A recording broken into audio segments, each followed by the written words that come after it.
Supposed to go?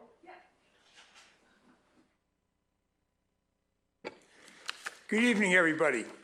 The February 26, 2024 regular meeting of the Malibu City Council is now called to order. In-person participants, excuse me, if you'd like to speak, please submit your request to speak form to the clerk to my right. Remote participants, if you'd like to speak, please join the Zoom webinar meeting printed on the agenda and raise your hand in Zoom when the item you wish to speak on is called. Kelsey, can we have a roll call? Councilmember Grisanti. Here. Councilmember Riggins. Here. Councilmember Silverstein. Here. Mayor Pro Tem Stewart. Here. Mayor Uring. Here. You have a quorum. Do we have any speakers? We do not have any speaker slips. We do not have any participants or raised hands in Zoom. Okay, thank you very much. With that said, we will now recess to closed session to discuss the items listed on the closed session agenda. We'll reconvene around 6:30 to begin regular session, and you'll hear a closed session report. Thank you all very much.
and I'm speaking to myself.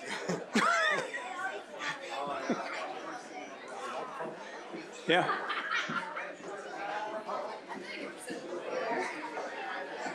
Okay, one more time. Everybody take a seat, please, so we can get going.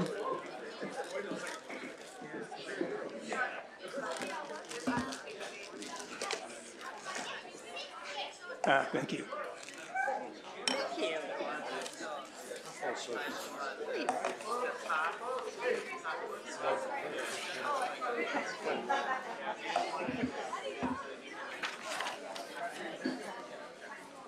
All right, guys, grab a seat. Eric,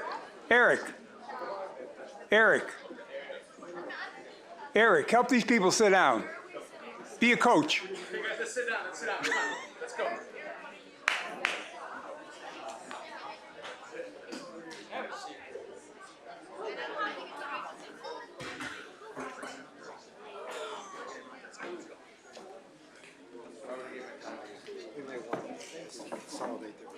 Yeah, you'll see what we got. Okay. Everybody got a seat? Make yourself comfortable, ready to go. Kelsey, you ready? Let's do it. All right, ladies and gentlemen, the February 26, 2024 regular meeting of the Malibu City Council is now called to order. In-person participants, if you would like to speak, please submit your request to speak form to the clerk over here on my right. Remote participants, if you would like to speak, please join the Zoom webinar meeting printed on the agenda and raise your hand in Zoom when the item you wish to speak on is called. Kelsey, may we please have a roll call? Councilmember Riggins. Here. Councilmember Silverstein. Here. Mayor Pro Tem Stewart. Present. Mayor Euring. Here. And Councilmember Grisanti is arriving at the dais now. You have a quorum. Thank you very much. Here. Excellent. Thank you. Who would like to lead us in the Pledge of Allegiance? Anybody raise their hand? Come on, somebody. No? Andy, lead us in the Pledge of Allegiance, please. You go. Pledge allegiance to the flag of the United States of America and to the republic for which it stands, one nation, under God, indivisible, with liberty and justice for all. Thank you very much. Kelsey, can we get a report on posting the agenda, please? Yes, the agenda for this meeting was properly posted on February 16th, 2024, with the amended agenda posted on February 23rd, 2024. And would you like a closed session report next? Do I get approval of the agenda first, or then we do the closed session? Closed session report would be next. Okay, Trevor, how about a closed session report? Absolutely. At 5:30 p.m., the City Council met in open session and then recessed to closed session for the items listed on the posted agenda.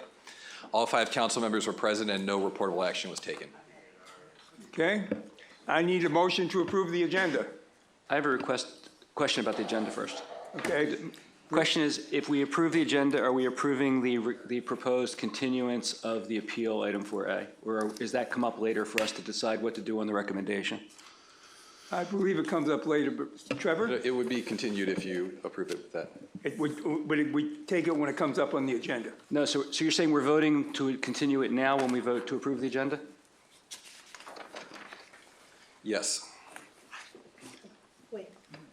Okay, so let me just make sure. What we're saying is, if we approve the agenda now, If go ahead. you want to consider that separately when it's called, then you can just identify that you can approve the agenda as is, but not continue the item. Okay, so I'll move to approve the agenda, but not approving through approval of the agenda item 4A, and that we decide that specifically when it comes up.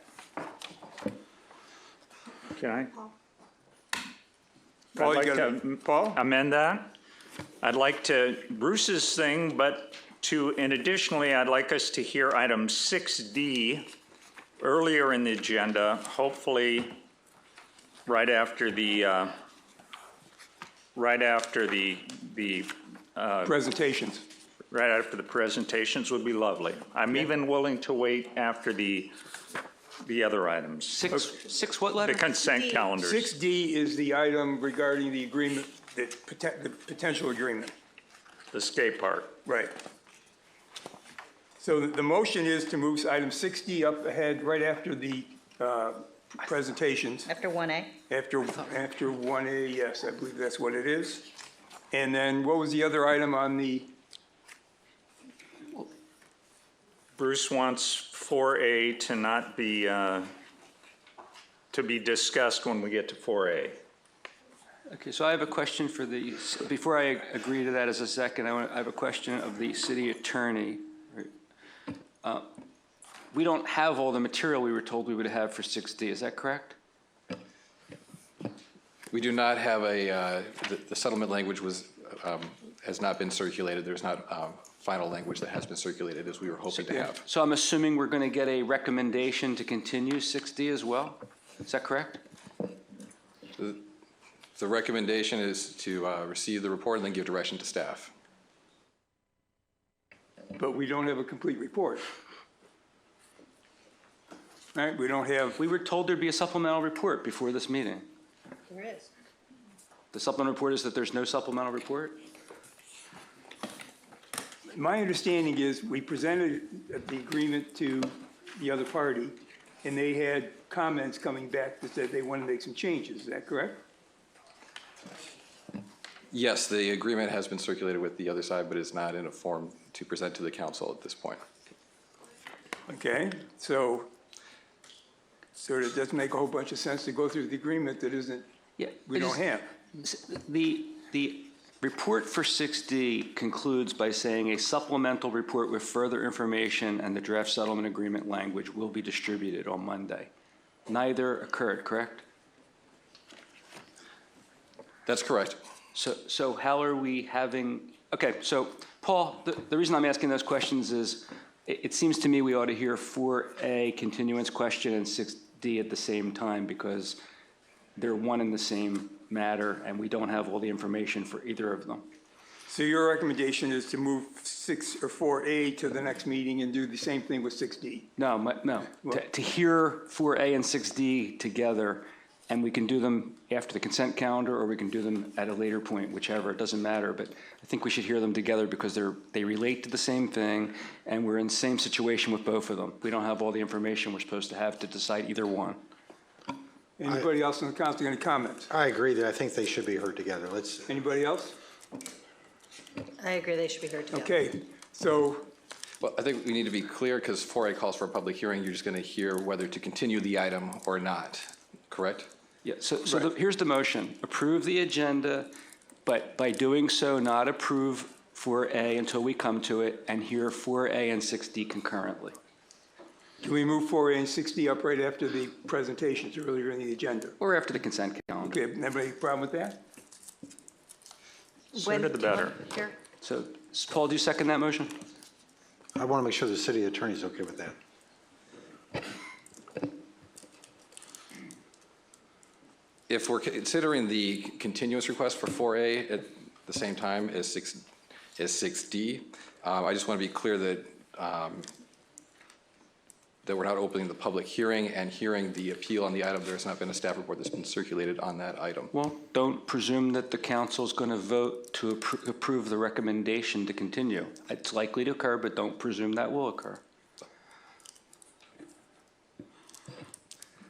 I would recommend hearing them sequentially, not at the same time. Can Yeah, we let's hear, follow the- can let's we follow- hear 6D first? That will give us the answer of whether or not we want to approve or hear or not hear 4A, I would believe. That's fine. Okay. I'll amend the motion and I'll accept that order. So the motion's to approve the agenda, but by doing so, not approve 4A. We'll deal with that when it comes up, and we'll also move 6D to immediately before 4A. Right, we'll move 6D right after the presentation, after the presentations. Is that okay? So right after, Same, do everything up to consent calendar, and then when it's Yeah. time to do 4A, we'll do 6D first, then so you want to go after the consent calendar? Yes, that was. Okay, fine. So let's do it again. What we're going to do is move forward 6D after the consent calendar and hit 4A when we get there. You got it. All right, anybody, All in favor? Well, hold on a second, I'd like to Mayor, we adjourn don't the have a meeting. second yet for that motion. My second last, how's that? Okay? And we'll come back to the, Okay. okay, so everybody in favor of that? We have, all in favor? Aye. Any opposed? Ayes have it. And Mayor, if I can just jump in with that direction to make a clarification for the public, since the council will be considering the continuance of item 4A specifically. If anyone would like to speak on that continuance, please talk to my deputy Jason at the speaker slip desk, and we can help you get signed up for the right items. Thank you very much. And just dealing with the agenda, I think, I'd like to adjourn the meeting tonight in the memory of Jose Alfonso, the motorcyclist who passed away on Christmas Eve on PCH. all in favor? Aye. Opposed?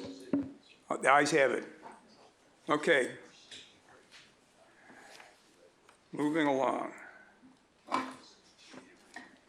Presentations. If possible, we got some fine presentations this evening. And if possible, I'd like to have the deputies and Susan Duenas join me at the podium. I've got the awards. I only got 3, do I have 4?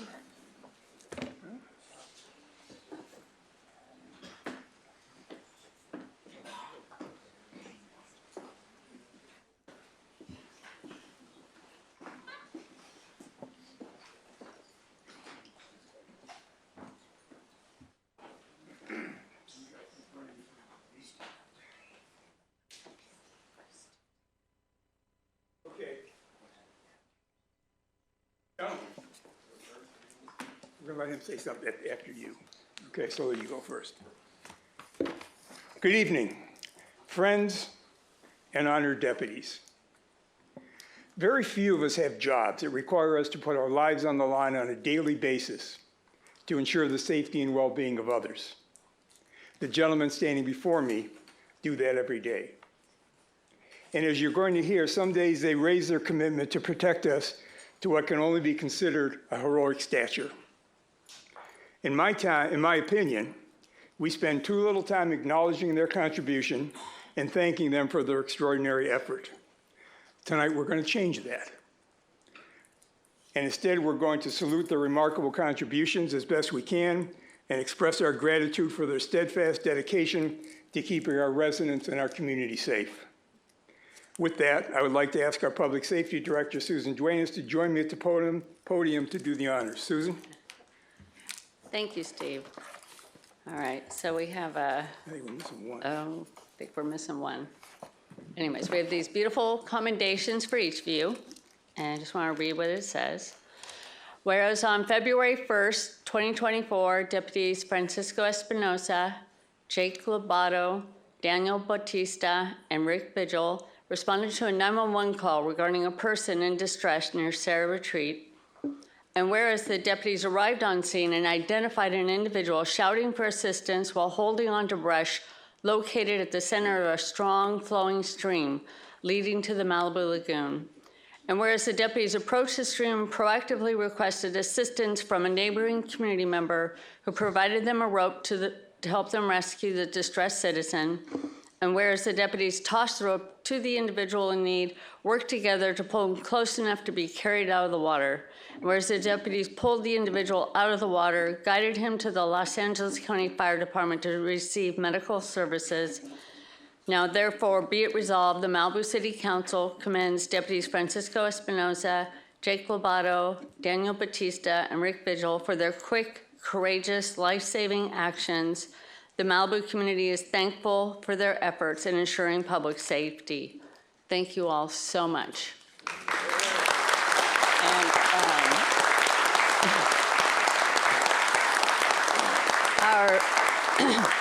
our Malibu Liaison Sergeant, Chris Soderlin, would also like to say a few words. Hello, everyone. Thank you for coming. Day in and day out, police officers and deputy sheriffs put on a uniform and they go to work. And most of the time, they don't get acknowledged for what they do day in and day out. And a lot of times, you'll never hear about it, but they have a commitment to public safety and to ensuring that everybody goes home safe at the end of the night. So I want to thank the city of Malibu and all its residents for commending the deputies here on a job well done. And thank you again. Okay, thank you all very much. We have one other speaker, Chris Frost, who's the chair of our Public Safety Commission, who would like to say a couple words. So gentlemen, Chris, go ahead. Gentlemen, we are indeed quite blessed to have Deputy Batista, Deputy Espinoza, Deputy Labata, and Deputy Vigil serving our community. These individuals and others like them risk their lives and health every day to have the back of our community. It is my sincere hope that when you see an LA County deputy, a highway patrolman, a volunteer on patrol, that you will smile, tell them thank you. And when you turn out the lights at night, rest assured that they are just getting started. Thank you. Okay, gentlemen, how did we do? Pretty good? Thank you all very much. Susan, you may take a photo. If somebody can.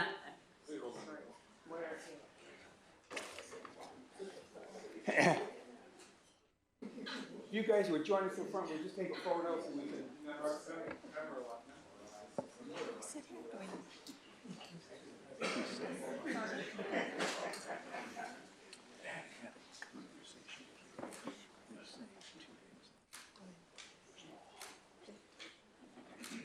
Here, 1, 2, 3.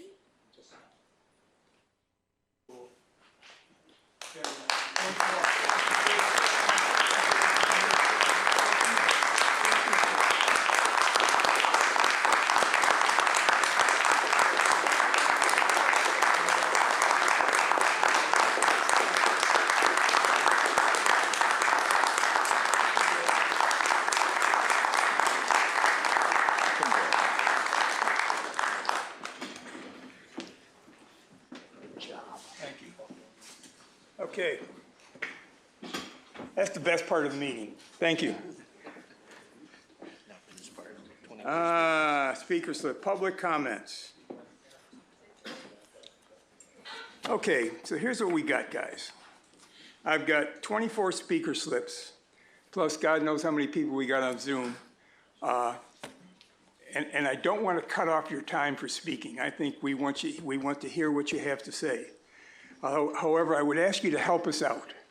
If somebody ahead of you has said the same thing you'd like to say, it's easier for you, better if you just say, I agree with them, and let the next person up versus taking the time. I mean, I think we can get the message. I don't think we need 24 people to get the message you guys are going to deliver to us. So if you would help us do that, I would appreciate it very, very much.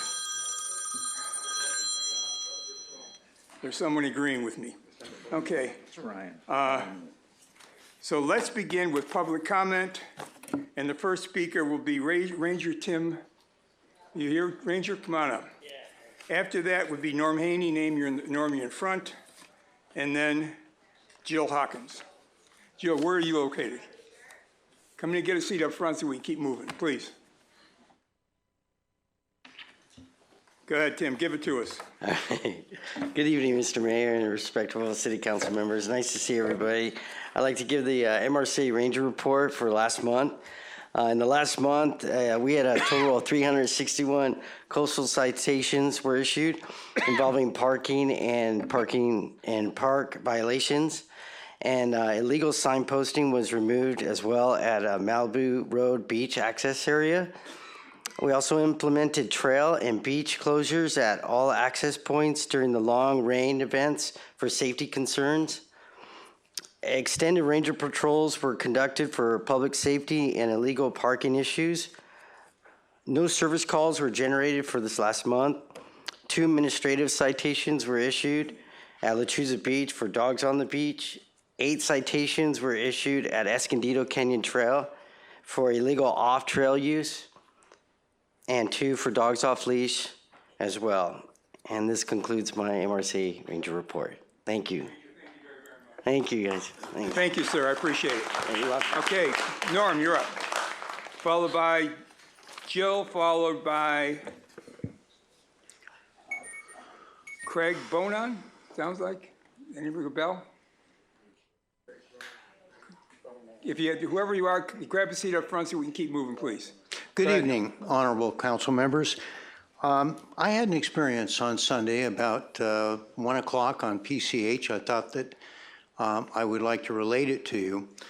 I was traveling about 43, 44 miles an hour going east on Pacific Coast Highway. I just passed Canaan, and I was with a group of cars, approximately 25 to 30, and all of a sudden, huge motorcycle noises, shifting gears, coming down, splitting the lane on the right-hand side of me, on the left-hand side of me, and moving 20 to 35 miles faster than I was going.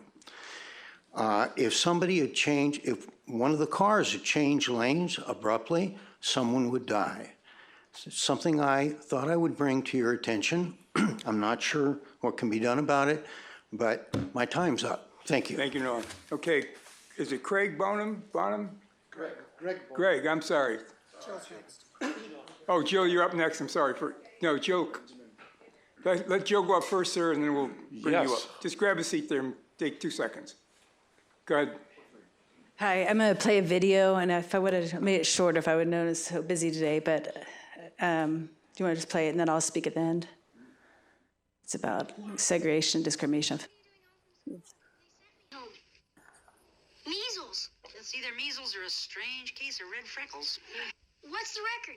Never mind. Oh, are you sure it's the measles? Well, he certainly got all the symptoms. A slight temperature, a lot of dots, and a great big smile. A great big smile. No school for a few days. Say hello to my dotted son for me. Tell him I'll bring him some comic books, and I'll see you later, dear. Okay, honey, bye. Boy, this is the life, isn't it? Yeah. If you have to get sick, you sure can't beat the measles. That's right. No medicine. Inside or out? Like shots, I mean. Don't even mention shots. Yeah.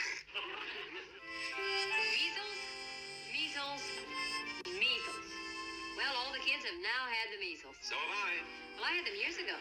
Looks like the Bradys are finished with the measles. Hold it.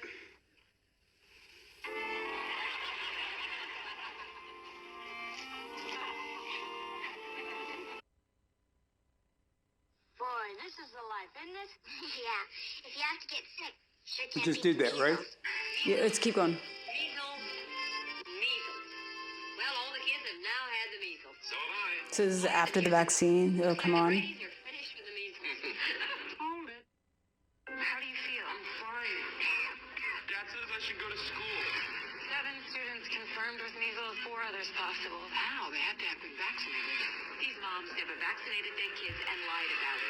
Vaccines are harmful. You are endangering the health of every child in this city.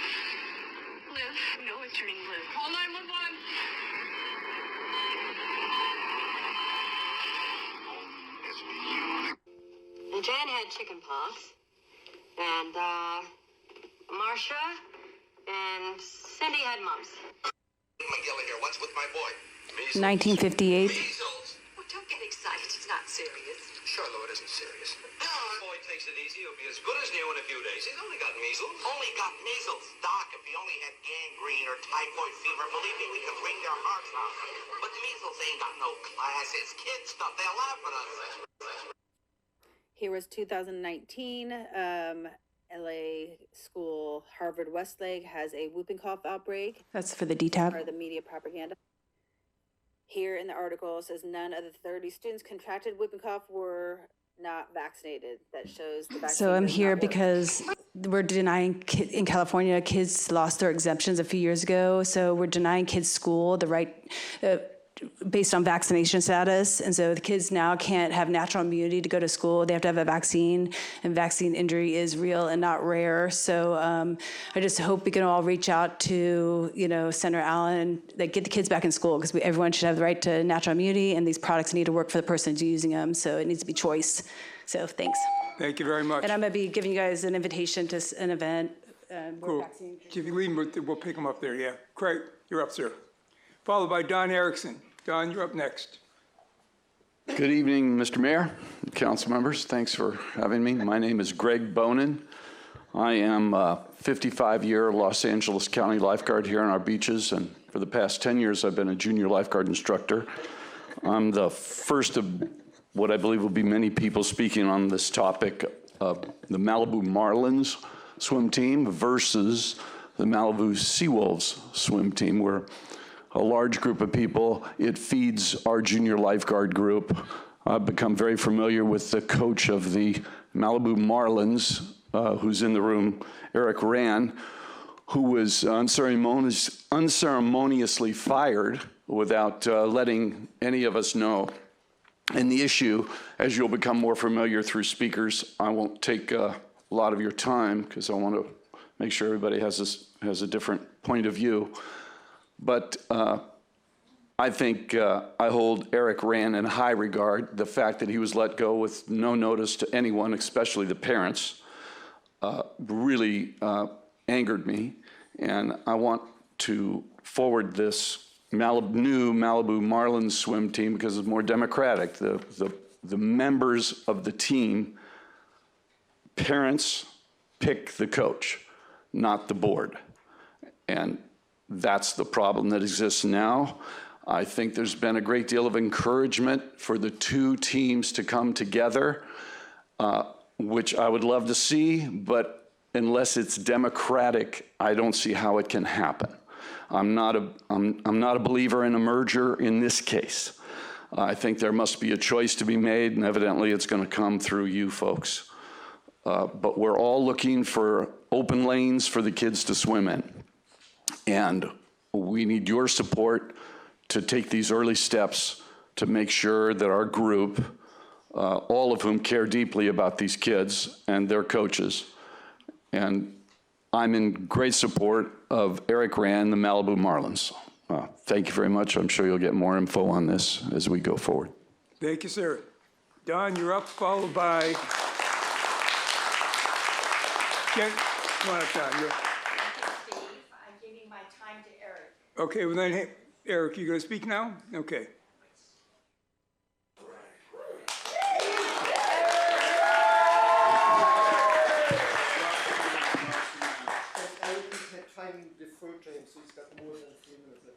Yes, I believe he had 6 people deferring time to him, so it's an 8-minute cap. Got it. Hi there, my name is Eric Rand. I'm Malibu resident and former coach of the Seawolves and currently coaching the Malibu Marlins Swim Club at the high school in the mornings. I'm overwhelmed by the support of this community to keep and continue fighting for a swim team where community members are having a say with a local coach who went to the University of Southern California on a full scholarship and having won national championships, Pac-10 championships, setting records for the last 22 years in swimming at the highest level, and coached by the great legends of the sport. I feel that's almost silly to have to argue about my credibility and our team's credibility when 95% of the total Malibu swim community has been happy with my efforts and the success we've had as a team under my leadership. I was hired by the Seawolves over 4 years ago when the program had a total of 23 swimmers. When the pandemic hit, I was the only coach on deck, 7 days a week, coaching all of our groups, and we quickly grew based on the principle that any Malibu resident was welcome to join our team. The word got out soon. The high level of coaching, training, and mentoring kids, assistant coaches, and swimmers from Pepperdine, with a total of well over 90 swimmers across all groups, our team was financially sound, never had any incidents or dubious situations around the pool deck. Our interactions with the lifeguards were with mutual respect. We worked closely together with the city staff, pool managers, lifeguards, and our community's lap swimmers by sharing lanes with them if they had to wait, and by respecting all aspects of the pool and making it a safe place for people and kids to swim together. We always found ways to let the community swim, kids try out, and share the pool with anyone, and shared respect just like any community, any good community would. We competed at all local meets with 16-month swim calendars based around two meets per month. We reached high and became junior Olympic champions with some of the team members. Our efforts got us 112 team records.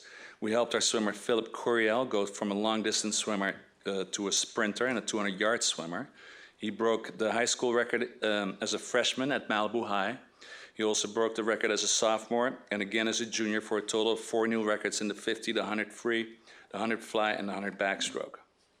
Now, with all of that being said, I'm really here today in support of our community and in support of our swim team. I can go and coach anywhere I would like, but I've really dedicated my stay here because of the new family I found here, right here in Malibu. So I'm not here to talk down about anyone or anything. My request is very simple. Would it be possible for our community swim team to get some time to swim in the afternoon? That's all we want. It's pretty simple, it's pretty clear. We've shared the pool with anyone who came through in the past 4 years. We would now like to have the community get in 1 or 2 hours in the afternoon for 4 or 5 days a week. That's it. I don't think it's that hard for the Parks and Recreation Department to rent us a few lanes. Nothing has to change. We just have community members and eager swimmers of all ages and skill sets who want to get back in the water and join the professional leadership and expertise that we have to offer with our program. The city has all the attendance records, and it shows that there are an average of about 3 to 4 swimmers in the pool maximum at any given practice time. The pool is not fully being utilized. There's plenty of room. There are so many options and ways to make not just a few parents, but the entire community happy. And that is by giving us a couple of lanes to swim in during the afternoon hours. That is all we're asking for. And if the Seawolves want to swim with us or rent a few lanes from us in the mornings, we'd be more than happy to share our time in the pool. We can all share. It really should not be that big of a deal.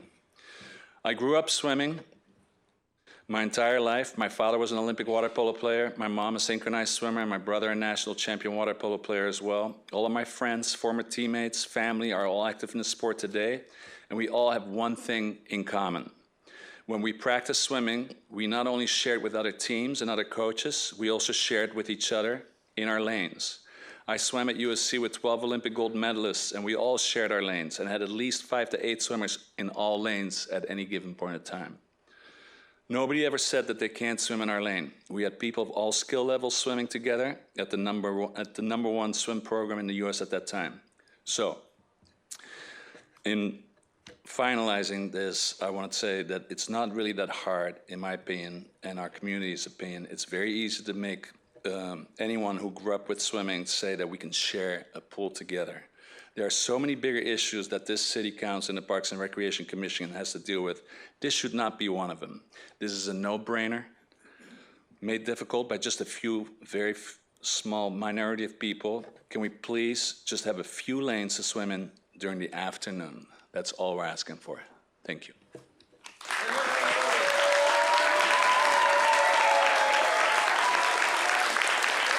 All right. Thank you, Eric.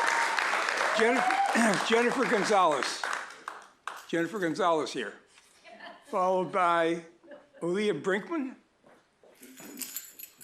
Hi.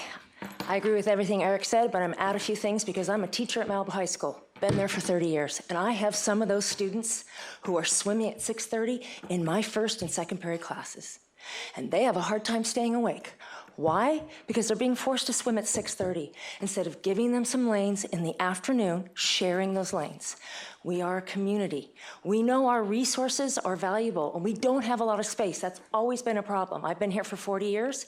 We fight for soccer fields, but we can share those lanes, and it's a very simple solution.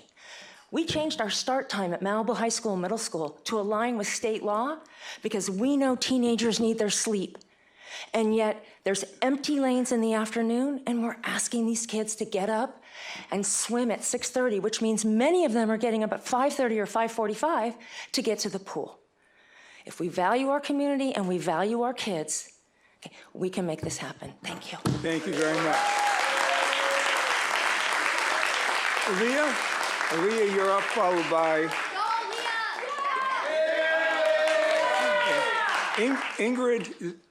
Ingrid Sasha?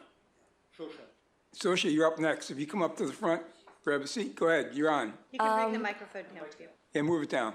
There you go. Hi, my name is Aaliyah Brinkman, and I'm currently a swimmer on the Malibu Marlins Swim Club. I used to be a swimmer on the Malibu Seawolves, but I transitioned to the Marlins after they fired our coach, Eric, without letting anybody know. And ever since then, I've been swimming with the Marlins at 6:30 a.m. in the morning. And doing this means I have to go to swim team by getting up at 5:30 a.m., go, jump in the water, swim, and then get out, rush home, shower as fast as I can, and rush to get to school on time. I could be swimming with the Seawolves right now, but I am swimming with the Malibu Marlins because I want to swim with Eric. And I really do not like getting up that early. There have been so many times where I've almost gotten to school late, and I have a hard time concentrating in my classes, especially my first 3, because I wake up so early and I just jump in the water. And it would be a lot easier for me, and I think the whole community, if we could swim in the afternoon. I know there's like a lot of people who signed up for Marlins but could not swim on the team because of the morning times. And I feel like I would benefit, my friends would benefit, all the Malibu swimmers and community would benefit from the Malibu Marlins having afternoon swim times. It would be a lot easier than getting up at 5:30 in the morning to go to swim, to rush back, to shower, to rush to get to school, and then fight through the whole day at school. It would be so, so great to have afternoon swim times where we could relax in the mornings and not have to worry about getting to school late or not being able to concentrate in class.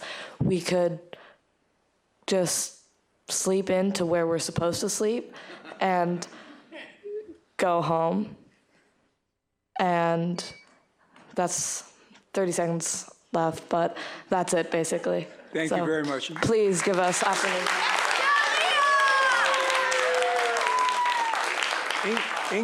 Ingrid, is there an Ingrid? You're in. Hi, I'm Leslie Budez. I'm speaking for Ingrid. This is my son, RJ.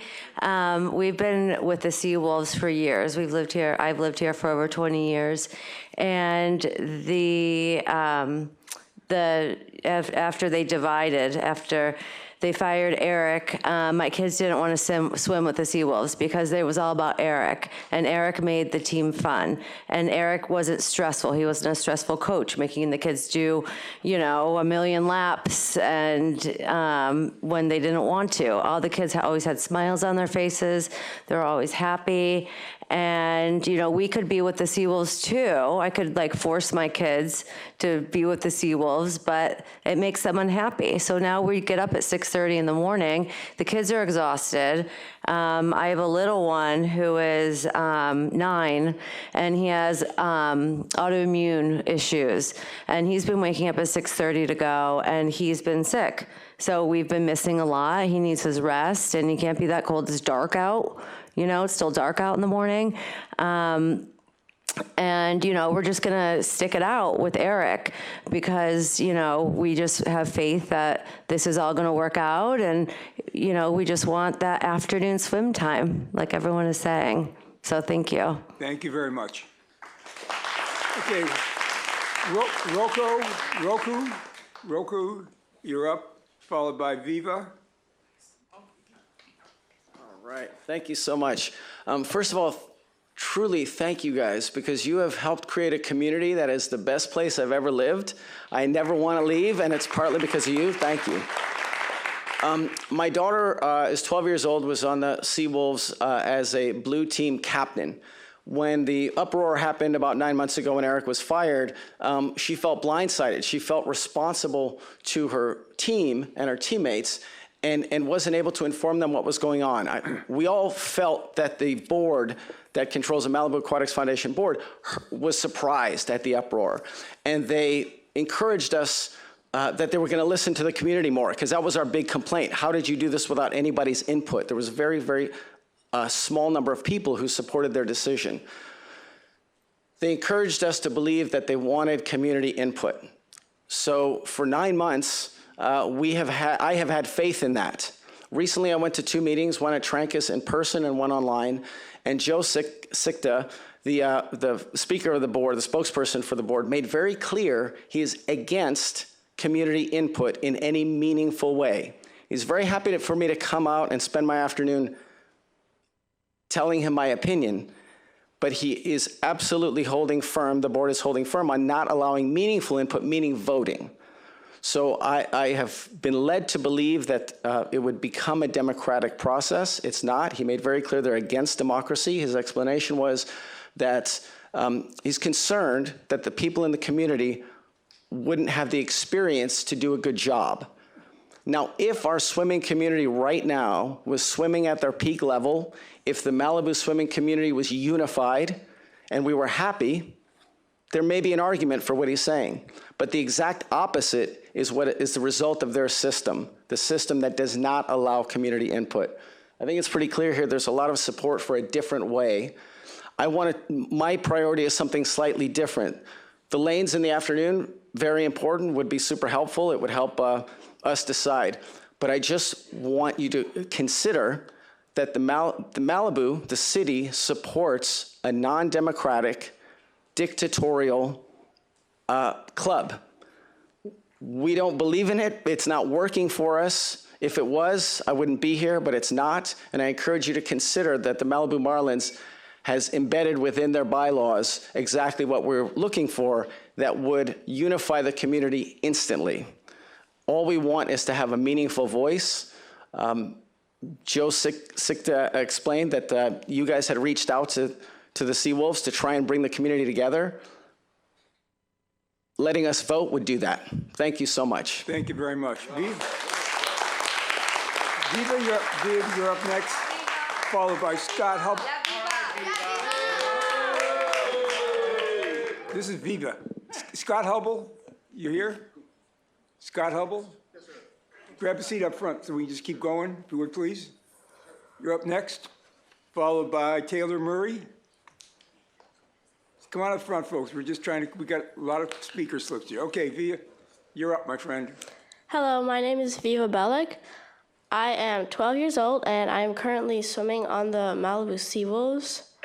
I have been swimming for 2 years now, and when Coach Eric was fired, that was a very hard time for me because Eric is a really great coach. And I was very surprised that the board didn't let us know in advance. They just dropped it on us that they're like, oh, he's fired. And that was very hard to process for many people. I'm still swimming on the Seawolves because I cannot get up at 6:30 in the morning or 5:30 in the morning.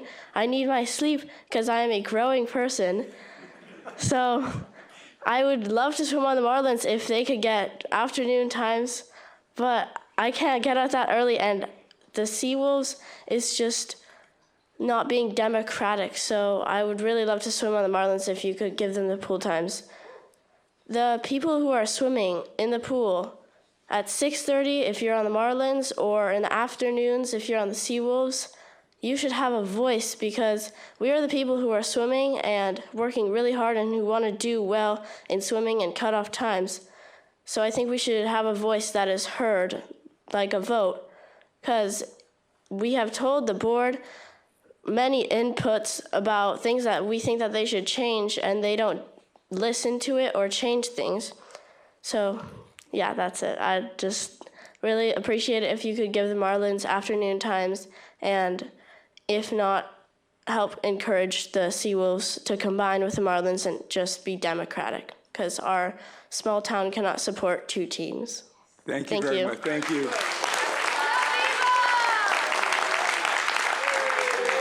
Scott, there's Scott Hubble. Scott, you're up, followed by Taylor Murray.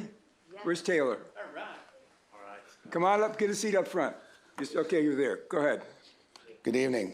I was going to come up here and tell everybody how great of a swimmer I was, but after I listened to Eric, I kind of went like this. I've had the good fortune to be able to be around pools all my life, and lifeguards, and help out with the pool, and it's a joy. And one of the great things that I experience is when I go up there to do my laps as an adult, I get to see him coach kids. Unbelievable. Make sure every one of those kids feel 10 feet tall. That's most important. Thank you. Thank you very much, sir. Taylor, you're up, followed by Jason. Jason Pita? Jason Pita? Okay, you're up next, and then followed by Robert Jordan. You're up. Go, my friend. Hi, my name is Taylor Murray, and both my brother and I have been a part of the swim program in Malibu for more than 5 years, and I've been swimming with Coach Eric for more than 3 years. When the Seawolves let Coach Eric go all of a sudden, I was really upset because Coach Eric is a great coach. My friends and a lot of the Malibu community rallied together to support our coach and then started the Malibu Marlins. Since the city will not give our coach or the swim team adequate hours for pool time, I now have to get up at 5:30 a.m. before school starts 3 days a week. And unfortunately, because of this, my brother can't even go to swim team because he goes to elementary school and the times are too extreme.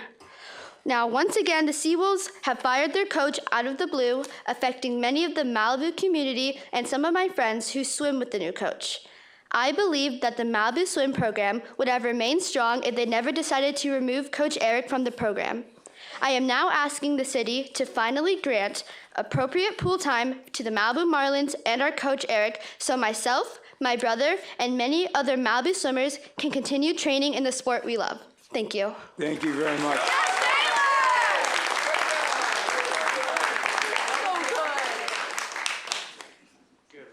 You're up, sir. Go ahead.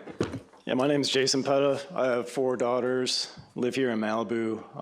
Greatly respect the youngsters coming up and speaking their mind. I have 2 daughters that were on that swim team, and it's really disruptive when a coach just gets pulled mid-season. All you had to do was wait 2 weeks for the season to end, right? Do it then. And it's very unprofessional to have these disruptions.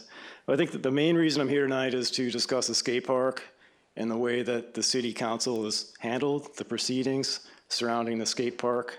Okay, I'm going to ask you, it's on the agenda, so if you could hold, it'll come up right I have 2 requests that are related to this. One request is that the committee consider adding an agenda item to the next meeting at which the construction schedule will be posted for the skate park along with responsible individuals. And I'm not trying to cut you, but this is for items that are not on our agenda. The skate park was on our agenda. It'll come up right after public comment. You can come back and talk about it then. Okay. Okay, so I'm not going to cut you off, but we got to keep the process moving. Thank you, sir. Thank you. Okay, Robert Jordan, followed by Lawrence Myers. Lawrence, you here? Okay, just get ready to go up, and then followed by Marshall, whoever the heck Marshall is. Go ahead, yes. Hi, everybody. Thank you. Mayor, council members. I am a former coach of the Seawolves. I coached there to get myself through grad school at Pepperdine to make ends meet, pay rent, all that good stuff. I fell in love with the community. I'm originally from Texas, came to grad school out here, swam in college, and fell in love with the Malibu community and did not want to leave at all because of Eric, because of the team, because of these kids here that you're seeing come up and talk. And I postponed finding a job in the career that I thought I wanted because I wanted to stay in Malibu and I wanted to coach these kids and stay in the community that I found. And whenever Eric was let go very abruptly, as you have heard many times, I was not asked to come back. No emails were returned of mine that I would send out. So I had to find other jobs and to make end meets to stay in Malibu because I cared about this community so much. I grew up swimming, swam in college. My college coach, his dad started the swim team here at Pepperdine, and I knew how much swimming means to everybody here.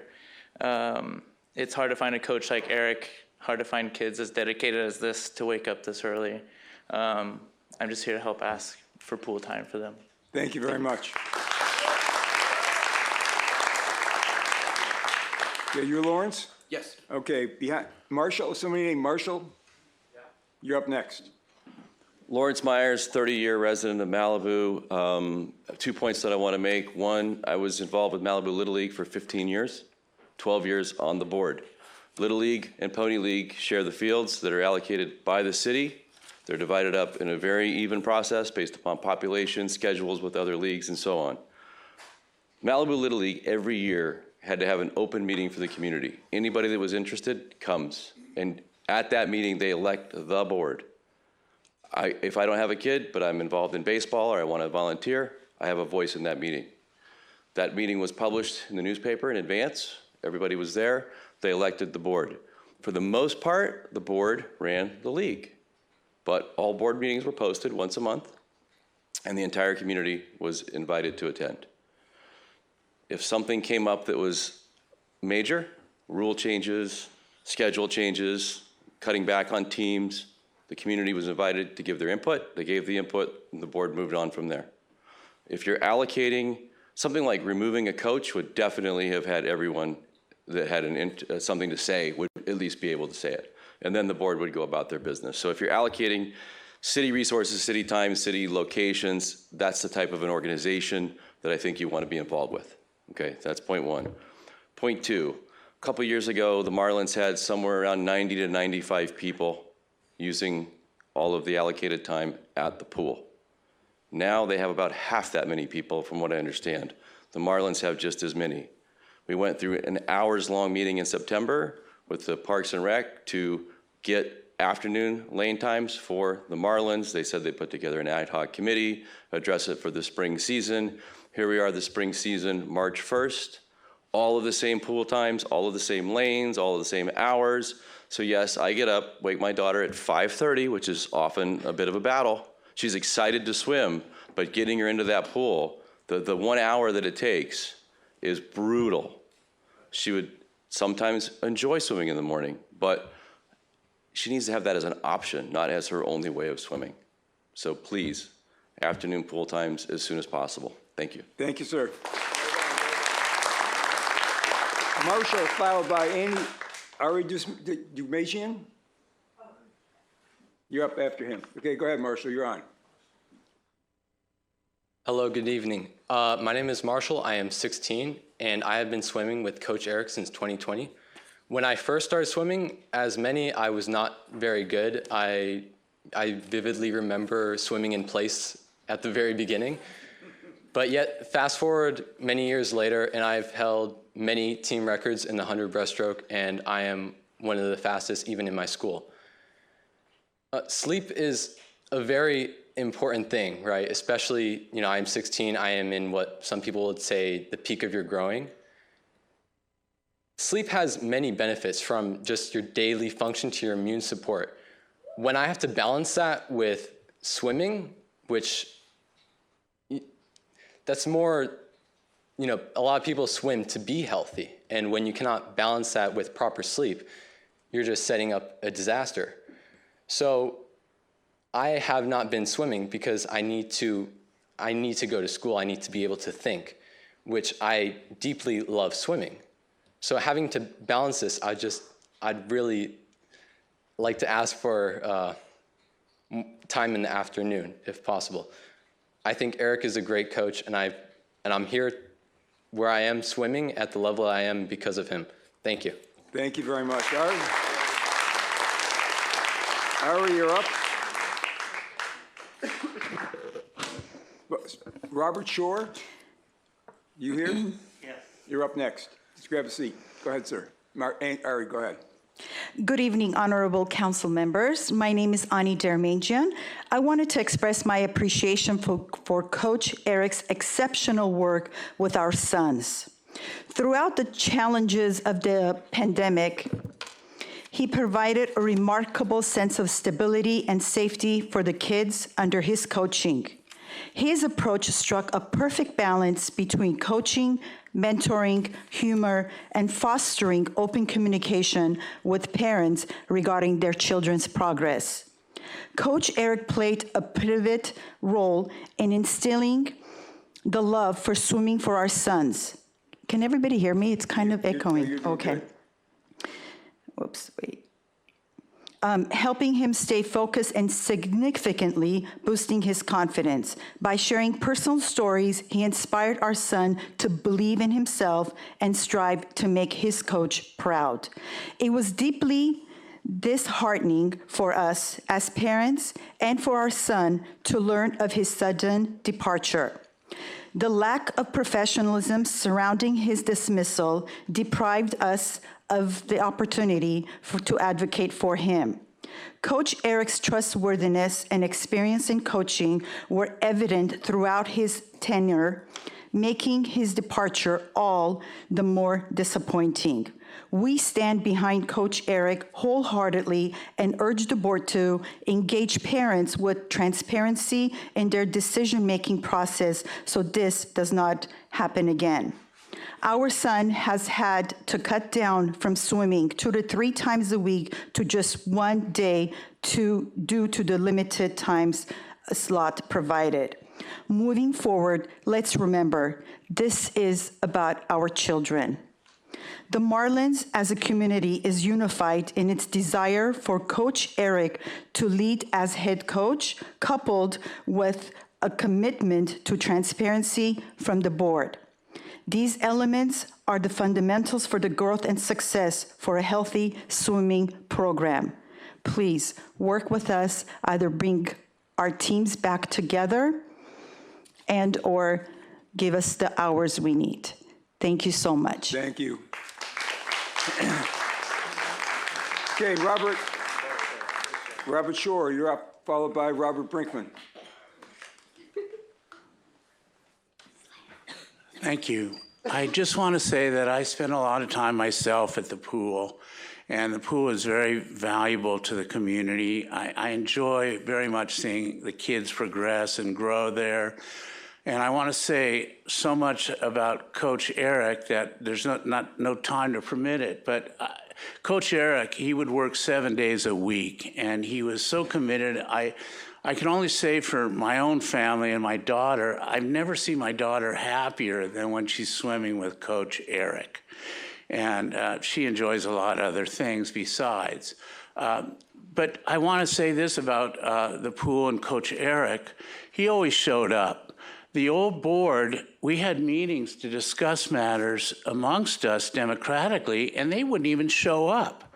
And so far as showing up, I don't want to say anything bad, but last Monday, we got less than an hour's notice that there wasn't going to be a meeting. So it's nice if people show up and show consideration to each other.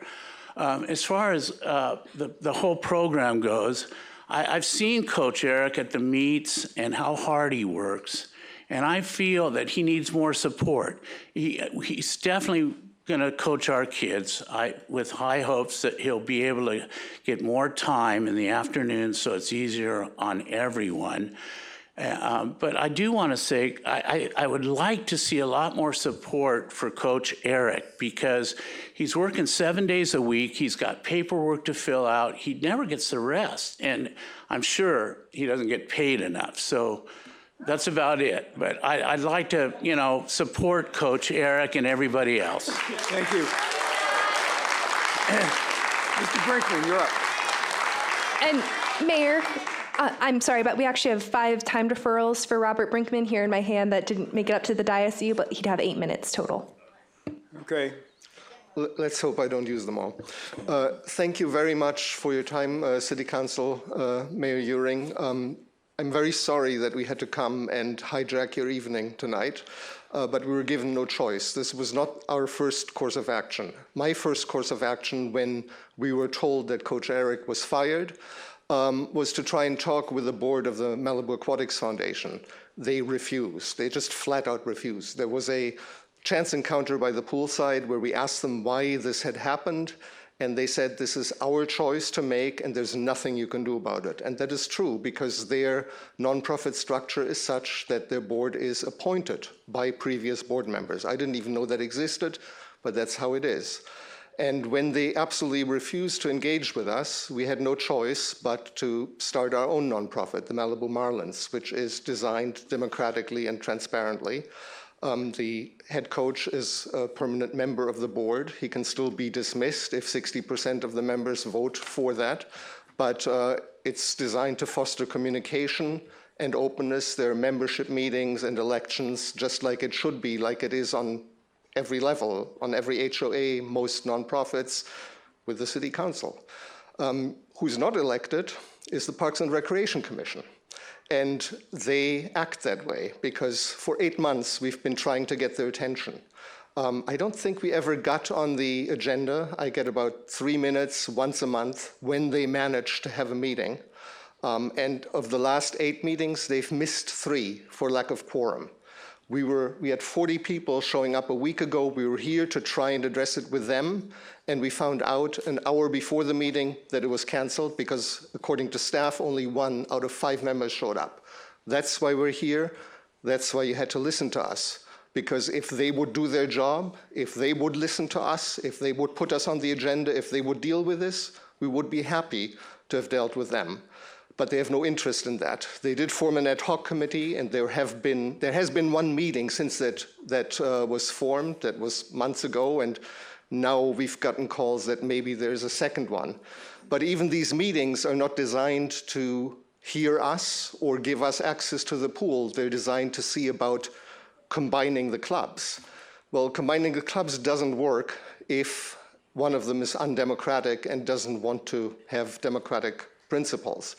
I've heard the commissioners during one of the meetings, Parks and Recreation Commission meetings, say, do we care that the club is not democratic? Really, is a city vendor, so who really is interested whether they're not democratic or not? And that may be the case, that the Parks and Recreation Commission doesn't value democracy, and that's okay. But what they should value is what the community wants. And the community, I think, spoke clearly tonight and let you know that we would like to have a voice in our swim club.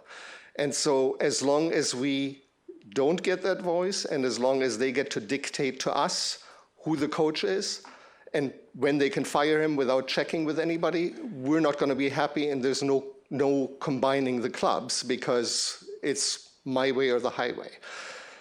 And I just want to give you a little bit of background information. I won't name names, but I want you to know why this all happened.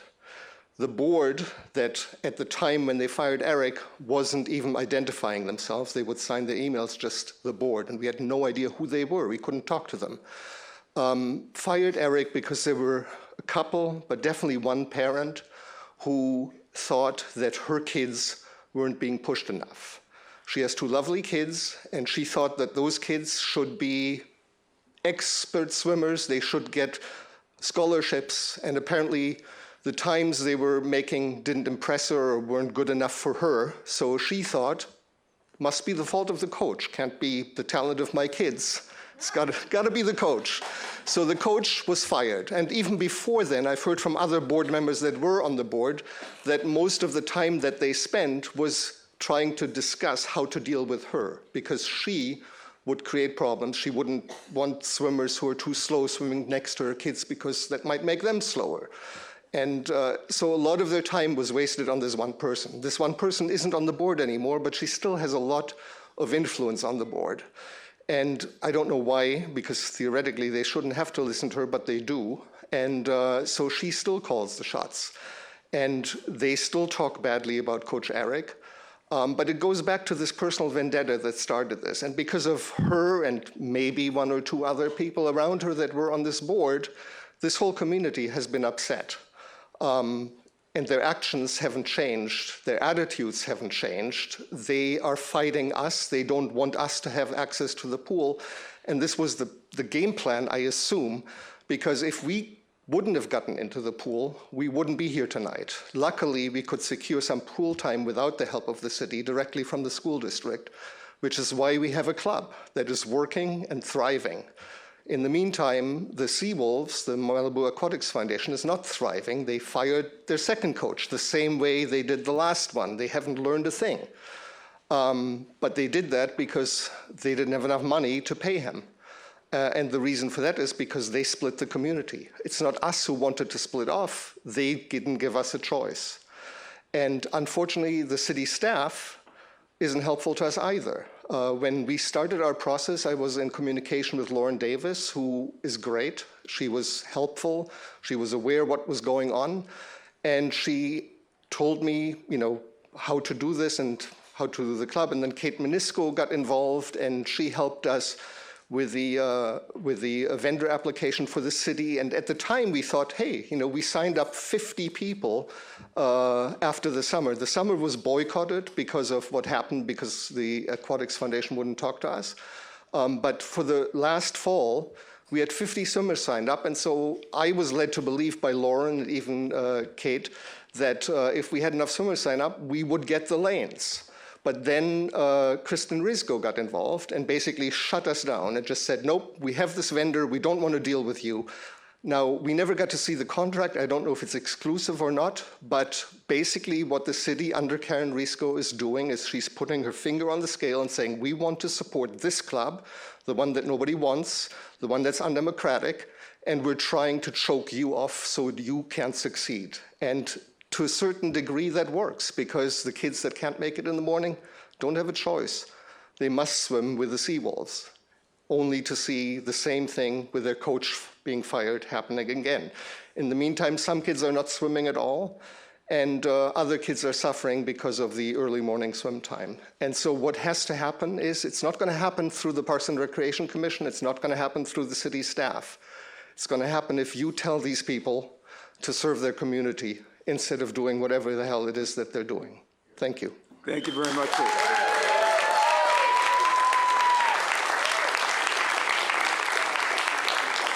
Okay, did I miss anybody?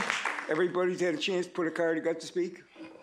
Mayor, we may have a few names here if you want me to check my records for you. I think there was Christopher Dermigian, McLeod Shoshan, Don Erickson, and David Shoshan. Don Erickson gave her time up, yes. Steve, can I just kind of wrap it up and say something? Have you got a card, put a speaker slip in? Did you put a speaker slip in? You know what, I didn't even No, you see can't one. do that, we got enough speakers. And who else? Thank you. I've lived in this town for No, 48 I appreciate years, that. I appreciate that, thank you. I've never been to a city council meeting, and Okay, that is absolutely rude because I didn't sign a piece of paper. no, that's how it works, excuse me. The only other names which were submitted before the item was called, as the instructions on the agenda say, were Christopher Dermigian, McLeod Shoshan, and David Shoshan. Okay, you folks want to speak? You have, yes? Come on. And you are Christopher? Yeah. Okay, go ahead. I've had Eric for like 4 years. He's been the best coach I've ever had. He is caring. He's always helped me whenever I need help. And I think that cutting his hours for basically no reason was not a good idea.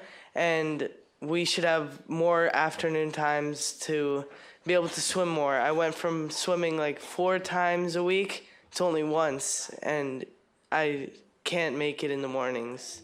So thank you. Thank you very much. There was a David, who are you, my friend? What is your name, my friend?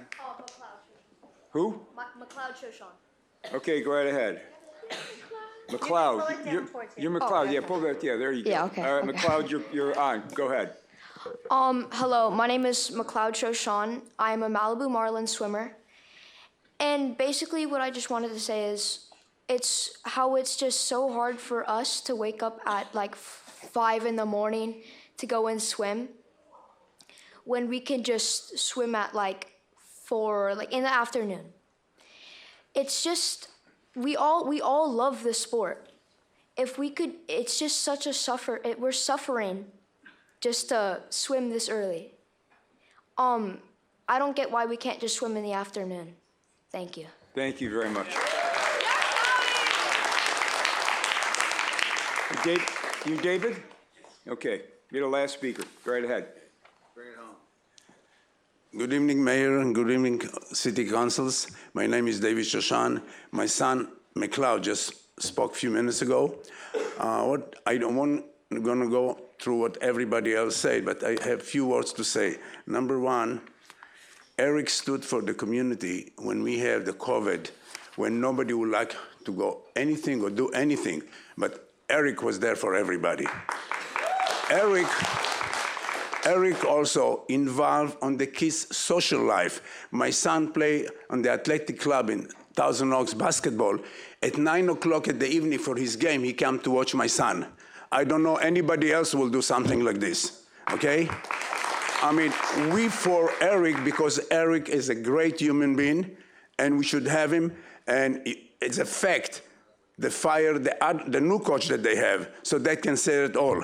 The other thing I want to mention, I have 5-year-old son and 6 years old daughter. I'm not going to wake them up at 5 o'clock in the morning because they want to start swimming also. So please, allow us to have some time in the afternoon. Thank you so much. Thank you, sir. All right, Zoom, any Zoom speakers? Oh. There are 4 raised hands. How many? 4. Go right ahead. First is Benjamin. Benjamin, you there? Yeah, I'm here. Hi. Hi, I'm here. How are you? Good. You're on. Go ahead. I'm a resident of at Malibu Road at 24748 Malibu Road, and I live, if you're familiar with the area, right close to the public access to the beach. And we have noticed a lot of people sleeping in their cars every single night. There's vans with surfboards, vans with satellite dishes, and it seems like people living in their cars are becoming residents of the street. I know overnight parking for non-residents doesn't seem to be something the community would want. Throughout all of Malibu Road, there isn't one parking sign. There's not parking tickets being given to people who park overnight. And it just seems kind of, I don't know, kind of wild to me that this beautiful destination of, you know, the coast and Malibu Road and stuff doesn't even have a parking sign up. I'm sure that all of the residents and all of the citizens of Malibu would want to see some sort of basic thing, whether it's parking permits for residents or just signs that say, hey, if you want to come enjoy the beach, that's fine, but you can't live here. It just seems like every other part of the city and every other part of Malibu has basic parking restrictions that are clearly displayed, and Malibu Road is just sort of this rogue street when it comes to parking. And obviously there's a public area close to the home, and that's fine, that's understood, but it just seems a little lawless, and I think everyone would benefit from just having clear rules up there. And that's all I really had to say. I hope you guys take action, and just in general, it's really awesome that all of you spend your evenings doing this, and so I appreciate it. Thank you so much. Okay, sir, thank you very much. Next speaker, please. Don Schmitz. Don, you're on. Evening, council members. I'll be as brief as possible. Several property owners a couple weeks ago received significant damage down there on Sea Lane Drive, and they contacted our firm to process emergency coastal development permits. Don, you're really muddled. Wow. Maybe if I talk louder, can you hear me? Go ahead, try it. Okay, so several weeks ago, several property owners on Sea Lane Drive suffered significant damage from the storm waves. They contacted our firm, and we reached out to the city around the 12th of February. And your staff was amazing. Led by Yolanda Bundy and Richard Malika. They really did everything they could to usher the emergency permits through for temporary protection measures for these property owners and their septic system. I received constant updates. Yolanda really led the charge. I believe Richard contacted me when he was out of town on vacation. Lauren Doyle was really stellar in regards to providing guidance on all the technical information that we had to provide. I had an associate that worked on this almost full time, getting plans, reports, getting the fees in, and all the proper paperwork filled out. This culminated on Friday the 16th.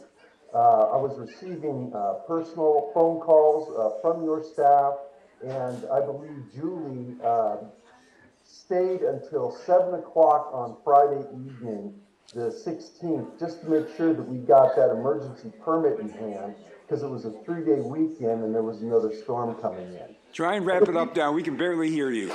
All right, well, I'll wrap it up there, Mayor. I'm going to be sending in a letter to Mr. McClary. I'll be copying on you, but you should know they just did a fantastic job. Thank you. Thank you. Who's next? Can somebody close the doors in the back of the room, sir. please? Or ask everybody to move to the lobby.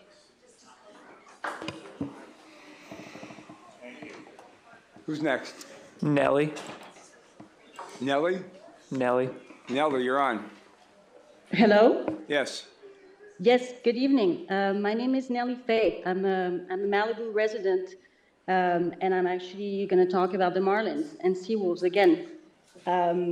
My daughter is 8 years old and started swimming a year ago with the Seawolves. And because we were not able to switch to the Marlins due to the now mentioned many times early hours of practice, because my daughter is 8 years old, we did stay with the Seawolves. We'd been there for a couple of months when Eric was fired, so we were kind of, okay, let's give it a shot. So we did give a shot with the Seawolves, and they went sort of fine. But it turns out the community has spoken with its money. The Seawolves have run out of money. They've had to fire their head coach and have no plan forward other than keeping the assistants as now co-head coaches. So where the voice of the Marlins hasn't been heard, I feel that they've been able to speak with their wallets. There just isn't enough money for the Seawolves to function as a proper club. And that's the sad truth. And it's only a vicious circle, because now people like myself, and I know there's others at the Seawolves, with no proper head coach left, have to consider alternative options because the early mornings are too tough for our young kids. We now have to look at like Thousand Oaks, Westlake, Santa Monica. And the absurdity of this is that we have a perfectly fine coach right here. I mean, I only had to deal with Coach Eric for a couple of months, so I won't be the one who's going to be, promoting him left, right, and center. But you can see that the community is supporting him, and he's right now the only proper offering. And as I understand it, the Seawolves contract with the city is actually a revenue percentage of signups. So it's also in the interest of the community to get the team that can bring in the most revenue. So like from every perspective, it simply doesn't make sense to now have a perfectly valid coach with a team of people supporting him and signups being completely left out, when now what's left of the Seawolves is a shell of a swim team. So I don't know what the path forward is, if it's giving the Marlins the proper lane so that they can have their team and people who want that type of coaching can get that, or if it is a merger, and if the merger is acceptable to both parties, but there needs to be time allocated to a team that has a proper offering that's been supported by the community for a long time. So this is it. Thank you very much for listening. Okay, thank you very much. One more speaker. Who's that? Amora Magna. Maura? Good evening. My name is Amora Magna, and I recently addressed the council as a board member of AYSO regarding soccer field space at the Bluffs and other numerous unnecessary issues created by a non-local organization coming into Malibu to use our field space. Not only has AYSO addressed the city, but Malibu Little League spoke as well. Tonight, youth are addressing the skate park matters, as well as swimmers of Malibu regarding pool space and reasonable swim practice time at Malibu High School, and the ability of a local swim club to have access to the one pool in Malibu. Clearly, there is a serious issue across the board for youth sports in Malibu. Denying local programs sufficient access to fields, pool, or other sport and extracurricular spaces has a detrimental impact on our community. Our community youth deserve access to their local spaces.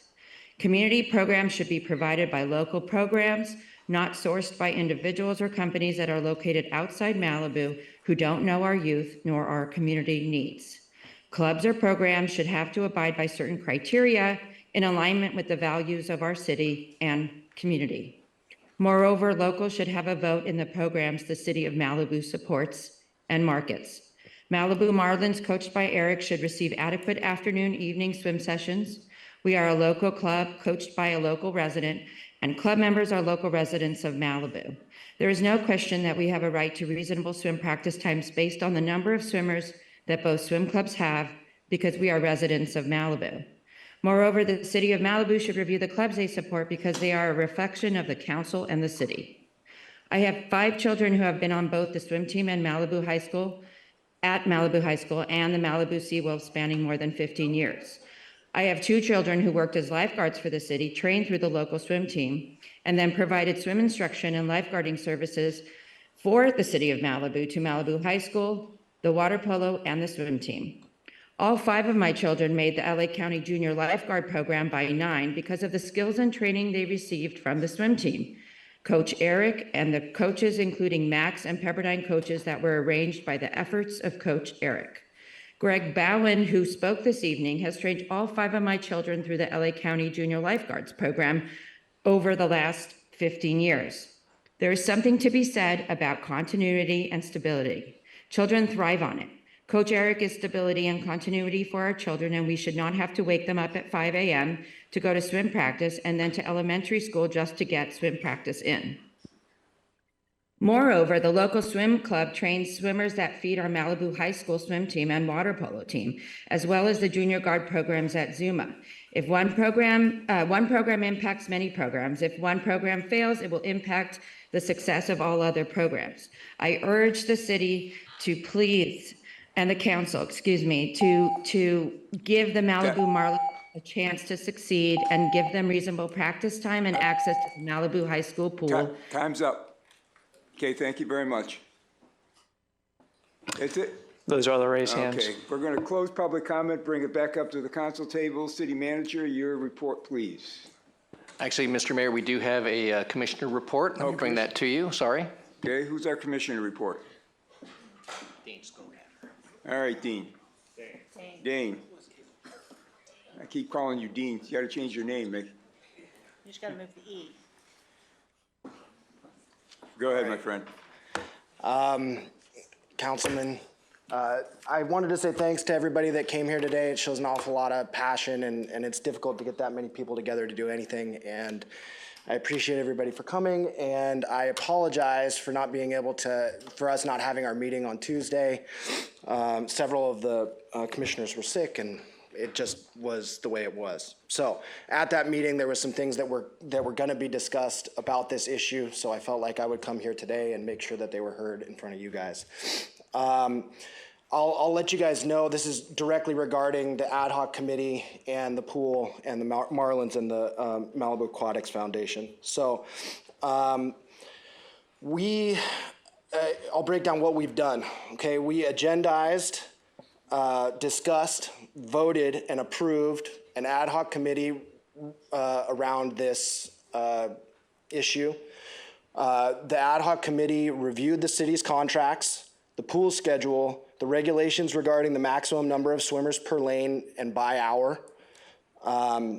We discussed during the Parks Commission meeting to allow the groups time and space to resolve their issues independently without city intervention. We set up a meeting with the club presidents of both clubs that's going to be held on March 4th.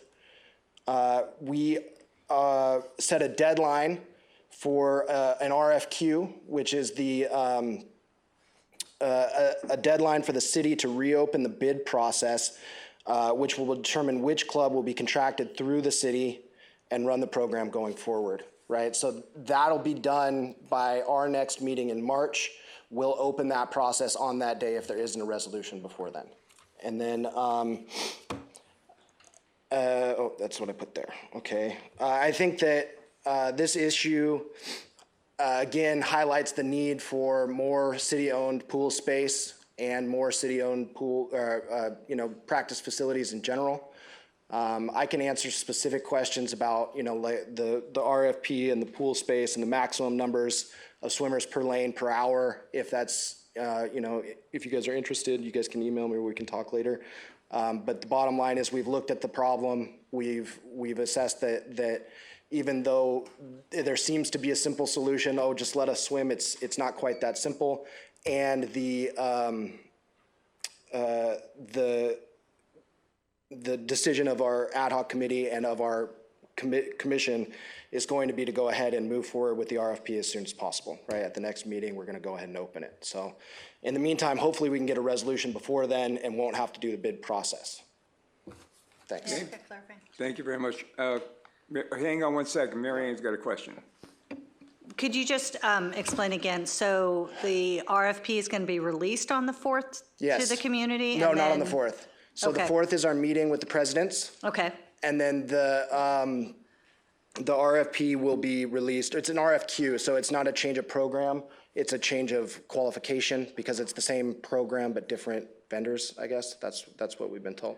So it's not, or it's not even necessarily a change. It's just we're going to reopen the process and let both groups apply. Do we have a date when that's? So when it ends or when it starts? Now, when will that go out? When will you issue that?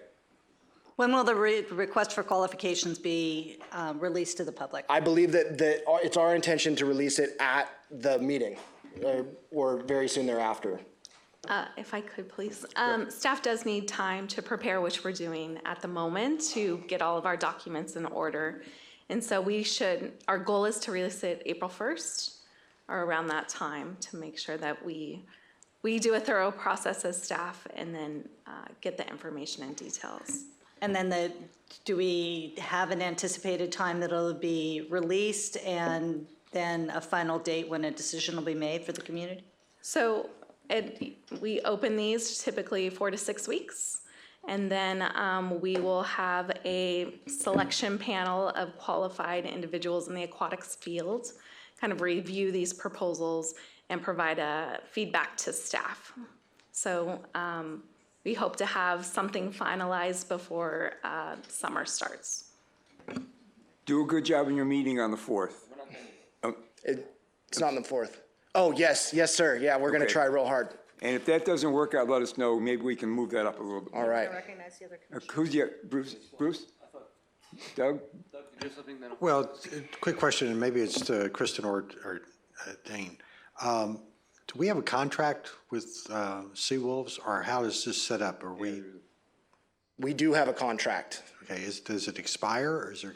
So that's part of what the ad hoc committee is working on also, right? So it's been just renewed continuously, but the ad hoc committee is also going to set a time frame on these things going forward so that we can avoid these sorts of issues. So this next one that we issue is going to have a number of years or a year or something in that end.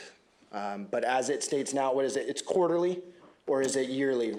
It's just been renewing, right? And the idea is we haven't opened it for a bid since it's been a couple of years. Right. Right. But it is a quarterly. It is quarterly, but the swim program lasts a year, typically, as the swim team. You can explain it to me some other time, then, but I just want to make sure we had a window to do this in. Thank you. Bruce? I'm going to have a lot of comments, as I suspect everyone is, when the time comes, but this is for the commission. First of all, the contract, I'm assuming, because every single contract the city enters into that I've seen that's come up to us for approval has a termination provision at will, without cause. It's usually 1 month. So it makes every contract, 1 year, 2 years, 10 years, a month-to-month contract. Is this contract any different than those? No, not as far as I know. It's at will cancel. Okay, so let's all understand, it's a month-by-month contract. If this city council wanted to take action to make the pool shared, what action do we need to take so that you have the ability to do that? I think that it would require both more people on the deck. It would you need to review the contract yourselves, or to actually put it into action? I'm asking if we... I think it would require more people on deck. It would require a separation of the swimmers per lane. So like there's only a smaller number. It's like three swimmers max, 2 swimmers max per lane, and a certain number of swimmers per lifeguard. And right now, so you'd have to change all that stuff to add to accommodate the more swimmers? Dana, I appreciate that answer, and that wasn't what I was getting at, though. Yeah. That's what needs to be done at the pool to make it work. I'm asking, what procedurally, if anything, do we need to do in order to direct that occur?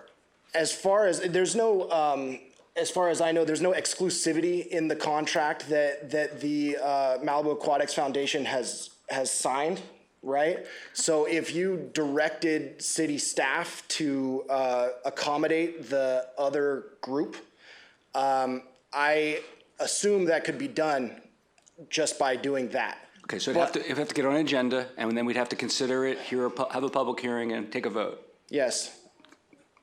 Okay. If I could interject. As far as I know. The contract is quarterly, so per season. It can only be terminated on 90 days' notice? Unless they do not meet a minimum enrollment requirement or there's some So situation. the termination provision in the contract says 90 days. Is that what you're saying? I'm saying we sign a contract with the vendor and we tell them that they have to meet minimum enrollment by a certain date, and if they don't, then the contract doesn't move forward. Okay, Kristen, look, I know you're not a lawyer, but every contract we enter that I've seen, like if it's the one we did with the triathlon, it's a 5-year contract, but it's terminable at the discretion of the city without regard to what they're doing. That one actually I think has a 6-month termination provision, if I remember correctly, but almost every contract has a 1-month termination. Are you saying this one has a 3-month termination provision? Correct. Okay. And I will mention that the pool during the Monday through Friday is typically only open 2.5 to 3 hours. That's what we have allotted time. So if you are to direct staff to grant time to this organization, it will be slightly tricky. Okay, well, we'd have to talk about that if we have a hearing for that purpose. Sure. Yeah. Okay. Mr. Mayor, we have another member of the Parks and Rec that I think this is, if we could give her a couple of minutes to talk. This has been a topic we've had now for over an hour, and we haven't heard from the Parks and Rec. As much as I would have liked to have heard from Caitlin before, and I'd like to hear from Alicia, I don't think it's appropriate process. I think we know what we have to do. Okay. I think if I can, just one more thing, right? We're going to approach a resolution here by the end of this month anyway, right? So this whole thing could go one way, very soon, and even by the 4th. So, if your meeting on the 4th doesn't work, get back to us. Yes, sir. All right? It's been 9 months, I don't think. Let's just see what happens. Go ahead. Who else? Paul? I was just going to encourage them to have a very successful meeting on the 4th, but thank you so much for all your time that you're working on this. Okay, Steve, back to the city manager report. Thank you, Mr. Mayor, members of the council. As you can imagine, it's been a pretty busy couple of weeks with us, for us, the staff, with all the rain and the storms. I think staff has been very busy and has done a good job staying on top of everything between the local streets, monitoring the construction sites, checking for illegal discharges. We've also put out a number of notices to the public regarding the road closures. So it's been pretty busy the last couple of weeks here. Happy to report that as of today, Malibu Canyon is back open again, so that's opened up some access into Malibu. Also happy to report that north out of the city limits, the nighttime closure that had been occurring around Sycamore Canyon, Caltrans has completed that work, so PCH is no longer closed to the north of us and in the evening hours. Also last week, we did run into an issue. I know many of us were stuck on Thursday trying to get home, trying to head north, I should say, on PCH. There was an issue with the traffic lights at Corral Canyon. We immediately put in a call to Caltrans and also to the folks at Lost Hills to see if they could help. Next day, we were able to arrange some traffic control to help with the traffic flow there. Fortunately, Caltrans was able to get those lights back operating again. And so fortunately on Friday, that situation had resolved itself. So we're continuing to, of course, post notices for folks, and we'll keep an eye as we continue to get through this very rainy winter season. Also, I know there's a lot of folks in town who had some damage to their properties. There is assistance right now that can be obtained. There's a city assistance for folks who need to come in for emergency coastal development permits. That's available. LA County also has assistance resources for winter storm damage. All that information can be found on the city's website or in the city manager's update. Want to report that 2 weeks ago we had heard from MRCA and Coastal regarding some concerns that they had with some signs, some directional signs that had been removed a year ago. I want to let the council know that I did reach out to the coastal staff. I did have a conversation with Steve Hudson regarding that. We do have a meeting set up to discuss that. We believe that there is a path forward to get those signs permitted and installed. So we're moving forward on that. Also wanted to report that I attended a kickoff meeting with our consultant team for the vacant land outreach efforts. We're very excited to be able to launch that. There'll be a lot of announcements coming forward as we move into that process.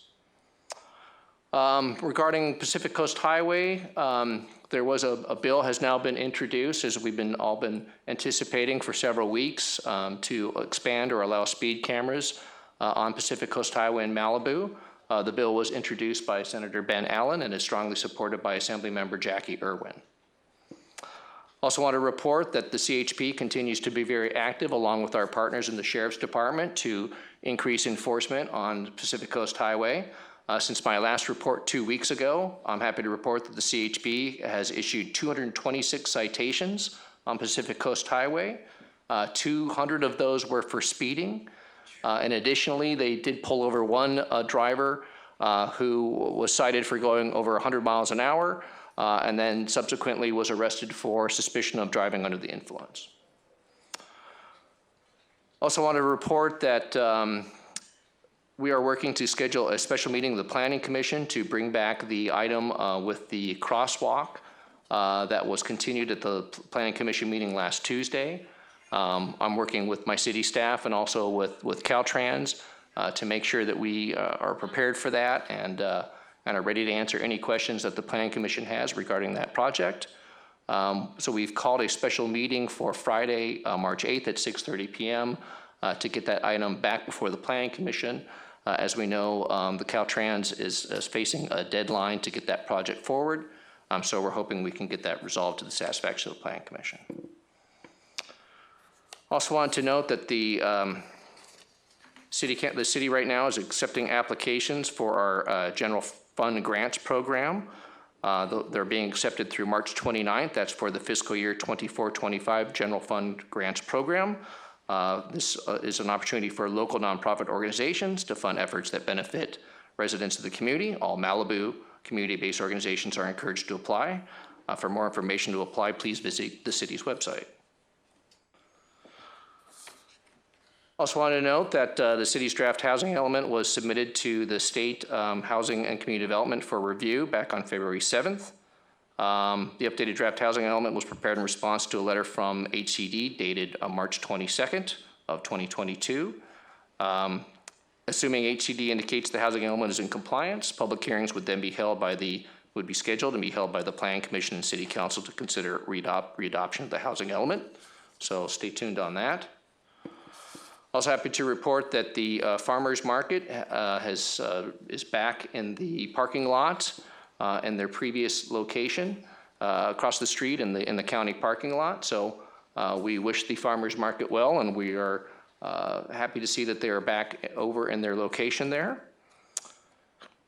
And let's see, also want to report that the city, as part of our efforts to streamline and improve customer service at City Hall, we've created a new customer service queue system for our environmental sustainability planning and building safety departments.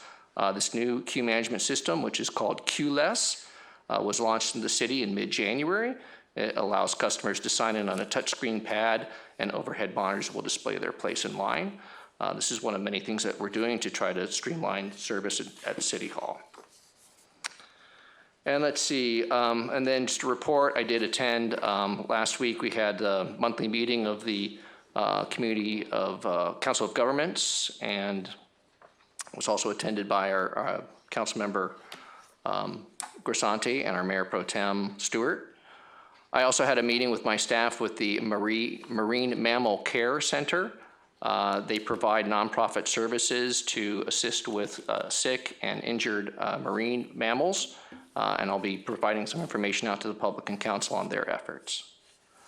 And just this afternoon, I attended a placing, a very somber event, placing of another ghost tire for individual Jose Alfonso de Lira Piedra, who unfortunately was the latest victim on PCH. He died in a motorcycle collision on Christmas Eve. So unfortunately, we had to place a ghost tire for Mr. Piedra this afternoon.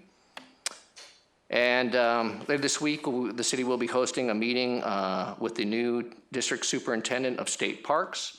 And we'll be showing him all great things about Malibu and getting to learn a little about how we can continue to work with state parks on issues such as making sure that we have volunteers to do hand weeding and avoiding use of pesticides and herbicides. That is it for my report. I'd be happy to answer any questions, and I know Sergeant Soderlund is here from the Sheriff's Department for a presentation as well. Any questions? Sergeant, you're up.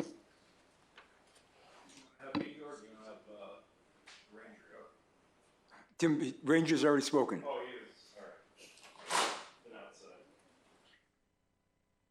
is. All right. Hello again. On February 13th, deputies responded to PCH west of Decker Canyon for a Range Rover versus a big rig. The big rig was parked in the center divider, dropping off construction equipment at a local address there. When the Range Rover collided with the big rig, it caused it to flip numerous times and catch fire. Two locals, a boyfriend and girlfriend, were driving by at the same time, and they stopped, and they were able to pull the driver out of the SUV before it was engulfed in flames. So we are in the works of getting them to a city council meeting so we can honor them for their bravery and their heroism that day.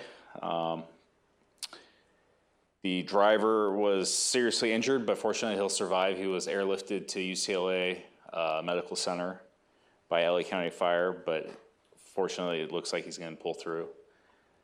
On February 22nd, deputies responded again to PCH west of Trancas this time for a Porsche that had crashed into a pickup truck. And upon their arrival, the Porsche was totaled as well as the pickup truck. And we had gotten reports of that Porsche driving recklessly immediately before that crash. And so that driver was arrested for reckless driving. And also it appears he was under the influence as well. So he was also arrested for DUI. At the time of the crash, he was going at an estimated 80 miles an hour plus when he hit a wet patch of pavement and lost control. Also, in that incident, a local resident had a dash cam that was able to pick up his driving near Bush Drive just prior to the crash, and they thankfully submitted to us, so that helped, with the prosecution and the case. So, thank you to that resident. Finally, the storm damage. I know Steve talked about it briefly, but the second round was not supposed to be as strong as the first round, but that seems like that was the storm that did us in. So Malibu Canyon was closed for an extended period of time, but now it's open. PCH and Big Rock had numerous problems. There were large boulders that came down, numerous mudslides. Corral Canyon was a mess. They had mudslides coming down almost daily after the rain. There's another one just outside the city limits at Las Flores and Hume Road, and that was about a 100-foot section of hillside came down. But fortunately, I want to give kudos to Caltrans and to the Public Works. They were working 24/7 every single day immediately after the rainstorms, and they cleared the roadway as soon as they could, and to make it safe for everybody. Again, it's raining today, and we anticipate more rain next week, so it seems like more mudslides and rock slides to continue. So I just want to advise everyone to slow down when it's wet, and you're not going to be able to see debris in the roadway until it's too late. So please slow down. And also, it is state law to have your headlights on if your windshield wipers are on. So good reminder on that. There's a lot of times where it's foggy and it's dark and you can't see. So please turn on your headlights. And that is all I have. I'll take any questions if anyone has anything. Doug? I'm assuming that both instances of these major traffic accidents, speeding was involved. You mentioned the Porsche, the Range Rover? The Range Rover, it looks like inattention was the cause of that one. Okay, thank you. Anybody else? Real quick question. One of the gentlemen brought up the people sleeping in cars on the side of the road, and I've heard that now for a while. I mean, are you guys working on that? So on Malibu Road there, Well, Malibu Road, PCH, I mean, apparently there's a bunch of. yeah, so there's a no overnight ordinance, and so we routinely patrol Trancas and by Las Tunas. So I'll add Malibu Road to the list because it seems like that's another area that people are sleeping in their vehicles. So Take a look at it if you can. I mean, I'm hearing more and more of that from people calling me up, so. Okay. Thank you. Bruce? Yeah, I don't mean to sound like a broken record, but we have a camping ordinance that is completely separate from the overnight parking ordinance, which meets the constitutional limitations of Martin versus Boise, which I believe will be overruled by the Supreme Court in any event, but it meets them. It states, among other things, that you cannot camp on the ground or in a car, anywhere in Malibu, within a certain specified distance of a home or a business. I have a hard time believing that those cars where people are sleeping on Malibu Road are sufficiently distant from the home to satisfy that ordinance. They're committing a crime, separate and apart from any parking violation. So I keep encouraging law enforcement to look at that statute and to enforce that statute, and it just doesn't seem to get done. But we also need the residents to please call us if they notice that in their neighborhood. That way we can respond.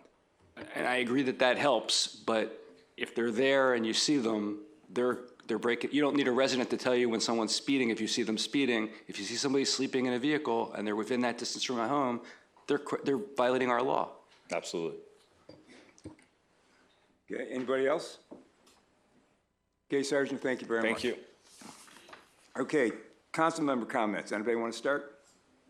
Paul? I'll take off. Well, you already know that I was at the COG meeting along with Doug and our City Manager McClary, so I won't talk about that. But last Saturday, I was able to spend a couple hours at the draft EIR hearing committee that was held down in Santa Monica with a group of people who live in the Topanga Beach, Tuna Beach area. And they brought up several times that the city of Malibu, they're not having a draft EIR report hearing committee thing happening in the city of Malibu. They're having one in Topanga this week. I think it's either tomorrow or Wednesday night. And we had the one down in Santa Monica. What they did say at the meeting is when the draft EIR is ready and it's circulated, and it's currently about 900 pages, I have not read it yet. The city will receive copies and the city will be part of the approval process for that EIR. So this is a big project. It's probably still 7 years out if it's done for it to be finished, but they're talking about moving the entire highway over. They're talking about changing the existing 78-foot long bridge for one that's 450 feet long. So it's going to be a lot to read about. So we're watching it and hope that we have something to report soon. Thank you. Mary Ann? I did not attend any meetings over the last couple weeks. I did attend the Ghost tire installation earlier this day. And I just want to comment about the pool situation, that I hope everybody stays in touch and does the community outreach. When you're asked about recreational facilities, where you want them placed on our vacant lands, that you do participate in that. It's very important that we have vibrant and engaged community interaction with that so that we can get some facilities built that will help satisfy some of the needs of our community here. For Ranger Tim, with all the rain that's coming, we know that Escondido Falls is going to be a spectacular hike this spring, summer, and probably fall, given the amount of water that we have.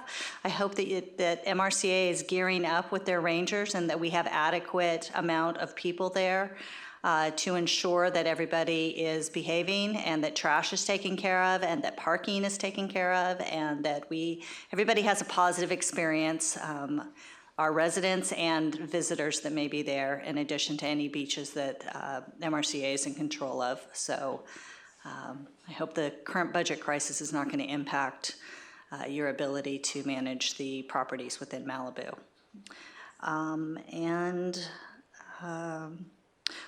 I will just say that for the swimmers that are getting up early in the morning, I feel your pain. When I attended Samo High way back in the 80s, I too had to get up super early for 0 period swim team and ride the public bus into town long before the sun ever came up. So I can understand and appreciate how you feel having to swim at that early morning time. And hopefully our Parks and Rec Ad Hack Committee will be able to come to some type of resolution with the various members of the community and get that straightened out so that everybody's able to participate in swimming. And I look forward to the rest of the comments. Thank you very much, Bruce. Okay, thanks. So I want to thank all the public speakers, both those who were here to speak as well as those who submitted written comments. I'm going to address a couple items before coming to the one that was the most prevalent tonight, but I'll get these other ones out of the way first. The city manager mentioned that the Planning Commission will be rehearing the crosswalk, the traffic light for the crosswalk that's by the liquor store on PCH. I make it a habit not to speak to my commissioner, let them do what they deem to be appropriate at the hearings, especially since a lot of them end up coming before us, and I don't want to have been prejudiced by having had a conversation. Like I say, I watched the hearing. We have been up here talking, I've been up here specifically, but we've been up here talking about things we can do to slow down traffic on PCH to make it safer. And here we are being handed a golden opportunity to put up another traffic light, and they denied it. It's tone deaf. So I just don't get it. I know they've got traditional analyses that they're accustomed to doing, but we've declared a state of emergency. We're going to be renewing it tonight. I think it's tone deaf. I received private communication, others may have as well, from an attorney who represents the Trancas market. They've been trying to get a CUP to have community events. Again, the Planning Commission says no. Apparently they said no because we're going to be hearing some TUP ordinance, which I think has absolutely nothing to do, so far as I can tell what's before Zeracis, with things like the Trancas market. Again, I think it's tone deaf. I'm just disturbed by both of these events. I think I addressed earlier Benjamin on Malibu Road's comment. I feel for you, and we have a statute. We worked hard to put it in place, and it just doesn't seem to be given force. Now, turning, if I missed something, maybe I'll catch it and look at my notes. Turning to the discussion tonight of the swim issue. This is what City Council in a small town, especially like Malibu, is about. I thought that was great. I just enjoyed the energy, the enthusiasm of everyone that came here to speak. I'm actually I'm more than a little disappointed that everyone left after speaking. You think that they'd want to be here to hear what we have to say about their comments. Hopefully they'll watch them on the recording. And we're going to hear from the skateboarders later. So, I mean, this is just the kids' night in Malibu, and it's great at City Council. I remember when this division first occurred, I read there was a letter sent out or an email sent out from the Seawolves to the community, or at least to us, explaining that there was nothing about the specific coach. It was a difference of philosophy. We kind of heard a little bit about that tonight, that the Seawolves were wanted to be, I'm paraphrasing, so I'm not going to say exactly what they said, but it's more regimented, more in tune. I think we heard one of the speakers say with the better swimmers and getting them to be even better, and that this coach was spending a lot more time with the average swimmers. So, and the other group is about having fun and treating all the swimmers alike. I mean, I got to tell you, that to me sounds like a much better program, but that's just me. I'm not the regimented military person. I'm much more into the fun. We heard from a lot of the kids. I mean, one of them, I was really impressed, made the point. Let's see if I can find the name. Marshall, I mean, it's so insightful, mature, and dedicated. Talks about the importance of swimming. So, swimming is one of the best exercises that exists. It's good for aerobics, it's good for flexibility, it's good for strength. It hits everything in your body, and it's just such a great thing. And so sleep is important too. He made that point. We heard that over and over from the others.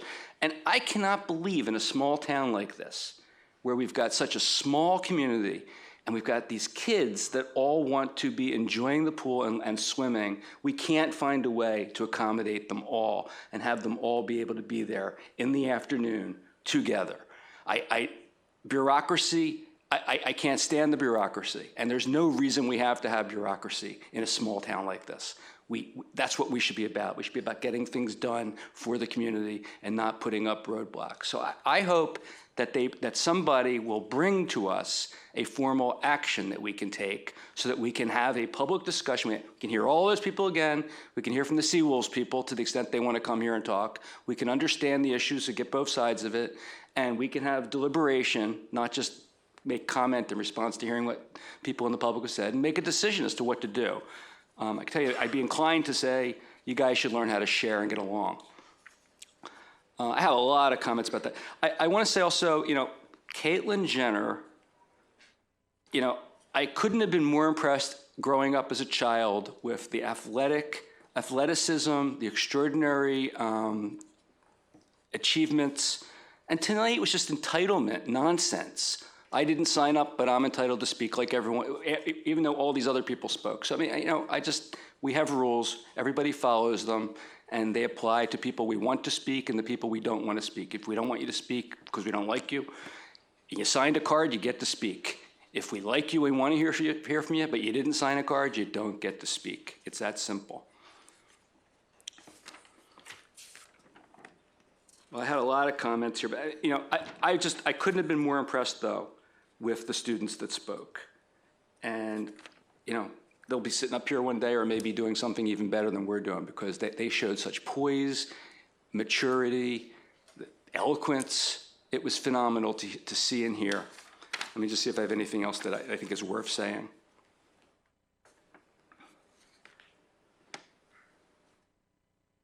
No, I probably said more than I need to, but I would encourage the staff to find a way to help them get along and share and accomplish what's best for everybody, not just for one half of the divide here, because it's just not working and it's not fair. Those are my comments. Thank you. By the way, you see Bruce moving his papers around. I have the privilege of sitting next to him. He's got notes all over the place. I don't know how he tracks it all together. As an attorney in court, I can't imagine how you did it with yellow pads. First thing I want to say is the deputies that were here that got the award, I was privileged to be standing next to Deputy Espinoza when he was told he was going to get this award. And you talk about being humble. He looked at the person who was telling that and goes, I was just doing my job. And I think the sergeant may, or the presentation may have lightened up on what they did. They actually got into the creek and helped pull this guy out at their own risk. So this is no small feat, and hats off to him. And like he said, I was just doing my job. Well, it's one heck of a job. Parking on Malibu Road, I just want to mention that when I was on Public Safety Commission, we found out very quickly that the city doesn't really control parking signs. It's the Coastal Commission. And those signs that you see on PCH about park on one side from 2 to 4, and the other side from midnight to 2, that had to take Coastal Commission approval. And Bruce is right about overnight camping ordinances, but about the signage, it's not easy to put those in place. It's not all in our hands. On the swim club, I was fortunate enough as a kid growing up to be exposed to swimming. It was one of the things we could do and love to do, especially in the South. It's a great thing to do in the hot weather. And I thought chlorine was another food group, to be honest with you. And if gave me a great experience. I was a lifeguard, a scuba instructor, and I got a lot out of my time in the water, and we hope we can do that for the kids. But one of the things I want to mention is we've got an effort going on in the city right now that I don't want to minimize, and we certainly don't want to be distracted by the events that are taking place in the swim club, where we're giving money to the parents groups in the schools to try and start student sports exactly at this age group for a lot of these kids that are younger, elementary school, leading up to high school. So we're encouraging this. We also have the program about trying to find the uses for the public land. This is a refresher study to make sure that what we propose and going to do meets the requests and the requirements for the city. So we are actively trying to put these programs in place. And my heart goes out to you. I swam lanes before, and you don't want to have a lot of people in the pool. There's only so many you can accommodate. There is a limit, and we just don't have enough swim time. And the pool is the school's pool. We rent time from them. So it's not like we can just expand a couple more hours to shift things around. And I know my son at 5 years old was doing ice hockey at 6 a.m. in the morning, and my heart goes out to all you dads, not just the kids. Personally, I had a rather quiet week this last couple of weeks, did the COG meetings we mentioned, and I had the privilege Saturday night of being one of the judges for the Boys and Girls Club Youth of the Year Award. Had 4 outstanding candidates for that, and it was hard to pick the winner. And the city, some members in the community stepped up and actually raised the scholarship money up to where the winner got a $2,500 scholarship. And the second place got $1,000, and the 2 runner-ups after that got $500 each. What a recognition for these people. When you saw their resumes and their reference letters and their grades, it was eye-opening what they're accomplishing, and made me proud to see our kids here in Malibu. Once again, things that we're trying to do to help make this place better, we're focusing on the kids. So the City Council is listening. Public Works and Caltrans, this storm, I personally watched them at work. What a great job they did. This was an outstanding effort to be ahead of the problem, on the ground, working constantly. We'd be talking about all the things that went wrong if they hadn't been on top of it. And honest, I think Sergeant said it well. We did great until the last morning, and then everything fell apart. I was watching PCH at Corral Canyon. One of the deputies had just arrived there and had a video of the hill falling down, and it wasn't safe to be anywhere along that road. It actually fell down and crossed all 4 lanes and hit the water. That's how much force was coming down, plus the rocks on the top of the ridge. So it was an effort by everybody to get the roads open. Did show up, we had a lot of traffic on Saturday. Anybody that was trying to get around on Saturday, this place was jammed. Anybody that says we don't have a lot of visitors, it was backed up all over town. It took me over 2 hours to go from Santa Monica to the event at third place for Boys and Girls Club. That's how much traffic was out there. Dead stopped. We mentioned about the Ghost Tire Memorial for the motorcyclist that passed away. Number 59 is it just reinforces the devastation that happens to families. There was a message from his family that was read in Spanish and in English, and it just breaks your heart. And we just had an incident in Westlake Village where Rebecca Grossman was found guilty for the deaths of 2 children. That's multiple families affected. The Grossman family, the Iskander family, and our own families that we have here. We go back to the 4 women at Pepperdine. That's 4 families there, plus the family of the person that hit the people. Speed on PCH is killing people. We've got to slow it down. I appreciate the Senator Allen, Representative Irwin, Horvath. Everybody's trying to help, Caltrans and so forth. And echo Bruce to some degree on this. I don't want to get into it because we may see these items come back from Planning Commission. We could have done a better job in the Planning Commission. And to the Caltrans people and our own Public Works people, we're not going to let that happen again. If this is something that is important to the city, we need to have a fair hearing on it and make a fair decision. And that's all I'll say about it. With that, I'll close with my comment I've made every time I can.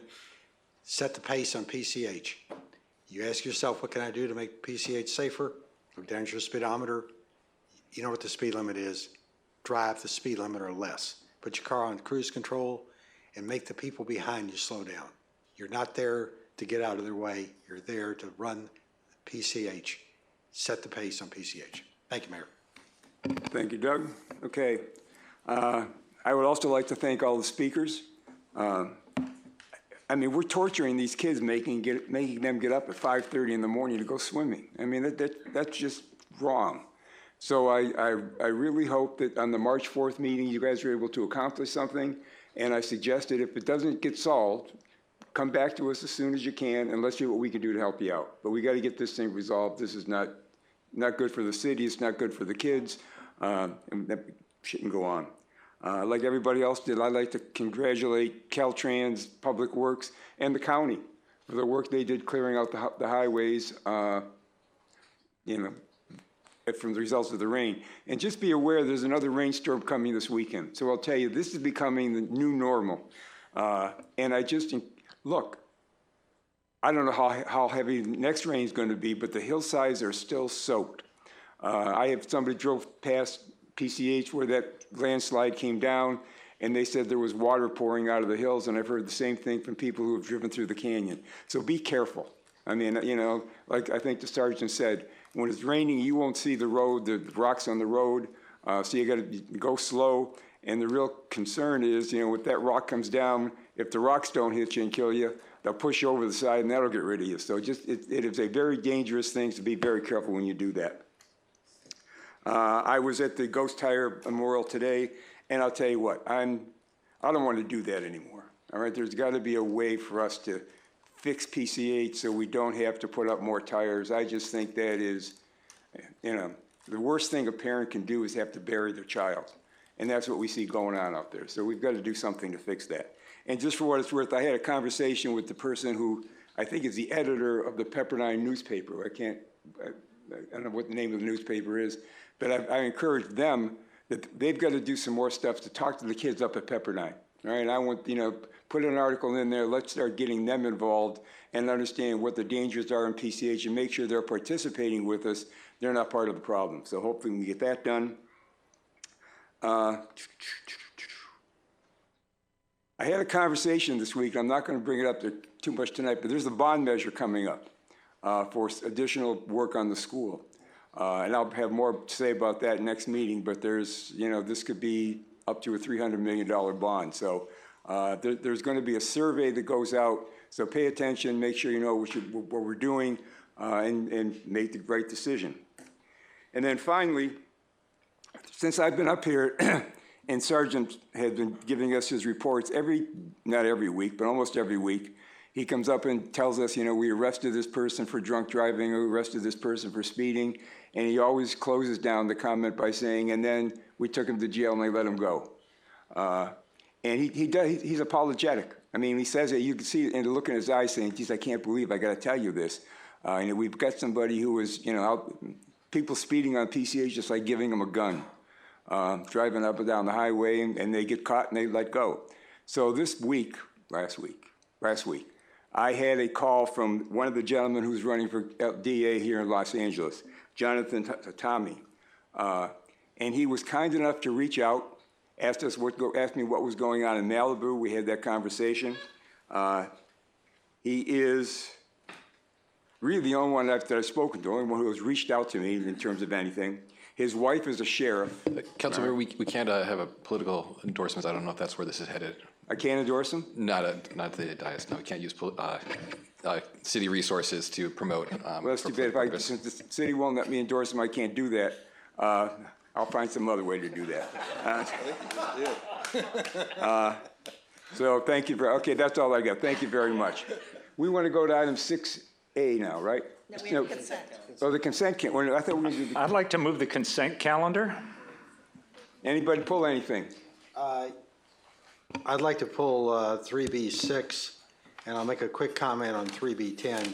Congratulations to the Finance Department. They beat the benchmark for investment return. Okay. They should be doing pensions. Anybody else pull anything? Yeah. Well, are there members of the public first that have anything pulled?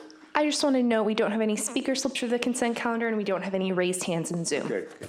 9 and 12 I'd like to pull, please. So we got 3B6. I'm sorry, Mayor, we just had a raised hand. Would you like to recognize the speaker and see what item they'd like to pull? See if you want Does the name begin with an R? Ryan. Ryan. Ryan? Ryan, you are unmuted. Okay, we'll keep moving. 3B6, 3B9. There was another one we wanted to pull. 3B12. 3B10. Connected here. Was 3B10 pulled or was that just? Can you hear me? Not pulled, okay. Yes, we can hear you. Which item do you want to speak on? 7. 3B7. Okay, so let's get them. 3B6, 3B7. Correct. 6 is this. You got it, Ryan. Okay, 3B6, 3B7, 3B9. What, there was one more, 12. 3B12. Those are the ones that are pulled. I need a motion to approve the rest of the consent calendar. Motion to approve the consent calendar excluding 3B6, 3B9, 3B7, I'm sorry, 7 and 3B12. Okay, I need a second. Second. All in favor? Aye. Opposed? Hearing none, so, done. Okay, 3B6. Doug, you pulled it? Rob, why don't you go ahead and do a quick synopsis of it? And we have already had a conversation on this, but I just want to make it public. So good evening, council. This item is a request to approve a contract with a design firm who will look at our current design for our city solar project. The city solar project was designed and ready to go to construction in 2018. We held off on the project due to the Woolsey fire. This project is ready to be restarted again. However, we're looking to refresh design, look at design alternatives, look at a new modern solar equipment to be implemented in here. So that's what this project is, or this contract will do. The consultant will go do that analysis, look at what needs to be done, make those changes to the plan, and so we can rebid it again. Doug? Yeah, the only reason why I wanted it pulled, and I've mentioned this to Rob earlier, in November, the Public Utilities Commission changed the whole economics of solar. It used to be, and I'm doing this from memory, I think it was 30 cents a kilowatt hour was your rebate for solar production. And it was a credit towards your bill, or you used your power first, however you wanted to look at it. But it was a credit. They changed that to 5 cents. Now, the economics of that means that you got 1/6 of the income or cost savings. And before we spend the full $290,000, I'd like for this maybe to be broken into two parts. Make sure the economics work. And is there a break-even point or advantage point? We have access to power, as I understand it, from the Green Power Alliance that we work with. And it may be better to buy the power from them and let somebody else do the offsite generation than have our own solar system. But let's make sure the economics work, because this is about a $4 million project. And the way I figured it on the back of an envelope, I'm not sure we can generate enough power to offset it at a nickel a kilowatt. So just to answer the question, because yes, we talked about it earlier, part of the project will be doing a full cost analysis of doing that process, looking at the cost of the project, looking at the current costs, because the $4 million was just an estimate of what we figured the cost would be.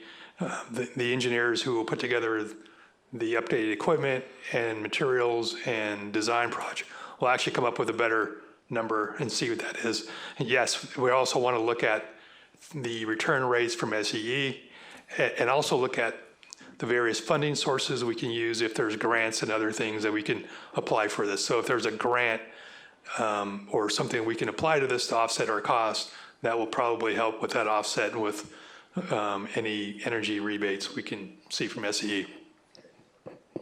Okay, Bruce? Paul? Rob, are you also looking at there are several systems now to allow you to actually use your own solar power to charge the electric cars that you're charging cars for and never put it on the grid? And there's also a system to use the power immediately for separating hydrogen from the atmosphere, and then with having a hydrogen-powered generator to run City Hall.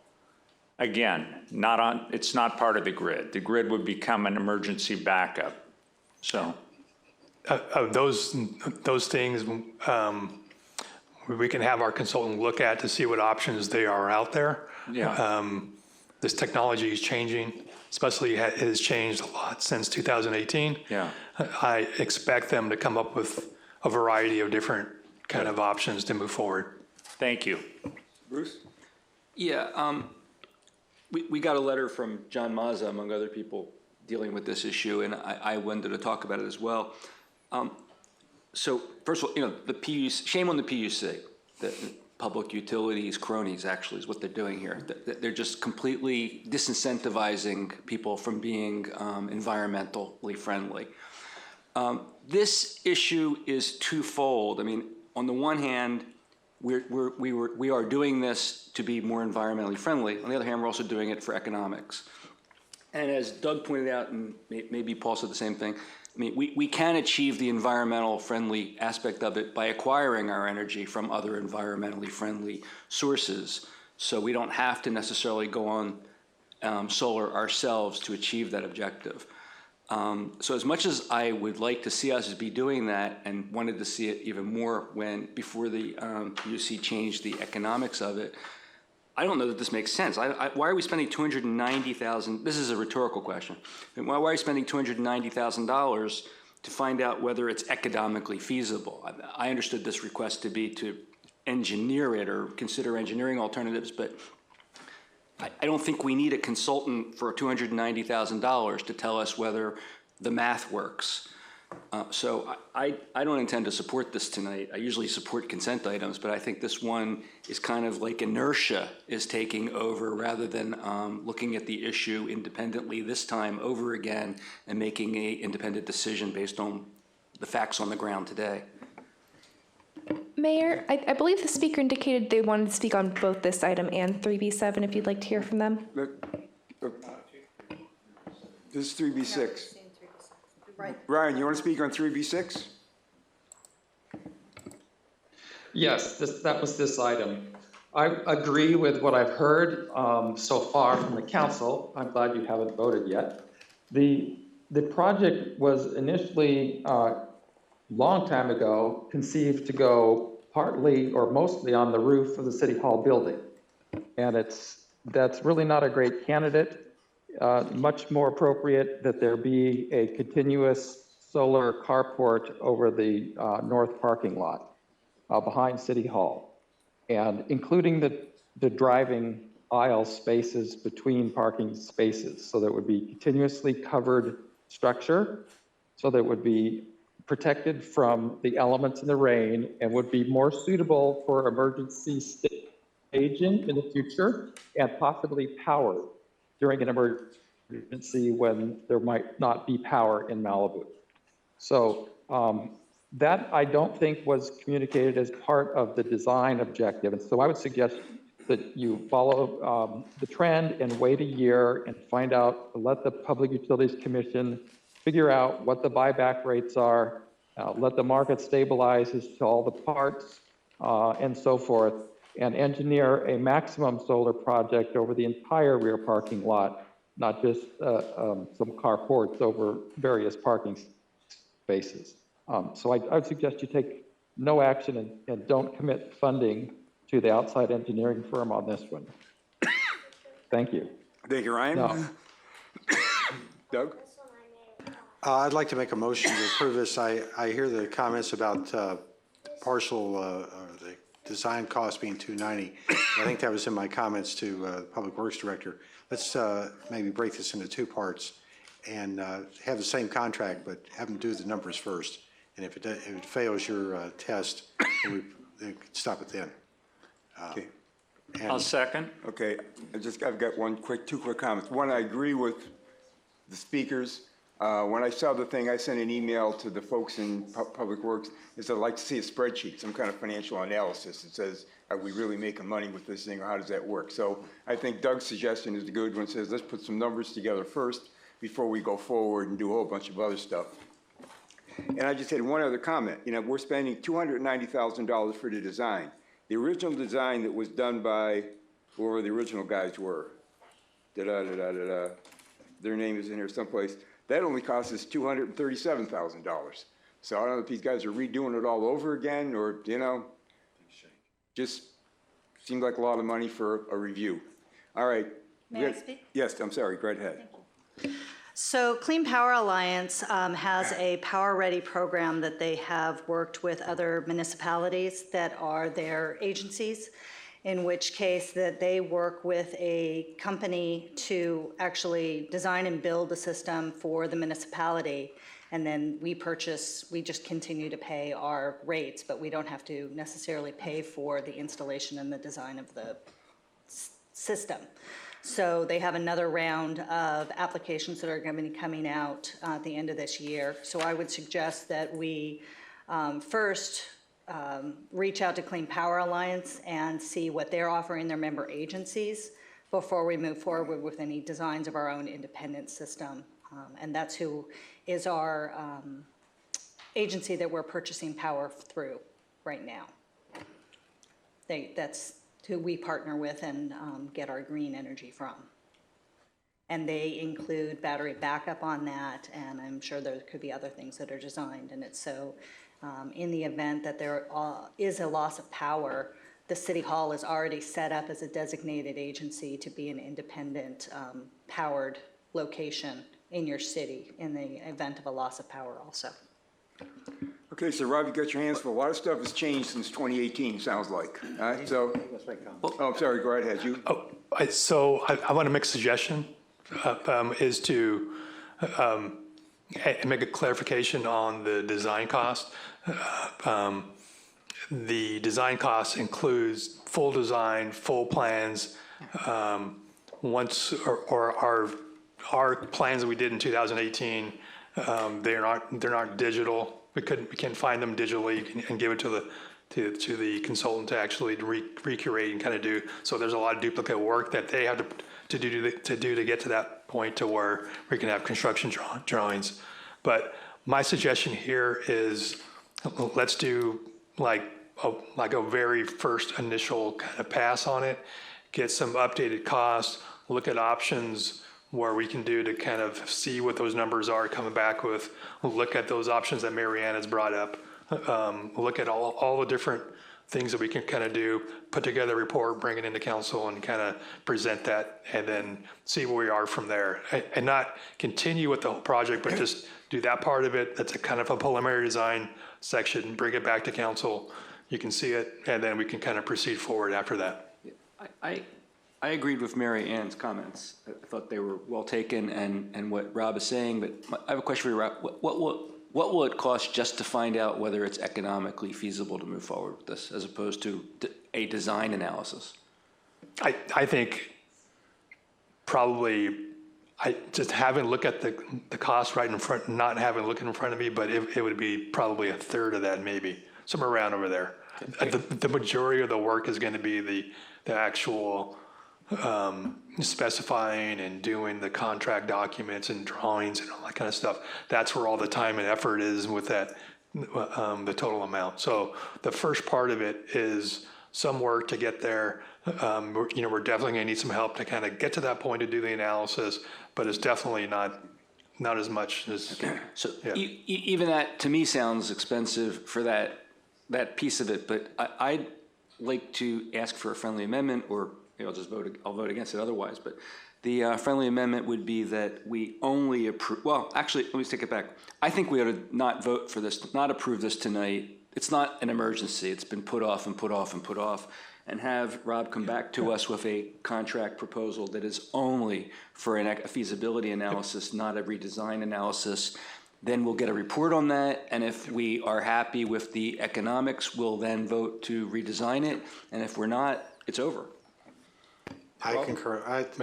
I would pull my, if we just want to send it back for the review, let's pull my motion and let you come back with a revision. How's that? Yeah, absolutely. That works good too.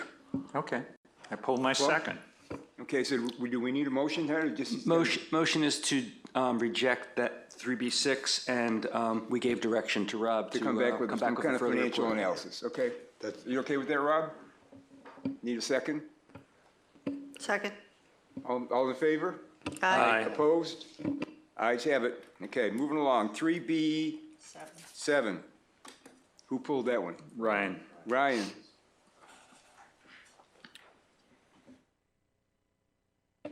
Ryan, we're unmuting you so you can speak on item 3B7.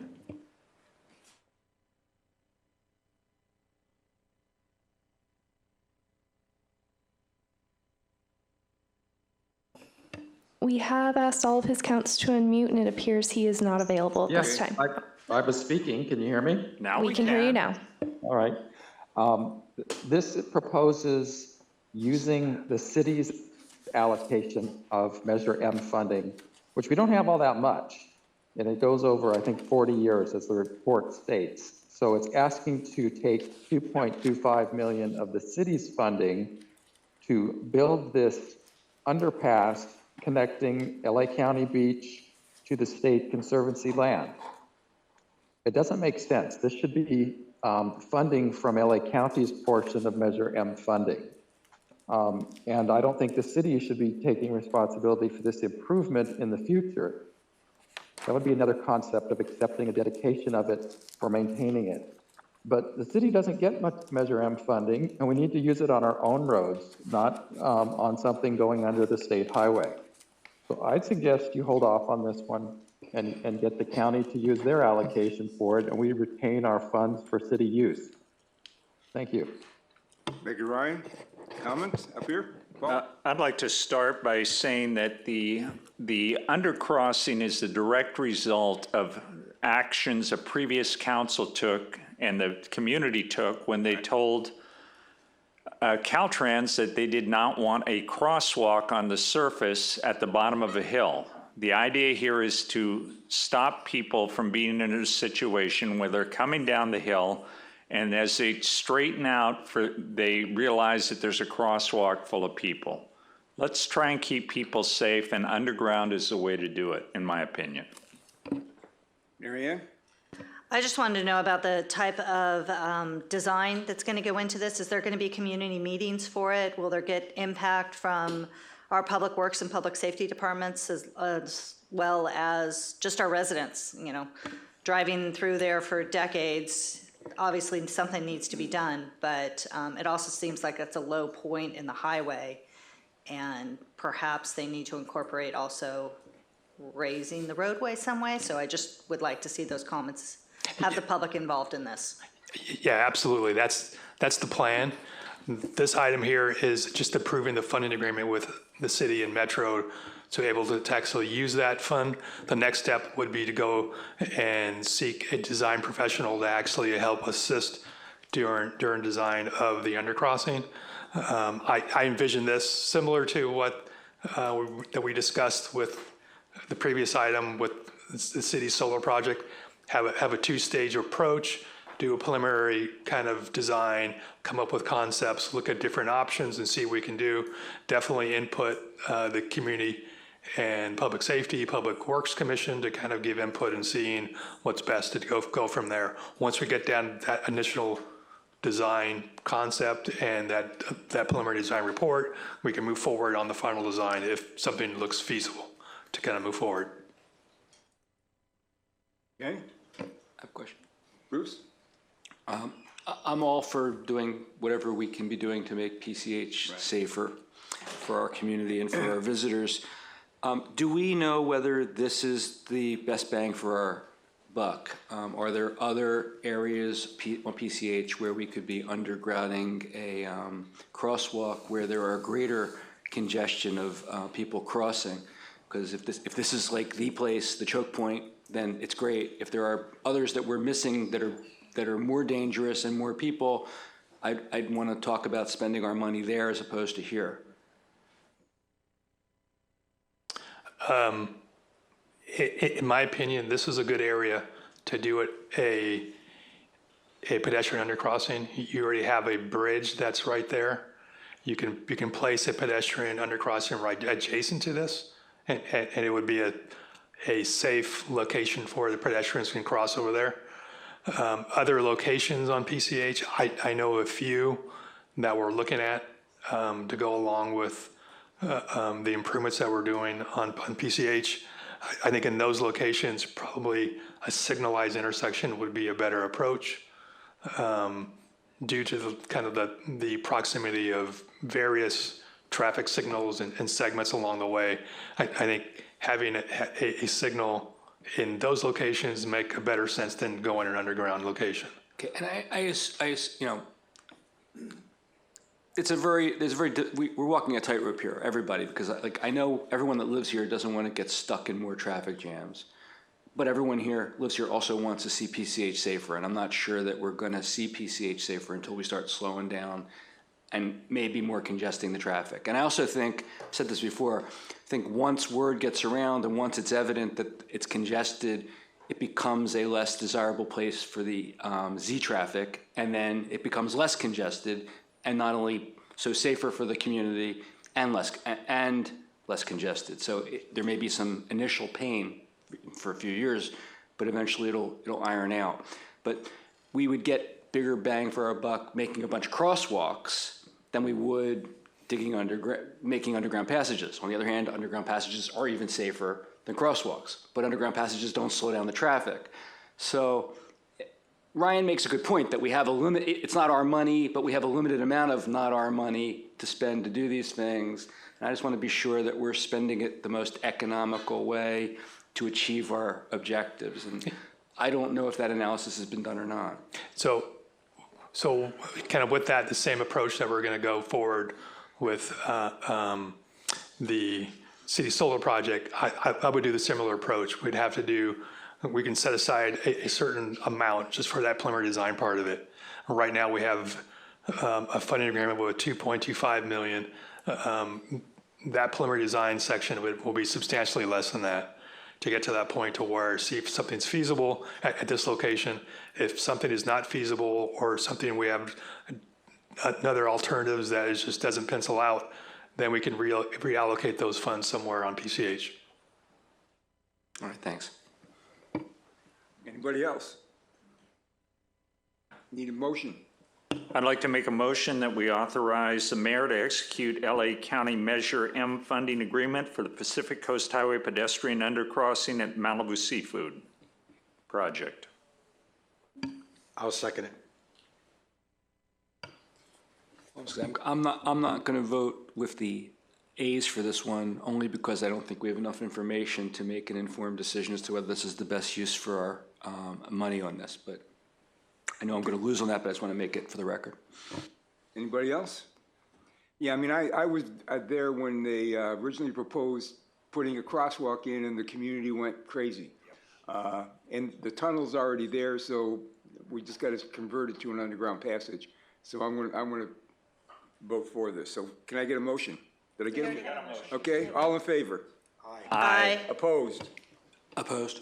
Ayes have it. Okay, 3B9. Who pulled 3B9? I did, solely to stress the criticality of us approving this and continuing to approve this until we have a material change, which is just not going to happen until we do something, because Caltrans is not going to do it. Although it's great that they want to put up a crosswalk that our planning commission won't let them put up. But I have a question. We had directed that the staff come back to us with a list of unilateral actions that we can take or arguably take to make PCH safer pursuant to this declaration. Where do we stand on that? Yes, thank you for the question, Councilmember Silverstein. Staff is working on that, and we are preparing that report, and we are going to bring that forward at the March 12th regular council meeting. So the very next regular meeting, we will be having that on for discussion along with staff's analysis. Excellent, thank you. So I'll move that we approve 3B9. A second. All in favor? Aye. Opposed? Ayes have it. 3B12 is the last one. Who pulled, Bruce, you pulled that one? That's me again. Yeah, I have a question. This is pursuant to our settlement agreement with the, what's it called these days? The ranch? Yes. The Creek? Cross Creek Ranch. Cross Creek Ranch, okay. among the various businesses that have been approved that we're getting report on are two called Kith. I don't know what that is, but that doesn't matter. I assume they're both the same business, but a different thing that they're doing. Is that accurate? Yes, that is correct. One is clothing retail and the other is food. Okay. Now, are they both being approved or occurring pursuant to the settlement agreement such that they're not eating up square footage that they otherwise wouldn't be allowed to have if we didn't have the agreement? Or are they things that are getting clearance above and separate and apart from the exempted settlement space? If you understand my question, I'm not sure how clear that was. I'll ask back to you. I'm sorry. That's fine. I appreciate that. Is your question, so they qualify as a formula retail business, and if there were no settlement in place, and correct me if I'm wrong here, Trevor, they would be then required to occupy that 30% category that falls under our formula retail ordinance. I think there's a question whether they're getting a formula retail clearance or if this is an approval subject to the settlement agreement. Yes. It's to the settlement agreement. All of these are for the settlement agreement. None of them are formula retail clearances. So there was no need to make a determination of whether the two together constitute one retail establishment because they would both be cleared under the settlement agreement, right? That's correct. Okay, so it's not a precedent that would support other businesses that have multiple types of business having multiple storefronts in a shopping center. I understand. I would not say it would have any precedence for a future formula retail clearance analysis. This is completely analysis based on the language of the settlement agreement. Okay, great. Thank you. Appreciate that. Need a motion? I move we receive. It's just receive and Yeah, file. yeah. File, done. We don't Okay. need a motion. All right, we're moving to item 6D. D. After. We've got kids in the. You're gonna break, I'm gonna keep going, get through 6D, then have a break. That's good, we got people been waiting here for, yeah. All right, 6D, who would like to give us a report? All right, I can start. Our attorney's starting. Wait a second. All right. On February 14th, 2024, the City Council met in closed session to discuss a threat of litigation from Scott Gillen at the Malibu Planning Commission meeting on November 20th, 2023, related to the proposed skate park project located at Bluffs Park, 24250 Pacific Coast Highway, and consider terms of a proposed settlement offer from Mr. Gillen. The council met again on February 22nd, 2024 for the same purposes. At that meeting, the council directed that the proposed settlement be considered at the City Council's regular meeting scheduled for February 26, 2024. The following day, a staff report was published laying out the central features of the proposed settlement. While the City Council was allowed to consider this item in closed session, it is voluntarily elected to hold this item in open session so that the terms of the potential settlement can be examined and considered by the public. The City Council wants to hear from its residents regarding this proposal and whether it makes sense for the city and its residents. The City Council has not agreed to any proposal at this point in time and is waiting to hear from its residents before making a decision. The proposed agreement would result in the dismissal of the appeal filed by Mr. Gillen and avoid the cost and potential delay of litigation. The proposed agreement would involve the city voluntarily making changes to the project. These changes are of a nature that would be appropriate, that would be approvable administratively and would not require hearings before the Planning Commission. To be clear, though, the city's municipal code and LCP would apply to the project, and no entitlements or exemptions would be issued through the settlement agreement. The proposed settlement would have three central features and, if executed, would result in the dismissal of the appeal and the related threat of litigation. The first is that Mr. Gillen would be allowed to install, at his own cost, landscaping on the skate park property in accordance with the plan attached to the staff report. He would be responsible for maintaining this landscaping until the city installs an irrigation system after construction of the skate park is complete. The city would have the obligation to maintain the vegetation after installation, but if the vegetation dies despite the city's efforts, the city would not be required to replace this vegetation, but Mr. Gillen would have the option to replace it at his own cost.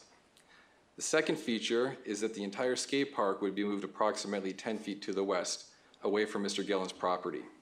And the element of the skate park located closest to Mr. Gillen's property would be sunk approximately 2 feet further into the ground, which would reduce the height it projects above grade. The plans depicting this change were also attached to the staff report. Mr. Gillen would be responsible for the costs of additional grading required and the costs of the redesign. The plans for these changes were designed by the city skate park designer, who is available tonight to discuss the design. The third feature is that Mr. Gillen would be allowed to park vehicles at Bluffs Park adjacent to his property for a period of 4 months and then on a month-to-month basis afterwards. Parking would be allowed only during the week and during the construction hours allowed in the city. Parking would cease as soon as the city needs the space for construction of the skate park. Mr. Gillen would pay the city $5,627 a month for this privilege. And now Kristen Mieszko will now present the proposed changes in more detail. If the City Council would like to pursue a settlement of this matter, it should direct staff to return with a draft agreement for the Council's review, including any specific directions as to its contents. Staff had hoped to circulate a draft settlement agreement this morning, but was unable to arrive at language with Mr. Gillen in time to circulate to the public and Council in advance of this meeting.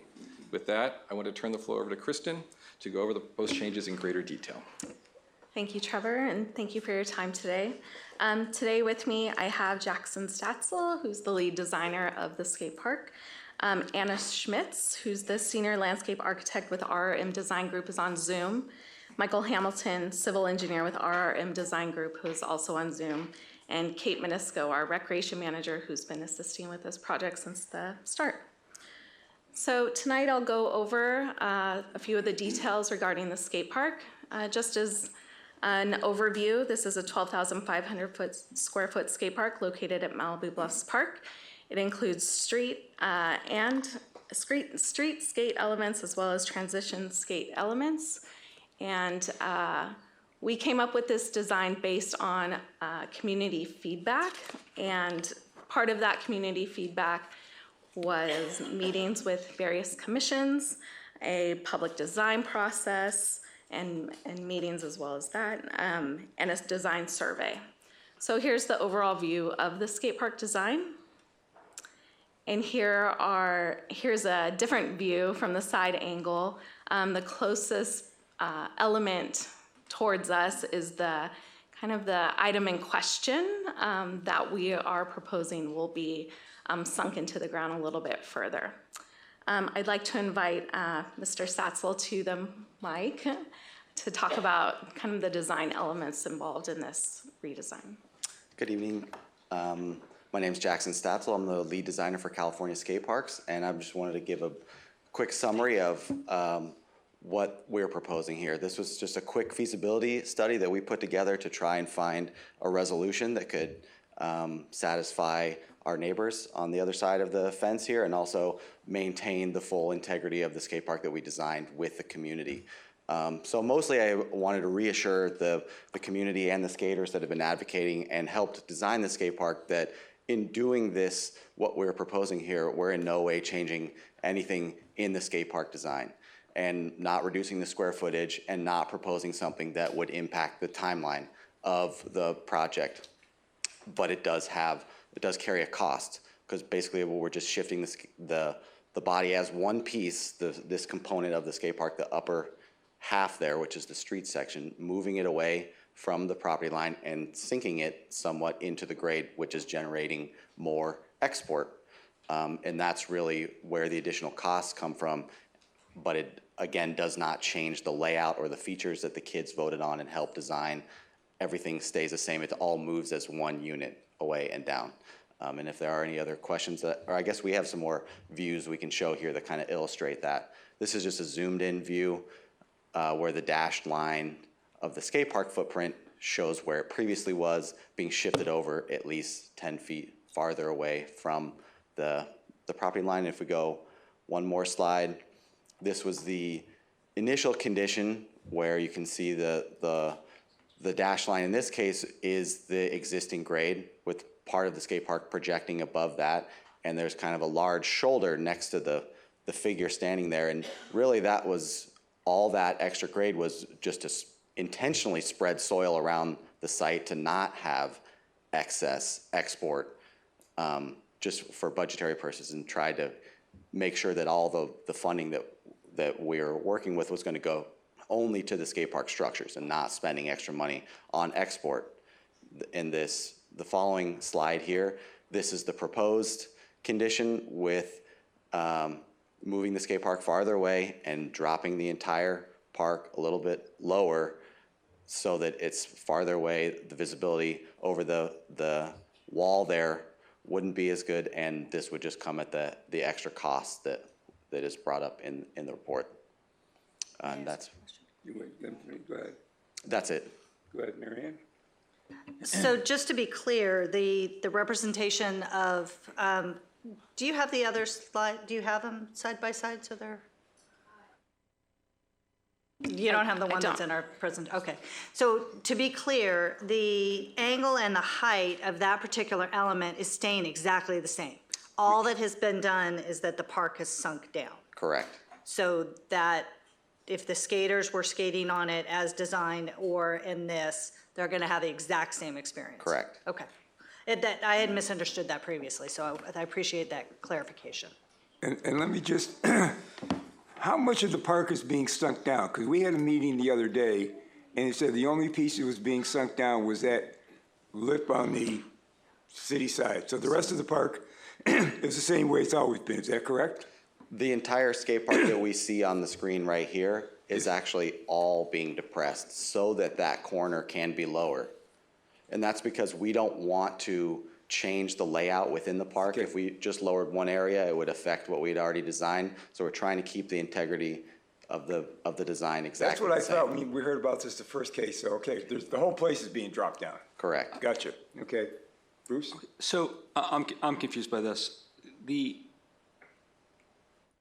If it were not changed, are you saying that the lowest point at which the slope goes to would be higher than it's going to be if it is changed? Yes. Okay, so everything's coming down, the top and the bottom? Yep. Okay, now, when you say the words were generating more export, what does that mean? That means that in the big slope where we're placing the skate park, we had originally placed it at one grade, and the more that we lower it, we have to cut more soil that we have nowhere to put it. So it will have to be paid for to export it off-site. Okay, and we'll have to be removing soil both from the portion that is lowered at the top as well as the portion that is lowered at the bottom? Correct, and in this, like this image here, that whole shoulder next to the skater is all addition. It's not part of the skate park. That's just soil, but it's raised, and that's just kind of a berm that will also be removed. Okay, so the next question I have may be for you, maybe for some part of the staff. Is that grading, or is that something different than grading? That's grading. That is grading. Okay, so this requires additional grading. Correct. Thank you. Do we know how much additional grading? We did kind of a rough estimate. What do you So we think didn't it do a deep dive, but in here, we're assuming that it's somewhere in the neighborhood of 600 to a maximum of 1,000 cubic yards extra.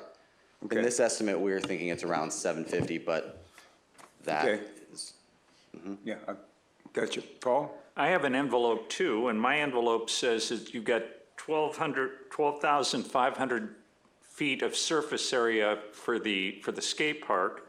And if you're lowering it by 1.5 feet, because some of it's walkways that aren't going to be lowered at all, that's about 462.96 cubic yards, according to my phone and the calculator on it. Yep. Yeah, and that's the actual footprint of the hardscape. Right. But some of the grading around the park also needs to be manipulated to tie in those grades, so it's not just, and it's actually not the entire 12,500, because the bowl component of the skate park is staying at the grade that it was already designed at. It's just the upper component, which is maybe closer to 9,000 square feet, but it's just the grading around it also that will be. The bowl is still shaped like it was shaped before, but the bottom of the bowl is deeper than it was before. The bowl actually is remaining unchanged in this scheme. That's why in this image here, we're only adjusting the top portion. I see, yes. Yeah. Okay. The bowl can actually stay where it was. Wait, now I'm confused again, because The bowl is the lower unit. I know, a different unit altogether, or we're talking the bottom of There's this? a transition, a skate transition between the two. There's kind of Right. two separate components to the skate park. There's a main body, which is the shape that looks like a wine bottle up top, and then the pool, the bowl, the lower portion of the skate park is not moving because it's not in contention. It's not at a high grade. There are no visibility issues from that portion of the skate park. Okay. Okay, but you believe it'll be 600 to 1,000 cubic yards of grading additional? Correct. This information is a little bit different than what we had in our last meeting. Yes? I had a conversation with Jackson following that meeting, who let me know that the whole element Right. That's what we is being thought. sunk. I'm just saying, I made a decision based upon different information. Okay. Any other questions? Get some public speakers. I have additional information. Oh, sorry, please go right ahead. Sure. So the landscape plan, the city will continue to have our landscape plan that was approved through the Planning Commission. We'll have 17 coast live oak trees in approximately 24-inch boxes. We'll use recycled water, and we'll have native shrubs. The additions that the Case property is proposing is greenbark ceanothus, lemonade berry, California bay laurel, and island oak. This is the landscape plan that the city has, was in the original design. And this is the optional items that the Case property has provided to the city.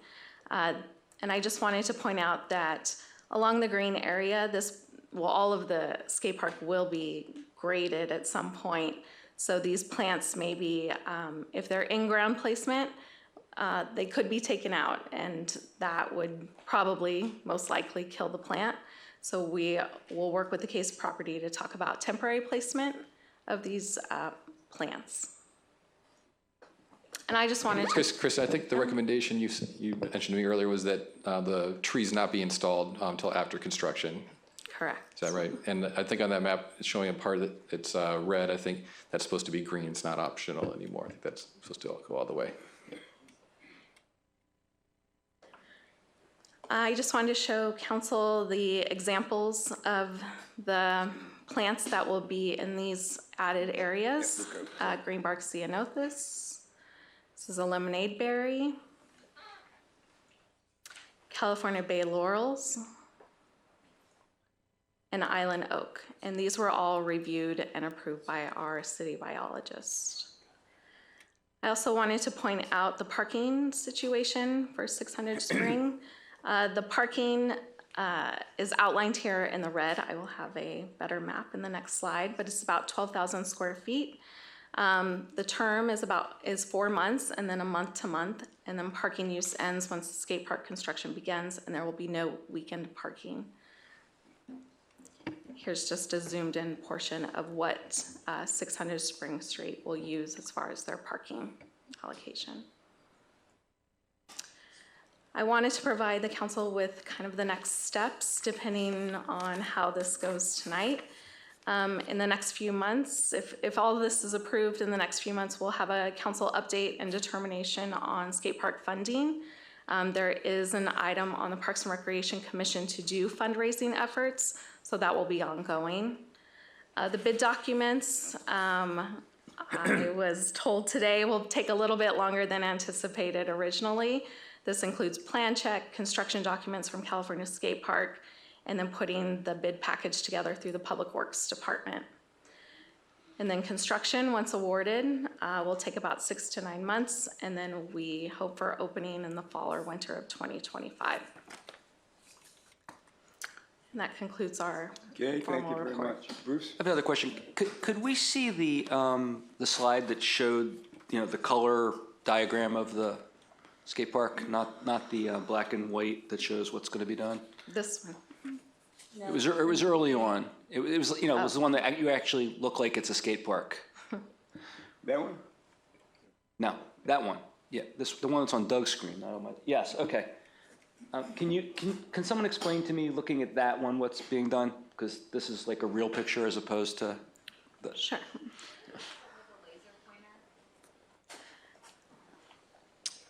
Oh, is this a laser pointer? There you go. That's helpful. That's great. All right. Okay, so this lower portion is the bowl. This upper portion is kind of the street area, we'll call it. All the changes are only affecting this, and this portion of the skate park will move as a unit to the west and then be depressed into the ground in order to achieve what we're proposing. Okay, so that entire bowl, the one, you called that a wine bottle before, I think? The up here is what I meant by that shape. Kind of has a that, bottleneck in there. that entire part of the park will be sunk, the equivalent depth of the reduction of the height that's coming down at the top? Yes. Every single portion of it? Well, we can address all of the grading and the elevations within the skate park to make sure that that corner lowers right here the full 2 feet. Right, but we can manipulate all these grades in here. Will it all flow seamlessly through the entire bowl such that it's as if the whole thing was built 2 feet or 3 feet lower as opposed to just affecting a small portion of it? Yes, it will be that this entire skate park, as we see it now, moves and shifts down. And inside the skate park, you will notice no difference. Okay, now I'm not a skater. Is there any relationship between the depth of that bowl and how you get, do you get over to the other one by skating, or is that a completely separate arena that you? You do, they are connected and you skate, and we have elements in here where it's actually kind of a pump track circuit around the perimeter of the bowl also. And there is a relationship between the depths of the elements here and the depths that are in this bowl that are related to just progression and making sure there are different sized elements. And again, forgive me, my questions are silly because I don't do this. Yeah. But is there any, and I know this was very carefully and meticulously designed with the input of the community, is there any aspect of the other bowl and the way you get back and forth that will be impacted in any way by the lowering of the one and not of the other?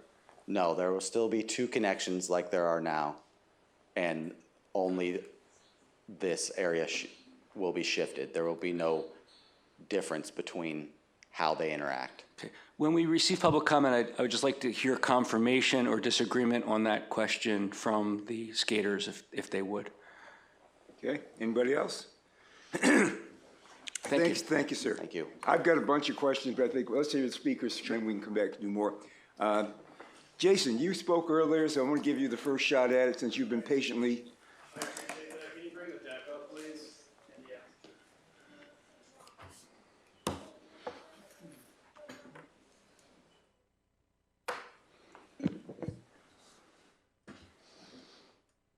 All right, you got it. All right, my name is Jason Petta. I'm a professor of physics. I want to comment on some aspects of the skate park. I was here in November when this was voted on. If I remember, it was unanimous. There was broad support to build this. Here we are again, a few months delayed. So let's talk about what the issue is. The issue seems to be this one sentence in the code, section 3.3Q14CI, which basically lays out the code, the city of Malibu for the specific site, the Crummer site. It says the facility shall be designed to minimize noise, lighting impacts, and disruption to nearby residents. And according to Mr. Gold and Scott, it's on the city to push back against that. So I'm gonna do that right now since you haven't. Let's take a look at the impacts that this system has on the nearby neighbors from a Lot 4 perspective. These are noise levels that are in the city ordinance that describe the number of decibels that can be accepted. This is due to non-vehicular activity. The maximum noise, 75, 85 decibels audio during daytime hours, okay? Let's put this in comparison with some real quantitative figures that you're familiar with. I found this chart on the internet. This is what we're looking at. This is the maximum allowable noise level that the Malibu city is sort of set. PCH, a study looking at the intersection of Trancas and PCH back in 1992, when there was probably much less traffic, puts this number at 70 dBA. The Irvine Skate Park has a noise level of 54 dBA at 25 feet. We're gonna double that, 50 feet, 100 feet. That's a factor 4 in distance. A factor 16 in power puts that down to about 40 decibels of noise, way below the 75 dBA limit that the city has imposed. Do you understand? Now let's go on further and let's look at the line of sight from Lot 4, Scott. This is where your resident is gonna live. This is not shown on the drawings, and it should be. They're way down here in this mansion. They're looking at a lot line here, a grade level of 192 feet. They have to go uphill 12 feet to get to the same level, the grade of the skate park. In between them, there's already a wall. There's 2 layers of trees that you can barely see here. There's a driveway, a gate, okay? You have all of that between Lot 4 and the skate park. And there's so much design in this. Why would someone in this ginormous house want to look uphill at a skate park, right? When you have that beautiful ocean view there. So just to finish, we demand action. We want you to move on this now. He's threatened litigation. We're going to threaten litigation. We believe what you've done here with a closed session meetings violates the Brown Act. And one of your committee members stepped out earlier this week in response to that, and we feel the same way, and we're going to start looking into this, and these are some of the concerns. Thank you. Thank you very much. I love physicists. What was your name again? Jason. Jason, thank you. Jason, very good. All right, Robert Gold, you're up. And you got 4 minutes.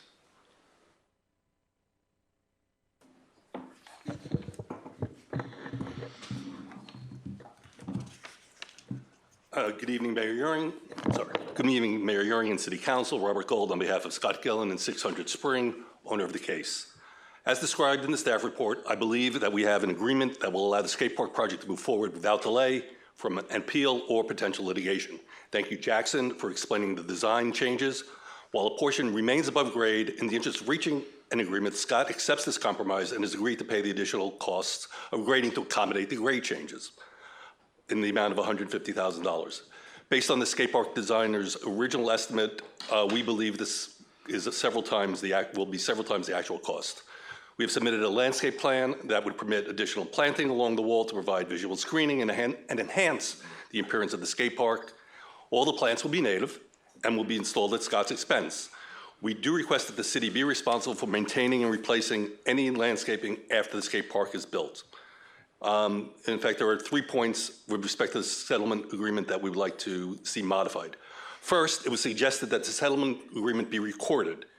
To put the issue to rest, Scott will agree to pay the entire $150,000, which again is several times we believe the cost of the work upon execution of the settlement agreement, and he would agree to personally guarantee the terms of the agreement. And if payment is not made, the rights granted on the agreement would be forfeited, and so no recordation is necessary. Also, as is typical in loan documents, such a recordation would be prohibited. Second, since 600 Spring is donating additional landscaping, it will be a public benefit, and therefore, since the city will be maintaining the skate park, if trees die, they should be replaced at the city's cost, not 600 Springs. I've been working on this project for over 17 years, so before I sit down, I think sharing a little background is important. The Case homes and the skate parks were created by subdividing one parcel that had a unique zoning designation, planned development, a zone that allowed for both residential and recreational uses. Unlike all other zoning designations, this allowed the city to create specific development standards for each lot. The development standards for the homes in the skate park were drafted simultaneously by the city in consultation with Coastal and the property owner, which I was one of, during an 11-year entitlement period. During that period of time, a great deal of thought was spent on how to minimize potential impacts between the residential and skate park uses. When standing in the skate park, Bluffs Park, or elsewhere, the height of the homes was the biggest concern. Therefore, the development standards limited the height of the homes to 18 feet and in certain instances to 15 feet. With respect to the skate park, there were concerns about potential noise and other impacts to the homes.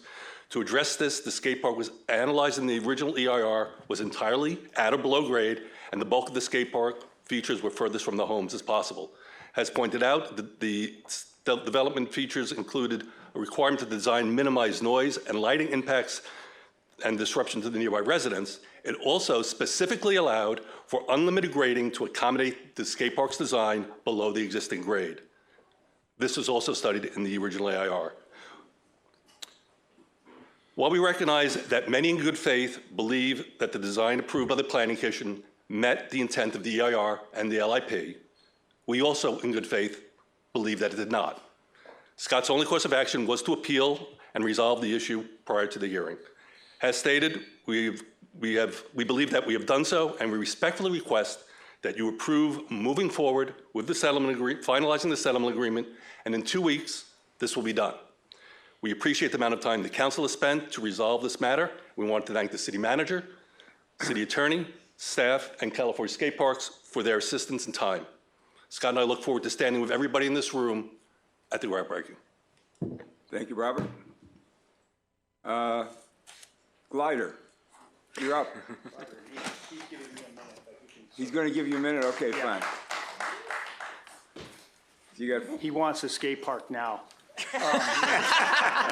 Well said, Glider. I'll let him talk. Waiting all night. Let him We wait talk. all the time, you know? Well said, Glider. Well, you know, Robert Gold started this project 17 years ago by dividing this community, bringing in all the people from the AYSO and Little League and saying that they were going to get like Little League fields and everything in order to get their entitlements and get those houses and get that split and get that subdivision. And those people, those kids all got screwed in the deal. You know, so we've been waiting, you know, so now we got a skate park that was approved, the EIR, I mean, who was like appealing the EIR was Robert Gold as a resident. He was the one that was saying the noise, like the guy, right? So now, what are we gonna do? He's gonna threaten, you know, we should play back Scott's like, you know, I'm gonna sue, you know, like, come on, man. Like, just do this thing. If you're gonna tell me that you guys are gonna move a skate park 10 feet over and you're gonna do all this grading and it's not gonna delay anything, then like everybody in Malibu should just come into the planning department and start making their changes today. Because like that's gonna set the precedent. Every developer is gonna come in and go, I'm gonna sue and I want my house done this way. I want my shopping center. I want my pool. I want my everything. And I'm gonna threaten it. And you know, we got a city interim attorney that's gonna just sit there and bend over for these guys and do this negotiation that's like a joke, you know? Like what kind of, where do we set the precedents? Like these kids are getting screwed. I wish all the people from the pool stayed and listened to this, but we're here now and we're getting screwed and we're getting jammed into this thing. You know, those trees, you know, why are they not going on his side? His trees were being appealed by Malibu Country Estates. And I saw some of them they're in there, they're gonna be 10 to 20 feet. So what's to say that Robert Gold doesn't come back for Malibu Country Estates and goes, I disapprove those trees, right?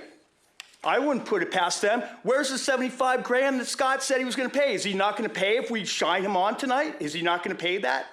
Like he promised to. $5,600 for parking? What happened to the parking like that he's been using? I've got messages going back to 21 with him about the guys using the lot there. 56 grand, 5,600 a month is 67 grand. He's been using the lot there for years. Like the city hasn't done anything. Where's that money? Like, come on, like, screw it. Like, just do it. Like the guy said, let's sue him back. Put a cloud on his title. Like, try to sell, like, not that they're selling. I mean, they're not going anywhere. So let's, you know, put a cloud on title. Do the right thing. Who are you standing with? You stand with Glider or Gillen and Gold? Like, come on, who are you guys working for here? We want the skate park now. You don't need, you can go on item 4A tonight and appeal, like deny his appeal. You don't need to do any of this stuff. Let him sue. Doesn't slow it down. Start building. Don't tell me that the planning is going to be no problem. We're going to just move the skate park. And the other thing too, there is a change in that. I took a little thing and there is a difference in the transition in that bowl. I looked at it, unless your schematic is off, but that transition is different and it's been changed. Why do we need, and we're going to be, with more trees and junk flying into the skate park. Why do we need landscaping in a skate park? There's plenty of landscaping all over the place. You guys need to do the right thing. Let them sue us. For once, stand up, man. The city needs to stand up to somebody and go, you know what? A threat of a lawsuit? You come, do it. Don't be like pussies. Do it. Thank you, Andy. Thank you. Joe Drummond, you're up next, followed by Heather. Is Heather Gardner here? No. Heather, come on up front. You're going to be next after Joe, followed by Billy, Grace, McKinley. Go ahead, Joe. You're on. As I said before, the Scott Gillen and his party should not be rewarded for their bad behavior. We need to just go ahead with the appeal, deny the appeal. He's not going to sue because it'll put his homes in jeopardy. I mean, he won't be able to sell them. So I just think that's the way you should go. That's all I have to say. Thank you very much. Okay, Heather. And is McGinn, are you out? Come on up front, get a seat. Go ahead, please. Good evening, everyone. Thank you again for your time. I'm kind of at it's hard to say here what's going on. I met with Robert and we had a great discussion about the history, and I feel like we wouldn't be in this position if the city had kind of put it where it was supposed to be, at the level and going down into the ground the way it was supposed to be. And now we're in this position of trying to negotiate more. I feel like I understand everybody's position. I feel like what we need to do is whatever supports getting the skate park built the fastest. Anyone that I've spoken to in this burned out, trying to get a skate park community wants the skate park as soon as possible. Moving it 10 feet, adding some trees, pushing it down a little bit. If there isn't an added cost to the city, if the timing isn't tremendously different, doesn't seem to me like a horrible thing for working with someone who I don't particularly agree with actions that have been taken in the past and behaviors. However, that's part of politics, isn't it? And getting things done sometimes.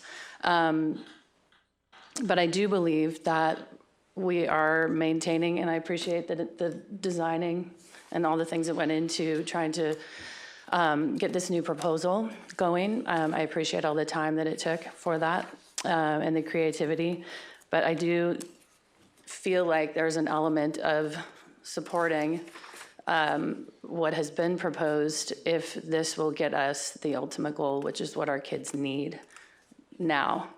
Most of the kids that attended, we had a huge group of people that were here for the Planning Commission meeting, and there was something published in the paper. It is finished, so to speak. It hasn't been finished. People are reluctant to spend hours of time of their evening when I should be putting my daughter to bed about an hour and a half ago, and she's texting me, "Mommy, where are you? Where are you?" And I'm waiting to speak, looking tired, as you can see. But I do believe that if we can move forward on this in a positive way, have a positive relationship with our neighbors, that and the changes aren't that dramatic, and they're willing to pay for it, shouldn't be on us. They're willing to pay for it, then we should move forward and do what we can to get this done. If saying no and going into a lawsuit is something you guys want to do and you think that will get us there faster, then by all means, let's get us there faster. Thank you. Thank you very much. Billie Jean, you're up. Is it Billie Jean? Yes, you're up. And Finn Murphy? Is there Finn Murphy here? Okay, Murphy, come on up front. You're gonna have the next speaker. Grab a seat up front. Go ahead. Okay. Hello, Mayor, City Council, and Malibu. My name is Billy. I'm here tonight on account of a dream that many of my friends and I share. It has been so much fun learning the many lessons that skateboarding has to offer, and I come to you tonight to request no further delays on the construction of the permanent Malibu skate park. I can't begin to express how much having a place to skate soon would mean to all of us. Please approve the skate park as it is with no further delays. Thank you for your time. Thank you very much. Finn? Finn, you're up. Oh, Finn's got to get a speech. Hello, I'm Finn, and firstly I just want to thank all you guys for taking the time to go through all these negotiations and all these hurdles that we've had to go through. In my opinion, I feel like moving the skate park 10 feet away and dropping it 2 feet, if that's what has to happen, then that's fine. That doesn't affect skating. Those are just changes in the location. That's okay. But yeah. Well, basically, sorry. If that's what needs to happen to get this park done sooner, then that's what we need to do. And then if we need to go into a lawsuit to get this park done sooner, then that's what I think we need to do. Like Billy said, like Glider said, like everyone has said, we want the skate park now. We want it as soon as we can. And whatever we can do to get there, let's do it. Let's just, yeah. We want to skate and we want to do it soon, so. Thank you, Finn. Thank you. Appreciate it. Alicia, you're up. Alicia Peak? Alicia Peak, you're up. And followed by Samantha. Is there a Samantha? Samantha Bravo. No, Samantha. Samantha Assis? Is there such a person here? How about Robert Jordan? Robert Jordan here? No? How about Damian Way? All right, so you'll speak after Alicia. Go ahead, Alicia. Hi, Alicia Peak. I think all of you know me. I didn't write something down, which is not like me because I'm obviously drawing a blank. But I will say that I never agree with Andy Lyon on anything, and I really agree with him on this. I think Mr. Gold standing up here and spending half of his time talking about additional negotiation that he wants to make, to me, says it all. They're going to continue to change things and move things and negotiate this for that the whole way.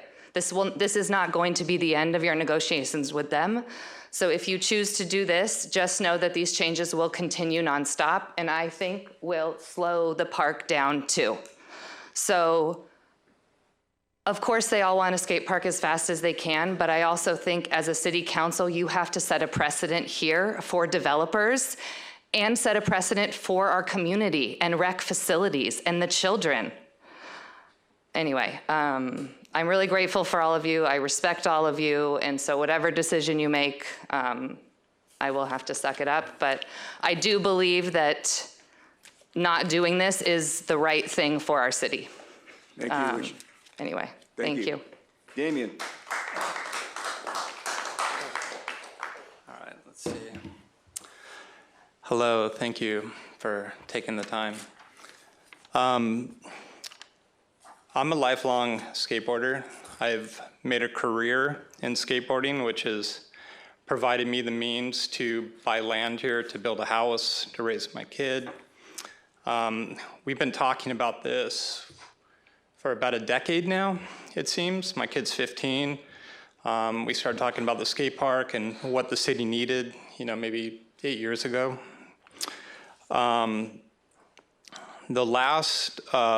planning meeting was stacked. You thought the swim thing was big. This place was full. Tons of testimony, a lot of kids talking about their sort of firsthand experience with the bureaucracy of the city, the sort of weight of the developer, his impact on giving these kids what they need to thrive. A lot of these kids were young or were teens, have moved away, have gone to college. We've seen a complete demographic shift over this bureaucratic process that has been allowed to transpire and drag. From a pure skate park design perspective, what's being proposed is not a big deal. It doesn't change the skating, as Finn said. It's about time. It's about the time that that change might add on to the process and push it out further. And so like a few others said, whatever gets us to the finish line fastest, if it's the change, if it's taking on the lawsuit head on, I think time is the most critical variable here. And we want to see this get done so we don't lose another generation to it, to time, to the bureaucracy, to the developers, to the ego, to the debate, to whatever is holding this thing up. It's ready to go. So own your position, own your seat, own your power, and push it forward. Thank you. Thank you, sir. So Robert Jordan's not here, and Samantha Assessi, looks like. No? Okay, so that will end public. Oh, speakers, sorry. There are 5 raised hands. First is Howard Rutsky. Howard, you're on first. Go ahead. Hi, guys. This is a tough one, but I think you have to weigh how you get there the fastest, like the kids said. And if you can put something in place that you're assured that you're going to get to the end one way or the other, lawsuits are risky. They take time. And as you showed in the diagram already, this is going to take 12 months to design, 6 to 8 months to build. And if you add more time to that, the kids aren't going to get what they want. So if you can be assured that the kids will get what they want, and take into consideration what Alicia said, because, she said it with passion, and it could happen. If you can be assured it won't, then do what the kids want. Thank you. Thank you, Howard. Next, please. Hamish Patterson. Hamish. Hello, good evening, council. Can you hear me? Got you, go ahead. Okay, as some of you know, especially Councilmember Riggins and you as well, Councilmember Euring, there's no one in that room who's been working on this longer than me. I've attended every aspect of this for 14 years. I've sat on the ad hoc committee. I sat on the Parks and Rec committee. I'm a lifelong skateboarder. Everything that's going on here tonight should have been handled in the Planning Commission meeting. Everything I'm looking at here in this agenda item, the schematics, everything should have been at the Planning Commission meeting. But for some reason, this wasn't handled in the Planning Commission meeting. And I highly suggest that you as council members look at what's going on in the Planning Commission, because you have dysfunctional Planning Commission members who I won't mention that are at animosity with each other, and it's a circus down there. With the time issue here, this is a joke on a certain level. Robert Gold and Scott have been asking for this movement of the park and its location since the entire inception of this design. I've been with them at meetings. I've spoken with them behind the scenes. This is nothing new. City staff was well aware of it. And I apologize for being hard on you, City Manager McClary, but you're the 3rd city manager I've had to go up with against. I have fought tooth and nail to get a skate park built in Malibu. I've been through countless city councils, countless city managers, countless designs. And what I will tell you is the city's the problem, people. Be wary when this becomes a budgetary issue. Be wary. We are not done with this on any level. And to quote Bruce, bureaucracy should not get in the way of this. And I hope that you retract your letter about the stuff that went on there the other day. Yes, and the fact that the skateboarding community is not being consulted on this is alarming, because we would have told you all along the way, moving it over 10 feet and dropping it 2 feet was easily doable. But then again, something's going on down at California skate parks. They were utterly unprepared at the planning commission meeting. And Jackson, that's on you for not being prepared. And I hope the skate park doesn't come out like your lack of preparedness at a planning commission meeting. I'm very disappointed at everybody, but as you as council members, you have the chance to rectify this 3 months later. So I hope that you can, and we can get on with this process. Thank you. Thank you, Amish. Who's next? Reagan Shar. Reagan, you're on. Hi, can you hear me? Gotcha. Okay, I think I'm probably the person that's been the longest advocate of a skate park being permanent in Malibu. I go back 20 years of when Papa Jack's was there and trying to get a permanent skate park built in Malibu. I was a planning commissioner for 7 years, and I would talk to anybody that would listen to me. I joined the Parks and Recs Commission. My husband joined the Parks and Recs Commission, and we couldn't get any traction going anywhere on the project. And we had a son that's a really, really good skateboarder, and if you ask any of those kids in the room, they're gonna know who he is. And this brings me to tears to know that this is still being held up 20 plus years later. And I just think you need to move forward. You need to approve this. You need to get this skate park built. I ended up moving away so that my son could pursue his career as a professional skateboarder, which he is. And to this day, he is on Team USA and he's vying for one of the spots to be in Paris. He would represent Malibu. And that doesn't mean there can't be another kid from Malibu that can go on to do that too, but you need a park. I used to have to drive 3 or 4 times a week out to Simi Valley so my kids could skate because there was nowhere for them to skate. And that's why we eventually made the decision to move. I loved living in Malibu. I didn't want to move, but I did for my child what he needed. And I know how things happen in Malibu. I've been involved with the city at a very, intimate level as far as being a planning commissioner, and I see how things can get held up forever and ever and ever.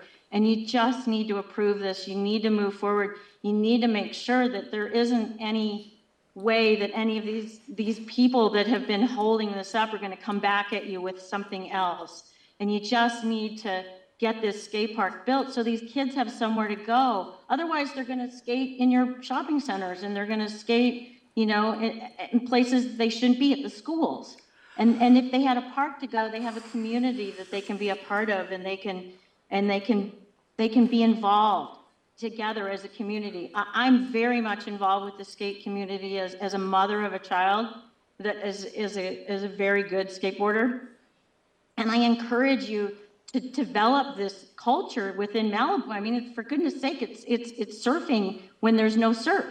And that's what you need to do, is you need to support this, and you need to move forward. And please don't let someone stop it from anything. Just get it into construction. And like the kids said, get it built. They just want to go and skate. That's all they want to do. And I just ask you to please understand that it's really important to get this built. Thank you, Reagan. So thank you. Who's next? Josh Spiegel. Josh, you're on. Hey, y'all, can you hear me? Yep. Thank you. I just kind of wanted to go through this kind of settlement agreement just a little bit. And, I don't have a problem with some of the stuff. I do have a problem with some other stuff. But I think you've heard here tonight, lowering the total grade and moving the park a little bit isn't that big of a deal if there is no, significant planning delays. If it takes another 30 days, it takes another 30 days, no problem. But if this turns into a planning thing where it's, another 6 months in planning, then I do have a problem with that. I'd rather take my chances in court personally. But, I haven't heard from Richard. I haven't heard from, I don't know if Yolanda's there. I don't know who's there. I'm at home. But again, I don't have a problem lowering the grade. I don't have a problem necessarily moving the park. What I do have a problem with is a lot of the additional landscaping. I don't know if anyone up there on the dais has been a skateboarder before, but it really, really sucks when you're riding a skateboard and you hit a little seed or a rock or a acorn or a leaf and your board just stops. That's not really a good thing. So I just really want to be mindful about, you know, the landscaping that we do have in there. Just make sure it's not dropping a whole bunch of leaves and nuts and acorns, whatever. And then I think the parking ask is pretty ridiculous, personally. If you go back up to that slide where they showed, hey, which section of the park they're going to park in, that's not where they're going to park. And then also, you saw all the cars up against the baseball field. I mean, that's his subs in the picture. If you go up there any day, 9 to 3, the whole side of the bluffs, it's our only park. It's our only park where we have fields, where people can take their kids and throw the ball around. You just can't do it with them parking there. It's just, for me, that's a no-go. You know, this process has been ridiculous, and it just kind of sucks that we've had to go so far, and it's, you know, every single level we're making changes and changes and changes and changes, and we're just at the point where it's done. But whatever makes it go fastest, I'm for. So, you know, I think that my advice, and I'm not up there, and I'm probably not as educated and experienced as all of you, is just make an offer right then, right there in the room, and have Scott come up and say yes or no. Lower it and move it 10 feet, 5 feet, whatever you decide, and then that's it. Too late. And if he wants to do it, have him say yes, and if he doesn't, then just say no. I don't know how it works, but that would be my advice. Thank you very much, and I've made it under 3 minutes as I normally do. Thanks. Thank you. Any other hands? Ryan? Was his hand up before? Yes. Yeah. Okay, go ahead. Thank you, Steve. The issue here was predictable by the developer next door, that it is the city's design which raised the existing grade above the natural existing grade. And this is unconscionable mistake that is under the city's watch. Somebody made a huge error here, and it could have been by the design firm that didn't comply with the constraints of the agreement, which were legitimate and reasonable, and you agreed to them in the first place. And now you got the entire community upset about this and quick, do whatever's the quickest. Well, unfortunately, that might not be the best, but that's what we're now stuck with, because we got some staff problems where we have a contractor that's now probably getting paid extra to redesign it the way it should have been in the first place. And so this is really making me angry. I didn't get involved with the design of this project because that was rightly the domain of the people who would be using it and who know far more about how to construct one of these than I do. But you can't raise the grade next to these multi-million-dollar homes. That was obvious, that's a legitimate concern, and it violated the own terms you agreed to. So somebody made a huge mistake, and I think you owe it to the public to get to the bottom of it and explain it to us and put in provisions so something like this, quote, never happens again. And unfortunately, the same thing happened with the design of Trancas Park, where the designers from Orange County somewhere put a road which was a sheer drop-off, and Ed Niles laughed at it, and he said, they don't understand this is a three-dimensional property. They're looking at a two-dimensional drawing and got it so wrong from the very beginning. And again, we're back to the designer doesn't even know the grade of the project. I mean, I don't know, it's infuriating. But do we now have to pay more legal expense because maybe this is litigation related? Now we got to pay our own lawyers for this to solve this problem? This is a big, big mistake. We need to find out what went wrong. I would suggest you go ahead, if these modifications correct this project's deficiency, as far as the payments and the numbers and the money back and forth. I don't know anything about that or the value of renting out the property back to the developer. But we have a serious public policy problem of how this project got so derailed to become non-compliant. So that's it. Thank you. Thank you, Ryan. Anybody else online? Those are all the raised hands. Okay, thank you very much. We're going to close public comment, bring it back to the council table. Anybody want to start? Paul? Sure. I would just like to take a moment to say, Andy, you're asking what about the 75,000? He just offered to pay us 150. So, Andy, and you also realize that the whole reason we have this piece of property is because they made a deal to give it to the city of Malibu. And the temporary skate park that got put in, they paid for that. So now we're going to have a permanent skate park. And I don't foresee any reasonable reason for us to try and get into litigation to earn what? Nothing. We're much better off to make the deal that's on the table and get as quickly as possible to the start of construction. And if there's anything that we can do to speed up the production of the construction drawings, the engineered construction drawings, which have never been done, by the way. So even if we build the previous one on the site that is sticking out of the ground, we're going to have that same delay. So let's try and get the appropriate construction drawings done as quickly as possible, and let's get this to a place where the kids can skate again as soon as possible. Thank you, Paul. Anybody else? Doug? Yeah. First off, let's focus in on what the objective is here. It was amazing. I heard several people clap when someone said, well, we'll sue. Well, if you put a lawsuit in place, you're going to stall this by at least a year. And you applauded that. So let's make sure that we understand what the repercussions are if we have a lawsuit. Now, let's go over how we got to where we are and what we're trying to do to get this solved. By the way, my objective at the end of the day is to get this skate park built now. So let's figure out how to get there.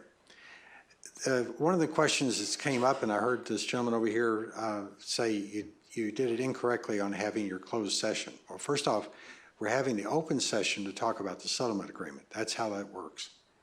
We could have done this all in a closed session. That's not the way this council has been operating. Our legal counsel is the largest municipal legal counsel in the state of California. They're the ones that opined that we're following the rules from the Brown Act and everything else to get this done the way we have done it. The developer in the Planning Commission meeting said he was going to sue. It's on the record. We know that's what we're dealing with. A lawsuit would stall this. So what we're trying to do is to get this process as fast as we can. And it's not a question of, gee, every developer is going to be able to say they sue and we're going to fall down in front of them. People tell us they're going to get sued all the time. Yeah, so be it. But we're trying to get a skate park built. So how far off are we? What's the two big major issues? And I think of all people, Ryan hit the nail on the head. It's 10 feet one way and take it 2 feet of dirt out and lower the skate park. And by the way, one of the requirements that we had when we started talking about this with the skate park developer was, are you changing the park? And the answer was no. It's going to be exactly the same as it was before. It's just going to be down 2 feet. Now, let's talk about the going back for planning commission and so forth. The changes that are being made, we're being assured by both council and the city that there are no material differences. This can be approved as an administrative, I may not use the right word, administrative sign-off. Because of that, it doesn't have to go back to planning commission. Once the approval is done here, it's done. Now, let's talk about the cost. The deal with the developer is all cost for the lowering it, the dirt movement, the new plans, everything is being paid for by the developer. There's no money out of the city's pocket to do this addition or do these changes.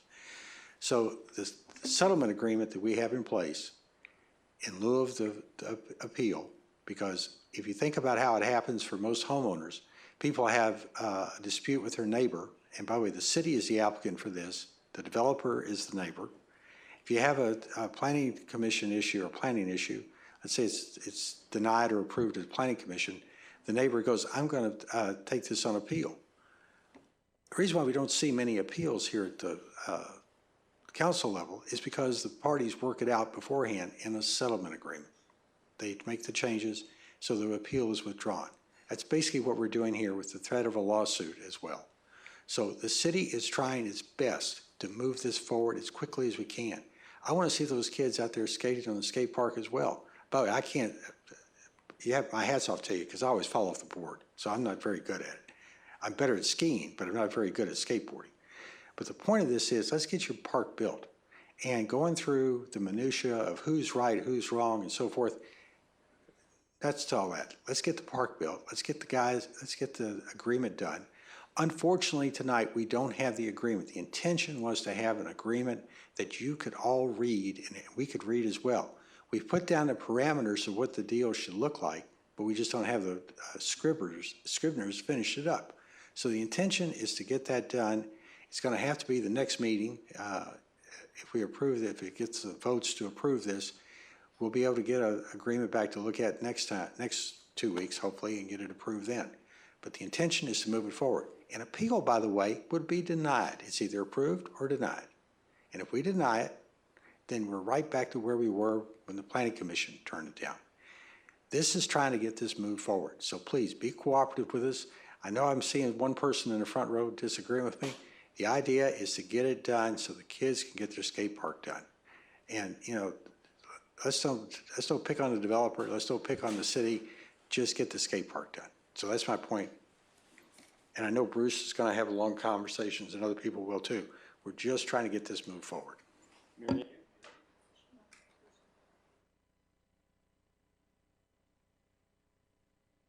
No, I'd actually like to hear Marian's comments before I do, since you called on her. Well, the mayor called on you first, so I'd like to hear your comments. Council members, if you could use your microphone so the listeners on the video can hear. I feel that Bruce has a lot of information that could add to the conversation. I'd like to hear his opinion before I speak. Happy to do so, although I will be shocked if any of the information I now provide will change what Marianne's going to do. So I've got a lot of notes that I have taken, so this may not be as organized as I would like it to be, and I beg your all indulgence to hear me. It's not going to change the time that this is going to get done, because no matter what time we finish tonight, skateboard's going to get built, skate park's going to get built on whatever schedule it's going to get built. This is a really tough one because Mr. Gillen threatened litigation. If he had just voiced his complaints, not even complaints, if he just had a polite conversation, not with the city staff, but with the skateboard community, and made accommodations and explained his concerns in a congenial way, I believe that that the skate park would be designed exactly like he's asking that it be designed tonight in the first place. And it would have been approved by the Planning Commission weeks ago, and there would have been no appeal, and everybody's talking about delay. There'd be that much less delay. But instead, he had to get up at the Planning Commission and very unprofessionally say, I'm going to sue you. In fact, Kelsey, do we have that recording? I don't have that ready at this moment. Okay, okay. And you know, I understand tempers flare. That makes this really difficult because on principle, it's really difficult to kowtow to a threat that's frivolous. Actually, I believe it's frivolous, but I don't even know that. That's a problem because we're not allowed to know a damn thing about what the merits of the appeal are because we're not hearing the appeal yet. And we weren't allowed in closed session to know anything about the merits of the appeal. We weren't allowed to know anything about what our exposure is because our legal counsel won't let us know that. It says that in the report. We don't know anything about what this litigation will be. We don't know whether the litigation is frivolous or whether it's guaranteed slam dunk for Mr. Gillen. We don't know anything about it or where it is in between. My guess is it's damn close to frivolous. But I don't know that because I don't know a lick about the appeal, and I think it is the height of irresponsibility and recklessness of this council to be making changes at the drop of a hat because one person who's got a lot of money says, I'm going to sue you. Unlike the Riddicks, who don't have a lot of money, who are being dragged through the mud and being made to suffer litigation to the wazoo. Okay? But here we got, and so what message are we sending to the community? What message are we sending to wealthy, to deep pockets that don't like something that someone's doing, that we have some control over in terms of our approval process? What message we're saying is, if you've got money and you're willing to go to court, no matter what, how frivolous your claim may be, just say you're going to bring it, then go bring it, and we will fold. And that makes it really difficult, because even if what's being requested is fair, and even if what's being requested will speed up the process, and I'm not sure it will, I'm going to talk about that, it makes it very difficult for this council to, for me anyway, I don't know that about the others. And by the way, Paul's an apologist for developers. Of course, Mr. Gillen gave up the property. He got things in exchange. He didn't just graciously give up the property. He's got to develop his $50 million homes. So of course he gave up the property. What kind of nonsense from our real estate member here is it that he graciously gave us the property? Okay, so this is all about money. It's all about power. And it makes it really difficult to make decisions that aren't going to have negative impact down the line. I got to tell you, the punchline at the end of the day is going to be, I'm not sure I'm not going to vote to support this because it absolutely eliminates all possibility of delay, which is what everyone is asking for. But I happen to think that the possibility of delay that it eliminates is minuscule. And again, I wish the threat hadn't been made. So I want to come back to the other day. I believe that the closed session meetings this council's had are illegal. I think they violate the Brown Act. I know that our esteemed counsel from BBK, who Doug says is the preeminent municipal firm in the state, they're not one of the top firms in the state, but they're a municipal firm. There's plenty of firms that are substantially better. But I know that they are telling us that this is lawful, that the closed sessions are lawful, and they have to tell us that actually, because this is the way they do the closed sessions time and time and time again. They couldn't possibly take the position upon being shown the language and having a discussion about what the statute says that you're right, we can't do this. I'm actually thinking about it because they've been doing the same thing from time immemorial. So of course they're not going to give us contrary advice today. The statute says that we can meet in closed session if there's a threat of litigation. It does not say we can meet in closed session if there's a threat of litigation. It says we can meet in closed session if, quote, in the opinion of the legislative body of the local agency, that's us, the council, on the advice of its legal counsel, based on existing facts and circumstances, there's a significant exposure to litigation against the local agency.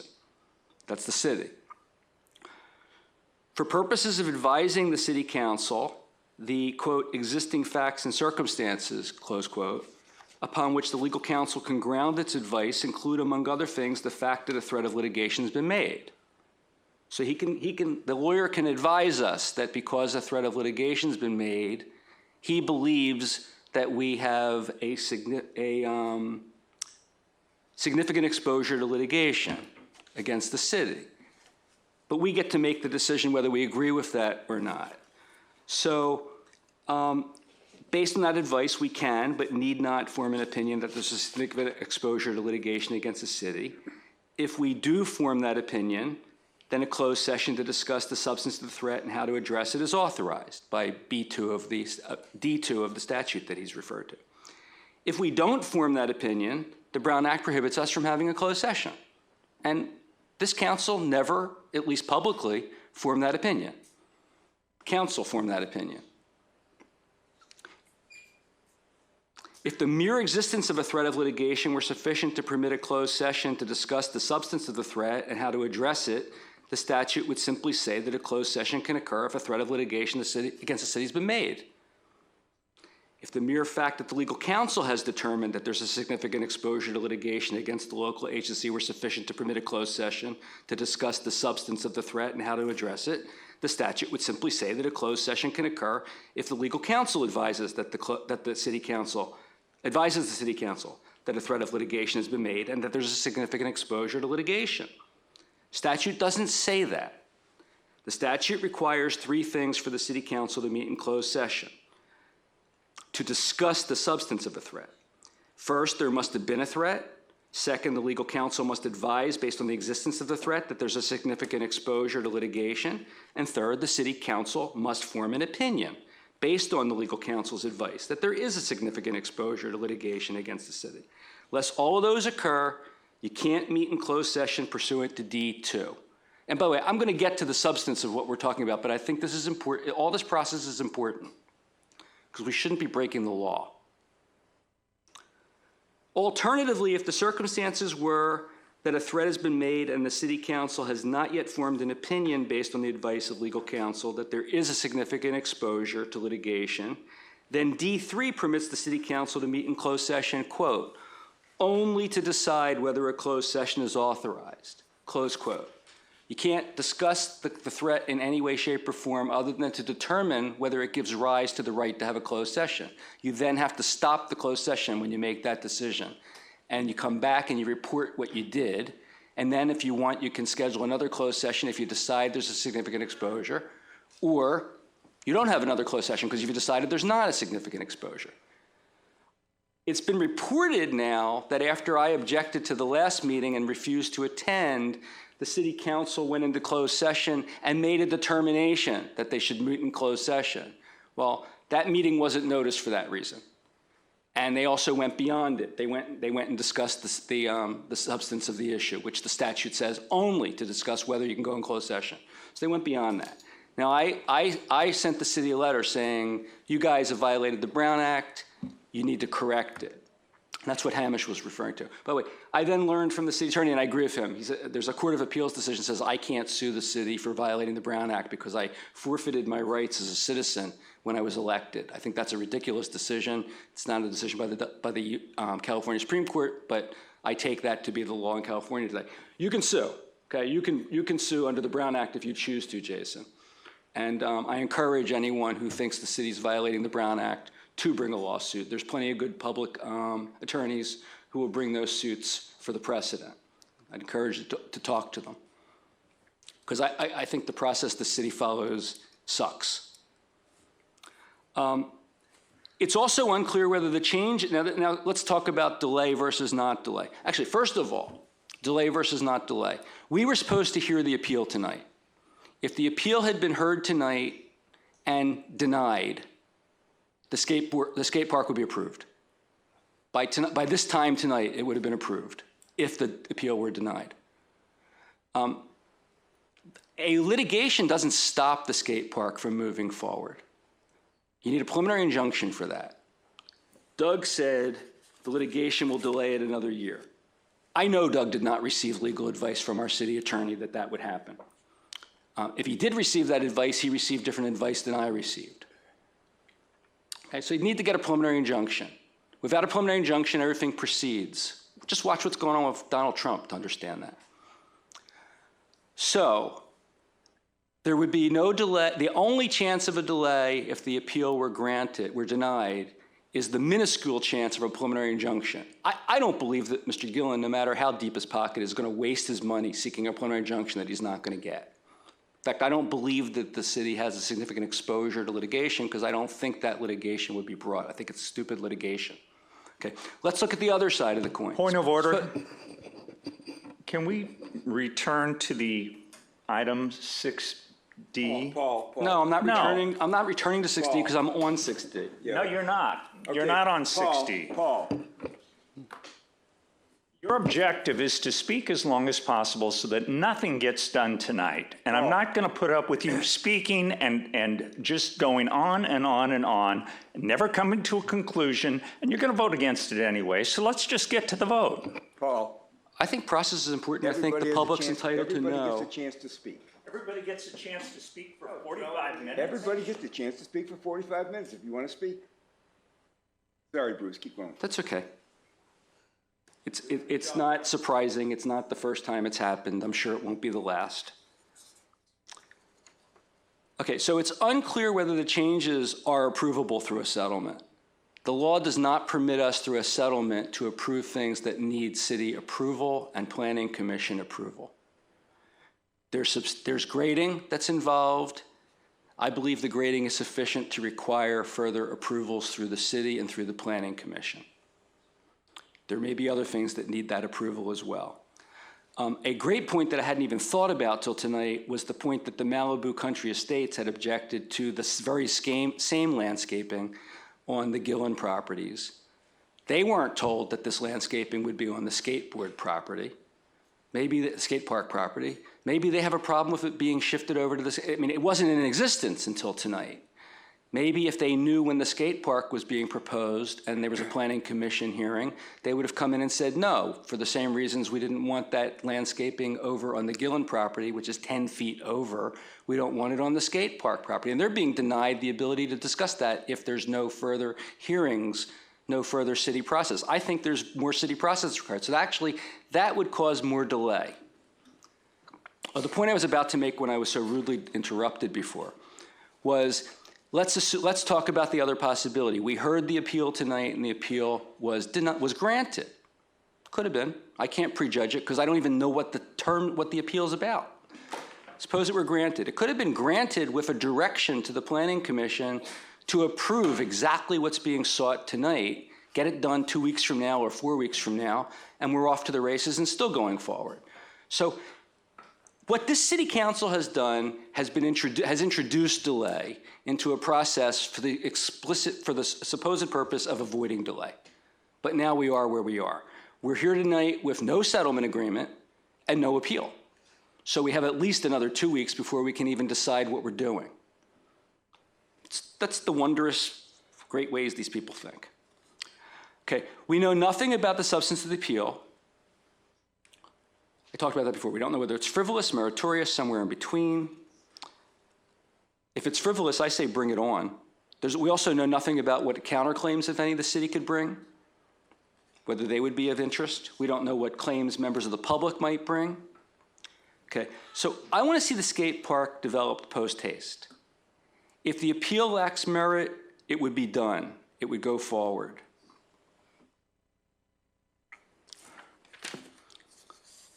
I've skipped around a lot, so let me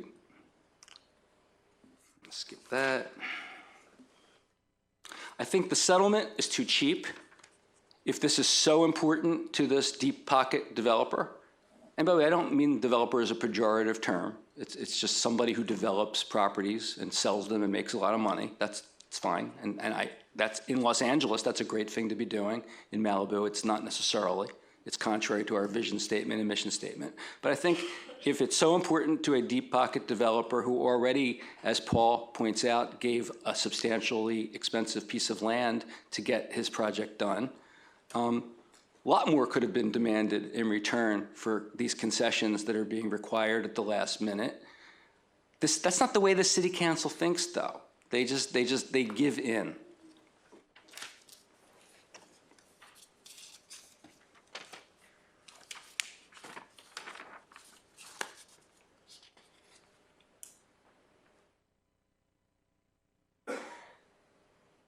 All right, so that gets to the really hard question.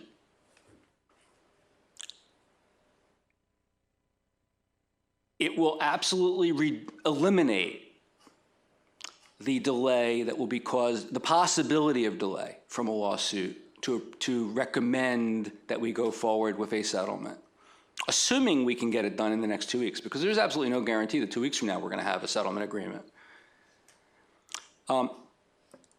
I would like a definitive answer from our planning director that there is no question that if we approve a settlement agreement 2 weeks from now that has these changes in it, there's no further planning approval or planning commission approval required. It's just clear sailing to the development of the skate park pursuant to that approval. And Richard, before you answer that, let me just suggest we talked about that substantial conformance review. And if you look at that one item we talked about in the closed session and you read that, it may help you get the answer. I think Richard knows how the thing works. I'd like to understand whether he's confident that there's no question that this gets to move forward upon approval of the settlement just as if the Planning Commission had approved it 3 months ago.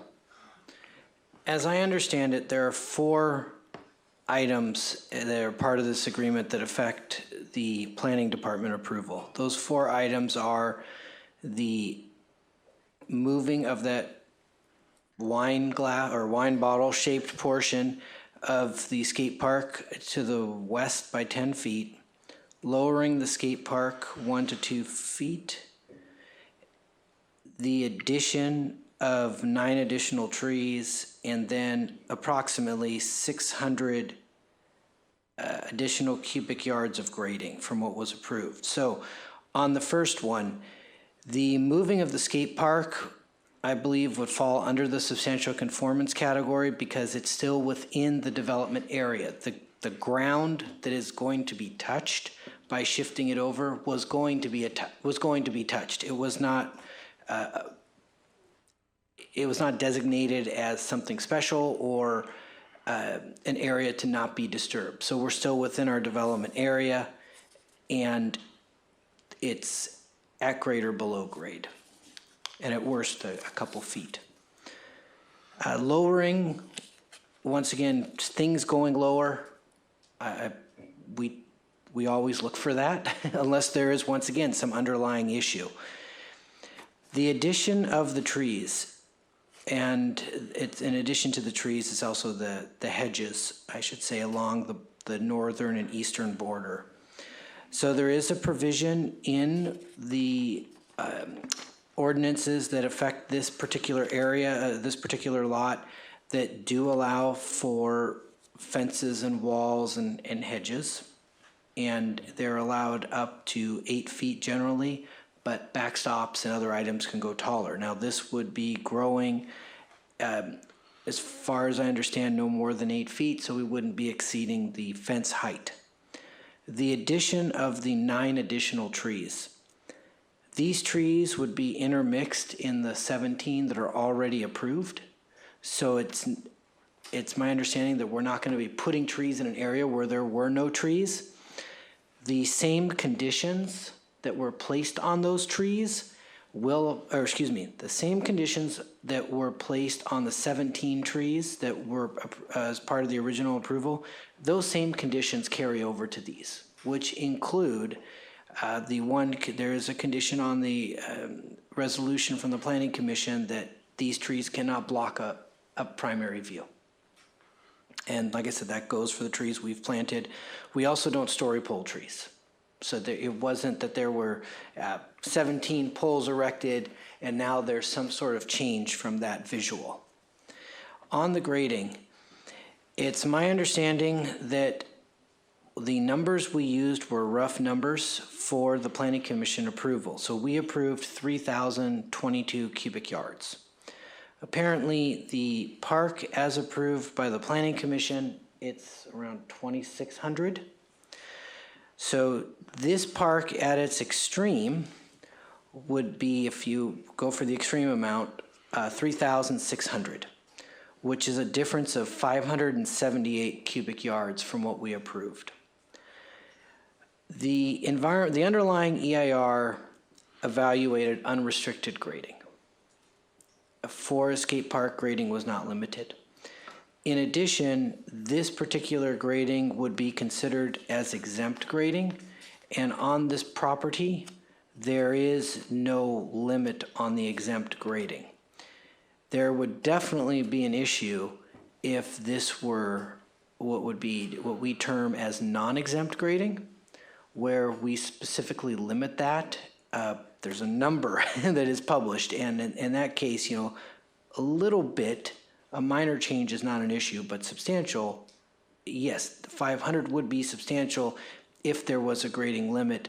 But our practice as a city with exempt grading is that, for example, residential properties get 1,000 cubic yards of exempt grading. And it's been our practice as a city that if something goes from, 500 to 800, if it's under the structure and it still keeps in that exempt category, we have not required someone to come back to the Planning Commission for an approval.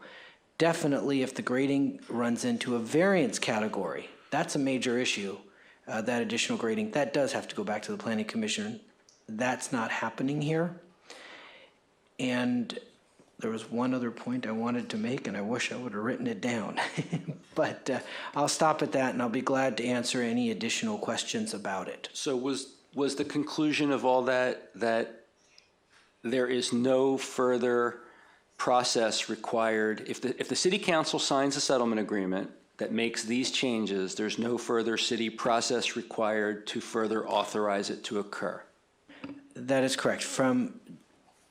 If the settlement agreement is what the city ultimately pursues, then we would still place our stamp on the plans and they would go to the plan check process, the engineering process. Okay, but not back to the Planning Commission? But not back to the Planning Commission. Would any member of the public have a right to object to the changes based on anything that they would argue is improper?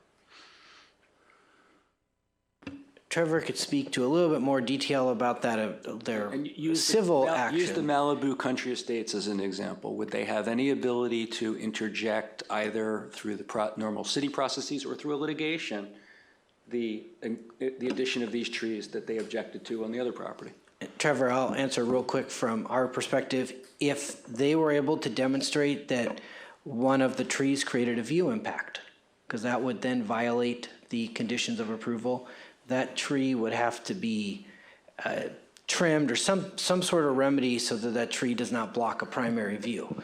But that would not be, they would not be able to object to the substantial conformance. It would have to be a violation of a project-specific condition.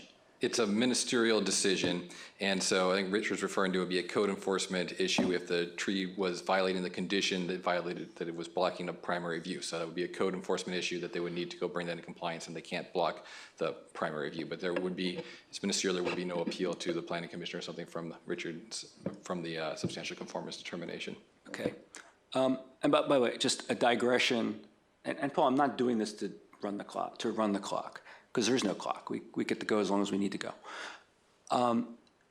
I have a problem with the concept that is used by this city all the time, and maybe other cities do it, of a ministerial decision not being appealable. Not that ministerial actions shouldn't be appealable. They shouldn't. A ministerial action is when the mayor, after the city council votes to approve a contract, signs the contract. He doesn't have any discretion. He's got to sign the contract. It's a ministerial act.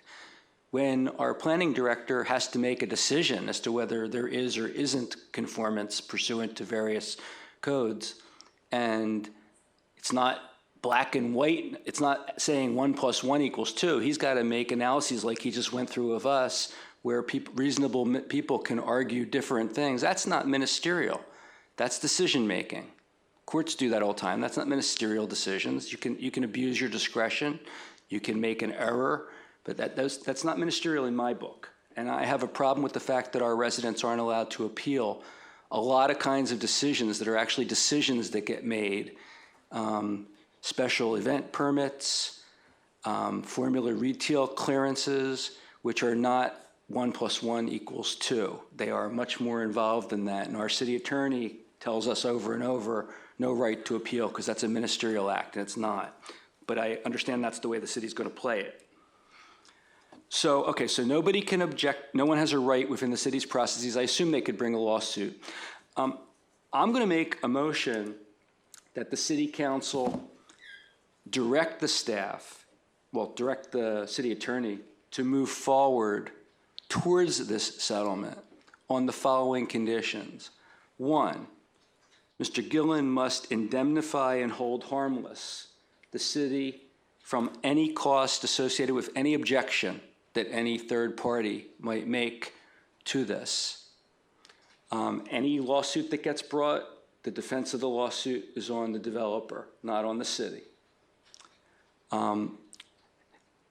that Mr. Gillen agrees that if anything occurs between now and the completion of the skate park pursuant to the current schedule that would cause delay, the settlement is voided and the skate park continues to go forward under the original terms? So, because there shouldn't be such a thing, so you should be willing to accept that risk. That the appeal, that the staff report on the appeal, which has been wrongfully withheld from us tonight, which should have been completed weeks ago and put in the packet 2 weeks ago, so that if we decided to reject the appeal tonight, we could have heard reject the settlement tonight, could have heard the appeal, that be finalized post haste and put on the next agenda, so that if we do not have a settlement agreement signed, sealed, and delivered and approved by this council prior to hearing the appeal, not one word gets changed. We just approve it or disapprove it that night. We go forward with hearing the appeal. No more delay. And I think we should get a substantial payment towards the building of the skate park that's in addition to anything that's previously been agreed to. We can call it a parking fee. We can call it a gratis fee. We can call it a donation. I don't care what. But if this is so important that we've had to go through all this nonsense, I think there should be a substantial payment. I think the city council should decide what that payment should be. But I think the settlement was cheap. And that's because of the ridiculous threat that has put us where we are. So that's my motion. I don't know if anyone has the appetite to go forward with that. I still think that the Brown Act issue is a problem, but that would be part of the analysis, because if somebody sues under the Brown Act and gets this delayed, then the settlement would be vitiated if what I'm proposing were to become the terms. Doug? Before we try and find if there's a second for this, I want to correct a couple of things. You know, Bruce makes the comment that, well, if you don't get the injunction, that there's no lawsuit. No, Hold on, Bruce. I've been doing transactions for almost 50 years. I hate to tell you how old I am. And literally billions of dollars of transactions. If somebody's got a lawsuit that's pending against the construction of the skate park stops. So what if you build it where you originally planned it and the lawsuit goes against you and now you got to take it out and move it 10 feet? You're not going to do it. It stops. So yeah, you don't get an injunction to stop it, but prudence says, until I get this cleared, I can't go ahead and start construction. So it takes at least a year in court right now to get anything done in California. And no, I'm not a lawyer, but let me tell you, there's a lot of scars and bars on my back from having done all these transactions. So it's prudent for us to avoid litigation if we can. Only a lawyer who's interested in lawsuits would say, don't worry about the lawsuit. We can go ahead and fight it. Yeah, look, lawsuits are to be avoided. No good attorney wants to be in lawsuits if they can help it. And you can help it in this case. On this appeal stuff, let's talk about that. The reason why, and it was very clear in our guidance, and hopefully don't let me get out of line here, Trevor, but in our guidance, we couldn't discuss the appeal because it wasn't on the agenda. It would have to be in public meeting. So a lawsuit could be discussed in closed session and we could work on the settlement.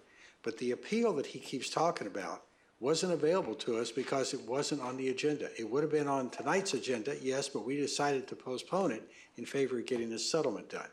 I agree with Bruce. If we don't get the settlement done, we go to the appeal. I'm fine with having that on the agenda. But the appeal, the reason why we haven't seen it is because it hasn't come forward to us yet. And that's the only time we can look at it. So let's take some of the color off this and put the facts in place. And I don't support the motion that Bruce has made. I think there can be a different motion made if we'd like, but it's up to the mayor to see if anybody wants to do a second. Mary Ann, you want? That was very enlightening. I'm happy that I was able to hear Bruce speak.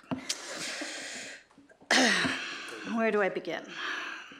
May I ask Mr. Gold to come to the podium to answer a couple questions about the amount of donations that have been received by the city to date from Crummer and Case?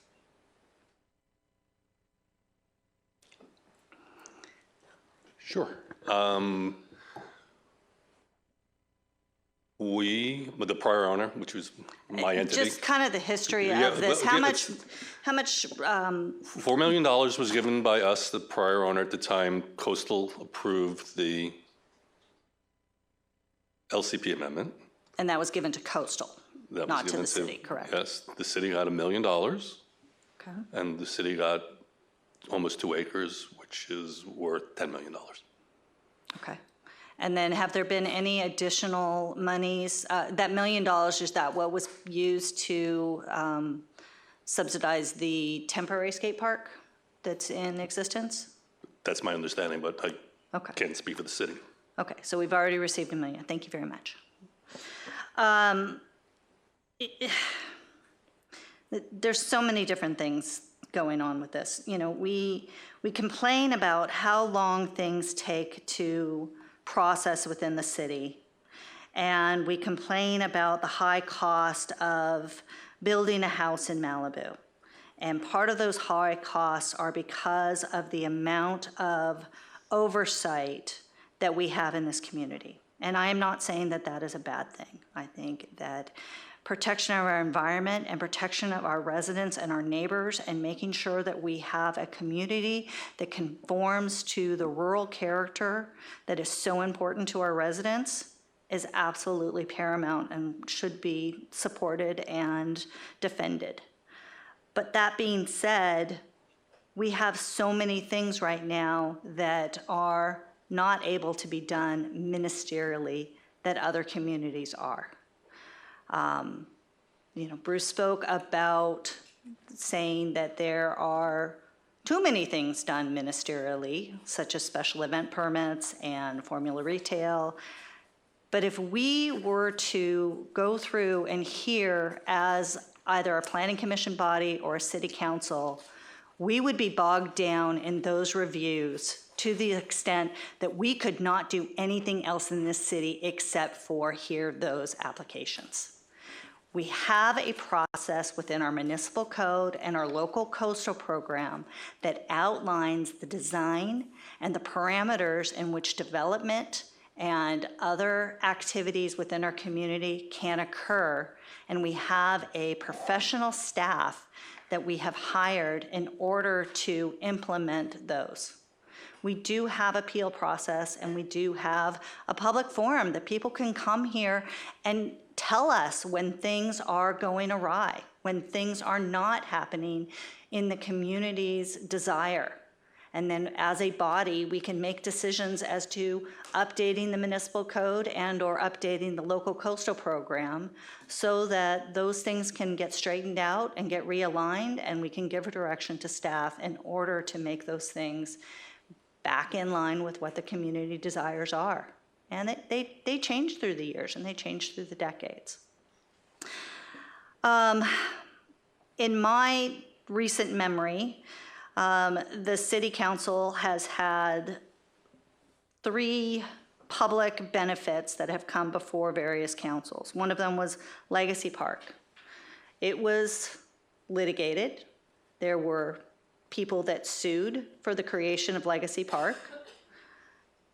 Trancas Park, there were members of the community and residents that sued regarding Trancas Park, and there was a settlement agreement that was reached between the parties, the city council, because they felt that the need of having that park built was worth the settlement that they ended up negotiating with the people who brought the lawsuit, the residents and the community groups that brought forth that.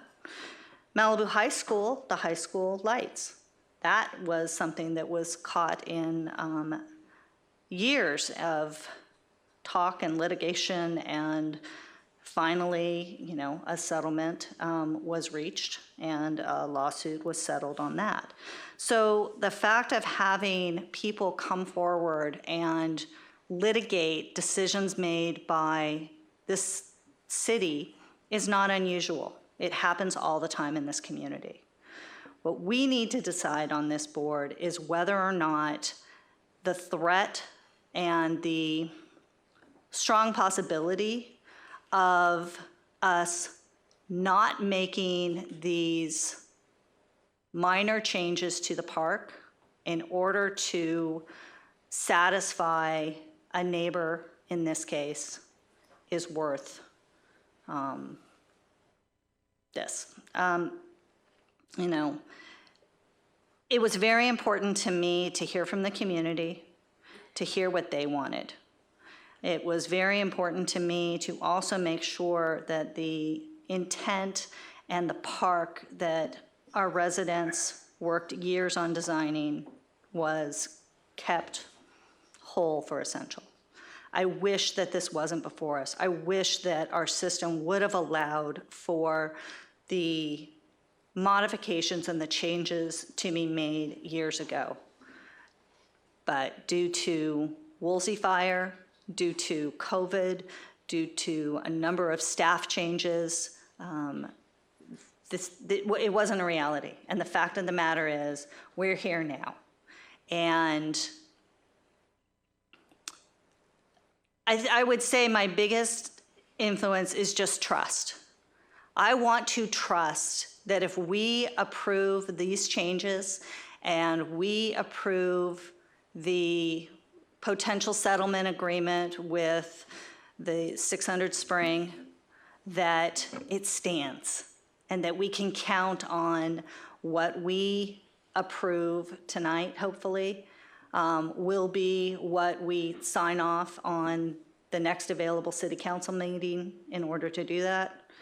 And that we can just announce to our residents, we're building the skate park and it's going to start construction within the timeline outlined by staff. And I wanted to thank Richard. I wanted to thank everybody involved in this. I know staff has been working on this and has spent countless hours trying to find a solution for this. Jackson, thank you. I wish that this could have been done earlier and so that this delay wouldn't have been required. I want to thank every single member of the community that spoke. I know very few of you are here now, but it's important that you speak up and you tell the council where you stand on things. And yeah, I think that's what I have an answer right now. Okay, thank you, Mary Ann. I just want to touch on one. I mean, you brought this Trancas Park thing up a couple times now, right? And it was an entirely different situation. The reason there was a lawsuit proposed because the city was planning to go up to the bat caves that sat on top of the cliff and tear them out. And that was opposed to what our general plan said, and that was why there was a lawsuit, period. I mean, it wasn't against the park, it was against some illegal activity that was being planned to take place. And that's why the city settled. So just be clear. Well, I think where I find most issue with that settlement is the limitations that were put on the activities that can occur within that facility. And that is what has caused. Now, if there was cause of other items that were of concern, then, you know, I wish those could have been settled in discussions. But my biggest problem with what happened at Trancas Park was the limitations that keep our residents from being able to use that park to its fullest extent. That's all up to the residents. It's a resident issue. They're the ones that got It's in the control. settlement agreement. Yeah, they got control. No league play. Okay, a couple things. And Richard, substantial conformance. Do you have the document you sent me on substantial conformance? I want you to read that one section that we talked about in our plan, in a closed session. Just read the words in that, if you would please. If you can give me a moment to bring it up.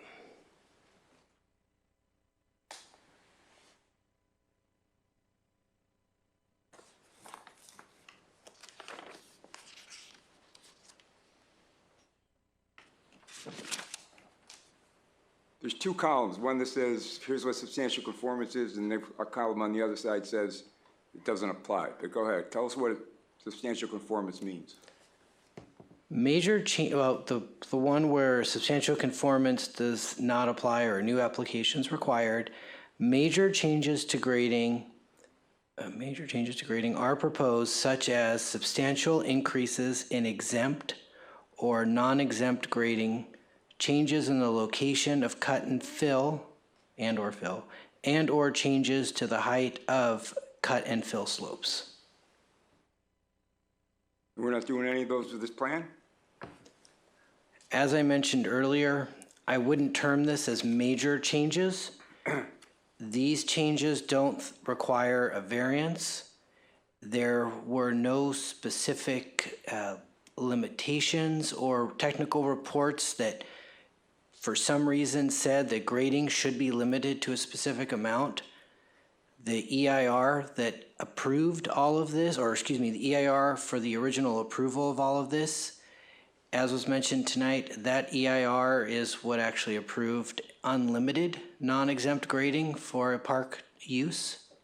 So there's not a red flag there with environmental constraints.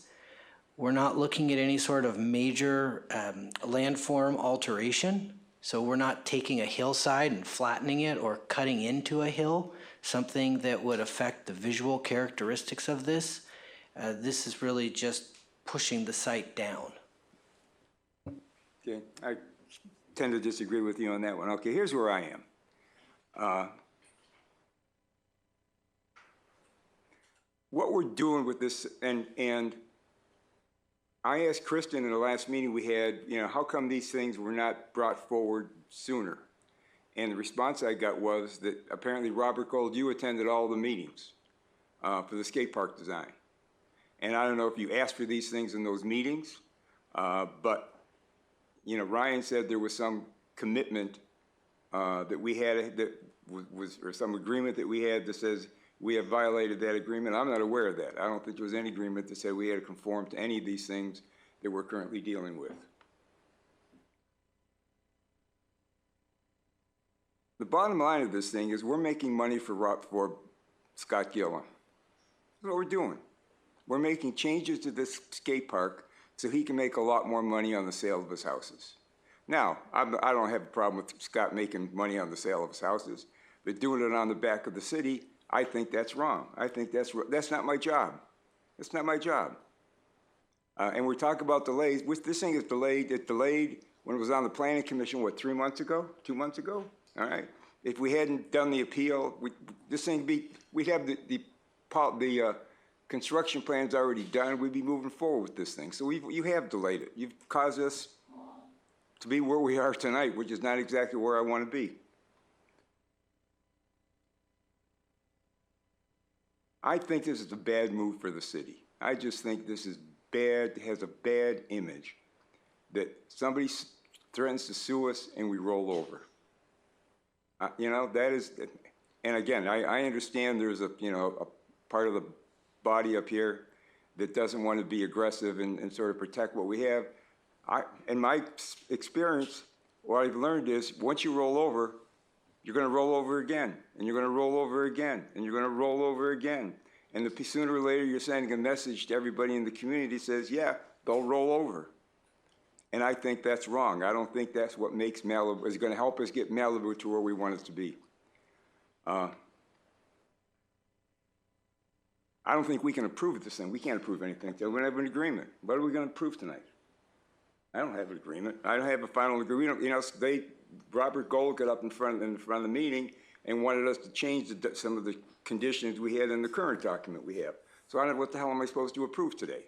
Yeah, all we can do is give direction to move forward with it, which is why I had proposed as part of my motion that if there's not a deal finalized, subject to this council's approval by the beginning of the next meeting, this is off and we're going forward with the appeal. See, I would go another direction. I agree with you. We've not seen the appeal. I have no idea what the appeal is. I read his appeal to the city council, and I've got my opinion, but that's not what's going to be in the appeal document, right? So if I had my druther would be, let's bring it back to the next meeting. Let's have the hearing on the appeal, and we do the appeal, whether we win or we lose it. And if he doesn't get it, then we have the option at the same time to go back and do the deal. but at least we follow the process. We have done the steps that we're supposed to do to make sure that we're treating everybody equally, and that's my other big deal. So that'd be my motion. You know, let's bring it back. Let's do the appeal first next meeting. Depending on where that goes, then we can come back and sit down and take a look at the agreement. In the interims, Trevor can work with him to try and come up with whatever language we got to have to get a final agreement. Well, Steve, perhaps that can be an amendment to the motion, which I would accept readily, which is that we hear the appeal. Right. And then if we give direction to finalize, to try to finalize the settlement. Yeah. By the way, we have to have this whole public hearing over again. Right. Once the settlement document is finalized, if it ever gets finalized. But that it also should include, as I said, an indemnification against anyone claiming that these changes now give rise to a problem. It should include a provision that if someone manages to delay the park based on these changes are gone, they're no longer available. But also the rights have been waived to try to challenge it on these bases. And I think there should be some more money. But can I just make would you second that? Yeah, yes. And we'll just get voted down 3-2 Yeah, probably. but I agree. Look, I agree with you. Okay, so my deal is we're making Scott Gillen a lot of money, and the city's not getting bupkis. Okay, and that to me is not right. I'm sorry. Go ahead. A couple very brief comments. They will be brief, and then Paul maybe wants to say something. I don't know. Doug said that the lawsuit could be discussed. You can't. I was at the first closed session meeting, which I think in hindsight was improper. I refused to go to the second one, but you can't discuss the merits of a lawsuit when you don't know what the claim is. You don't know what the strength or weakness of the claim you don't know is. And the claim would presumably be that you wrongly denied my appeal, because there's no such thing as a lawsuit for granting his appeal. So it presumes the appeal would have been denied. We don't know why it would have been denied because we know nothing about the appeal. Now, Doug also said the appeal was not seen because it wasn't in front of the council yet. That's not true. It absolutely was. It was agendized to be heard at the time that the first closed session occurred, and it was agendized to be heard at the time the second closed session occurred. It had not yet been heard, but the standard process for this city is to get a staff report when the agenda comes out. So the city council absolutely could have each individually received the report, read the report, understood what the issues were. Maybe we couldn't discuss those issues among each other when we went into the closed session because the appeal was not the subject of the closed session, but we each would have had our own understanding of what it was the appeal was about. And moreover, as I said, you can't possibly have an educated discussion of the lawsuit without having an educated discussion of the appeal, because the appeal is what gives rise to the lawsuit. And let me just mention, that staff report is done. Yeah, of course it is, but the our council probably has refused to let us have it. Got it. Yeah, so the comment, Marianne went through the past contributions. They're water over the dam. We got them. They're not going away. There's nothing that could be done to retract them. All we're talking about now is whether we should grant some additional benefits, and what do we get in exchange for that? So, so what that we got benefits in the past? That's yesterday's news, not today's news. And then the last point is, I just want to make a point. My point about the ministerial matters, I wasn't suggesting at all that these kinds of things like special event permits or formula retail clearance or any of these other things that are not appealable be made subject to an application that has to come before the Planning Commission and then the City Council. I was saying they should be appealable by somebody who's got a problem with the decision that the Planning Director makes. And that would not bog us down the way that making them all subject to applications would do. So I think there might have been a misunderstanding of what I was suggesting. Because what happens is after the Planning Director approves something which is deemed ministerial, even though it's not, we can have 100 members of the community come in here and yell at us till they're blue in the face, but our city attorney's going to tell us, well, it's not appealable under the code, so you're stuck with what the Planning Director did. And he did it in good faith, I have no doubt about that, but there's no review by the Planning Department, by the Planning Commission or the City Council when that occurs. So let me just touch base with your motion. The motion was that next city council meeting, we've got all the documents we need to do to cover the appeal, right, to hear the appeal. In the interim, Trevor works with Scott Gillen and Robert Gold to come up with finalized language for the agreement, and also identifies in that agreement some compensation the city will get as a result of giving this up. And secondly, the issue of any lawsuits come in, they're responsible for paying for that. Is that pretty close? And if something occurs which will cause delay. Your microphone. Oh. And if something occurs that will cause further delay as a result of having entered into the settlement agreement is vitiated except that Mr. Gillen's rights have already been waived. I'd like to make another motion, substitute motion. Go ahead. There's no planning commission next Monday, correct? Yes. I would vote that we have a special city council meeting to hear the settlement agreement and vote on it, or have a public open hearing on Monday, March 4th, in order to hear the settlement proposal as a standalone item. I'll second that. Still think we should hear the appeal. We don't know what we're voting on. We could hear the appeal at our regular meeting the following week. But that way, it will know what the parameters of the settlement agreement are. If we want to add other additional items such as that, then, but it's on its own, it stands alone. And if it's not successful, then we still have the appeal on the regular meeting on March 11th. I mean, I still think we're putting the cart before the horse. Once I know what he's appealing and how strong that appeal is, that may say, I want to go out and ask for more money or less money. I want to have more conditions or less conditions. But I don't know that. I'm making a decision blind. No, you'll have the staff report for the March 11th meeting by that time because it will be published. Yeah, but you want to do the other one first. The March 11th meeting will have a published agenda packet in which the appeal will be there, and you'll have the staff report in advance of the special meeting on March 4th. We get the agenda packet this Friday. Right, but on March 4th, you want to take a look at the agreement, right? You want The to- settlement agreement. The settlement agreement. Yes. And look, my point is, without understanding what the appeal is and what all the documents in the appeal are, how substantial that appeal is, if it's substantial, I might come up with one settlement agreement. If it is not substantial, I may come up with a different settlement agreement. You'll have the staff report, though, with regards to that appeal, to be able to read through it and see what the items are within the appeal. can You'll I ask- have that in advance of the meeting that we would have on Monday, the 4th. Trevor, in discussing the proposed settlement at a special meeting next week, will we be able to debate the merits of the appeal so that we can discuss whether the settlement makes sense?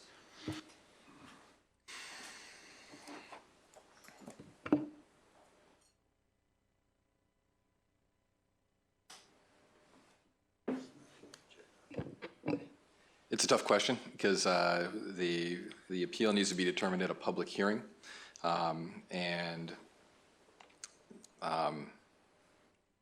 We could not discuss the merits in the closed session because we can't have any discussion of that in a closed session. It would not be on the record. It wouldn't be fair, prevent a fair hearing.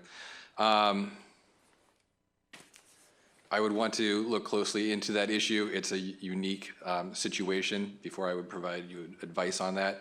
But we would be able to provide the staff report you would have before that Monday meeting. I'd be able to provide advice to the council about the ability to discuss the merits of the appeal at the consideration of the settlement agreement before. So, Mary Ann, can we have a slight discussion about this? I like the idea in the sense that it will provide us with a runway to get it done a week from now if we approve it. I also don't see a difference between whether we approve it next week or the week after in the grand scheme of things. It's not going to change the construction schedule. I think there's a lot of merit to Steve's proposal that we hear the appeal and we have concurrently finalized the settlement agreement. The reason being that if we deny the appeal, we can still move forward as the next item of business to approving the settlement if it's been finalized. If we grant the appeal, which we could do, we could grant it by incorporating the things that Mr. Gillen is arguing for. Either way, we get everything wrapped up 2 weeks from today. And we do it in an informed way where the community gets to understand the merits and demerits of everything that's before us, and we're not shooting blind. So part of me wants to say, let's get it done next week. Kind of my heart says, let's get it done next week. My brain says no. Listen to your heart. One issue I would say with that would be that if you grant the appeal, then that would invalidate the coastal development permit, and then there would be no entitlement for the skate park, so there wouldn't be able to be a resolution. There'd be a new item that would go to the planning commission. Thank you. I just cannot put up with any more of this. This is ridiculous. We're here to approve a skate park or not. If you don't want a skate park, if you want litigation, then you found a way to get litigation, and that will make you very popular, that you decided that the best thing the city council can do is get involved in litigation. I can't believe that that's any business. There's no business that likes litigation except being an attorney. For that reason, I am most opposed to this. Let me make a comment here. First off, I'm going to have to excuse myself for a moment. Do we have to stop while he's gone? Trevor? Do we have a, do we need a bathroom break? Is that probably bathroom break. Oh. Okay. We can take a bathroom break, but if it sounds like we need to go, but no one should discuss this item with the council. Please refrain from any comments to them during the break. What do we got, 5 minutes? Yeah, make it quick. 11:20.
one thing, and I'll think I'll be in relation to my last motion.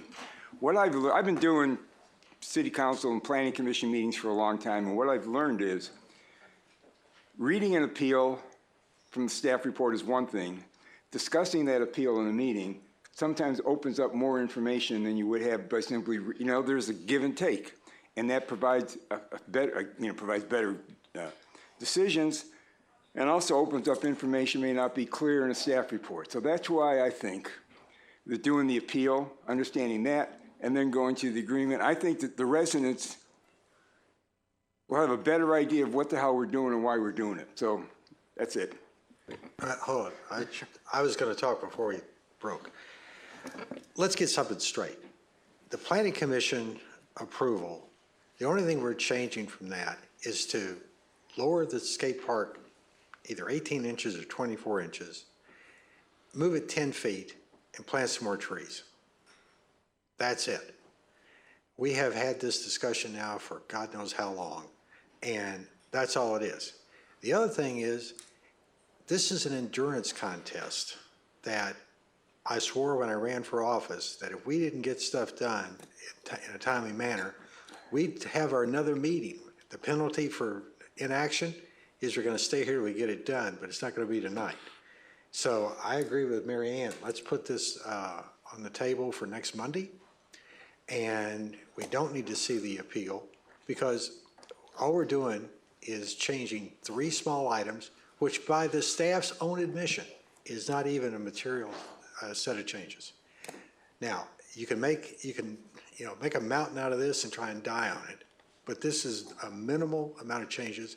Let's get this thing done, and the penalty we're taking for having spent all this time on this is there's still the rest of this book that needs to be accomplished.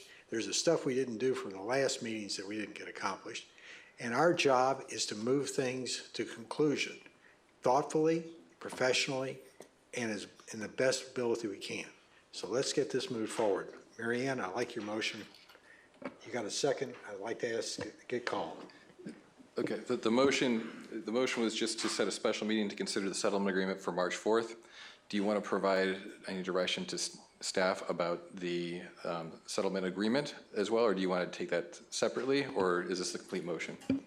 Will we have a more formalized agreement by that time? Yes, there have been a number of questions brought up about potential changes. I'll start with the first was Robert Gold asked that instead of recording the document, they'd be able to provide $150,000 upfront and make Scott Gillen personally liable for any overruns. I guess my question on that would be, what are the chances if there's a default or something to that? How do we ensure that that is upheld and we have? You would have him on the hook personally for it, and you would have the whole 150 up front rather than a 75.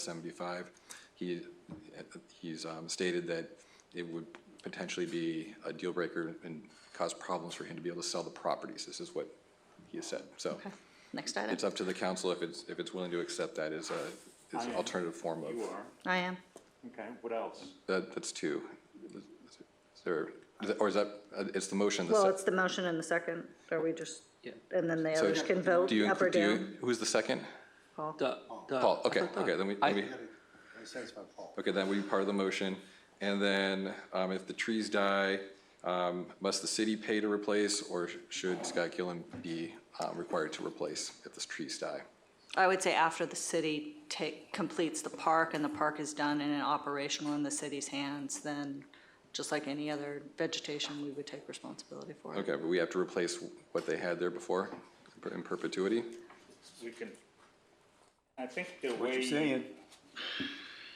I think the way you wrote it originally here said that it would be the city's option to replace it, but not required. That is what the proposal is. They're requesting that to be changed so that the city has the obligation. Are you willing to accept? I would say that, you know, given that hopefully this park is going to be here long after many of us are gone, that we have some, future generations have flexibility in maintenance of the landscaping. So then do we need to put a time period on it of within 10 years the city will agree to continue to maintain, but after that time period, it's up to the community at that point? Okay, if that's what you want to propose, we can put that in there. The city Does will, that sound? Sounds the acceptable to city will me. continue to maintain for 10 years. So what's it gonna be now? If any landscaping dies or Fails to thrive. has an issue with the landscaping within the first 10 years of operations, then the city will replace it, but after that time period, it'd be up to future generations of. Shouldn't it be the other way, that the first 10 years, Gillen's gotta replace it, and then after that, the city's got the option? But it's better her way, because then the city would only have to replace it for 10 years, and after that, then the obligation, you would not have the obligation to continue it, is what you're saying? I've got issues with this, but I'd like to hear what the motion is finalized before we discuss what the issues are. Okay. So what do you want in the motion? Is it At this time, I would say 10 years. for the 10 years? Yeah. And then staff's recommendation was that the trees not be installed until after construction, so that they aren't damaged. The trees or the bush, the trees and the bushes? No, just the trees. That was the recommendation I of the mean, designer. I think that's reasonable. I think that there's going to be too much earth movement out there and other activities that it just increases the chance of those being damaged. Okay. So we put But, them in but at the same time, he's responsible for replacing anything that dies during construction, so. We also had the considerations, Councilmember Silverstein wanted to specify that there will be indemnify and hold harmless language in here for a third-party challenge. This would be standard language that we have in, if somebody has, if they were the developer. I think that's the language that you're looking for. If you have a project approved by the city, you indemnify the city. Is that what you intended with that? Yeah, if anybody sues us as a result of this, He pays. he pays for the defense. Sounds good. Okay. And then Councilmember Silverstein also raised if anything occurs to cause delay after the agreement's signed, that the agreement would be voided, except the appeal would be at that point moot and had been dismissed. That seems a bit vague to me. I mean, what do you mean by delay? Can I just make a comment? If you think about it, that lets any third party file any kind of a lawsuit or appeal or something, and they void the whole agreement. That's like, you know, giving a gun to someone that can execute you at any time. I'm not in favor of that. I wouldn't take that as if I was on the other side. I'm with you. Yeah, so not that one. I'm gonna make sure he's not in the position we've been put in, huh? And then there was the request also that there be additional payment of money. Did you want to request extra money? I just don't want the city to, I want the city to be able to recoup the cost of the design change, the additional grading, and that the responsibility of the. Pay for the landscaping? Right. That's already in there? Yeah. Okay. How much money do you think this, when these changes are made, what do you think the impact, financial impact on Scott Gill and some of his houses will be? Immaterial. Immaterial? Yeah. I It's not gonna don't make- think so. Cost or? What he's gonna sell them for. It's not immaterial. If it was He's gonna immaterial- sell them at whatever the market's gonna bear. If it was immaterial, we wouldn't be doing this. That's right. Maybe you wouldn't be doing this. No, he wouldn't be doing this. Why, if it was immaterial to his ability to sell his houses, he wouldn't be going through this effort. He's doing it because. I think there are a number of factors why a home may or may not be selling at this particular time. And whether or not there is a skate park next door is just one of those many factors. Tell me why Scott Gillen is making these demands. Why is he doing that? Because he, just for the heck of it? I mean, he's doing it for money.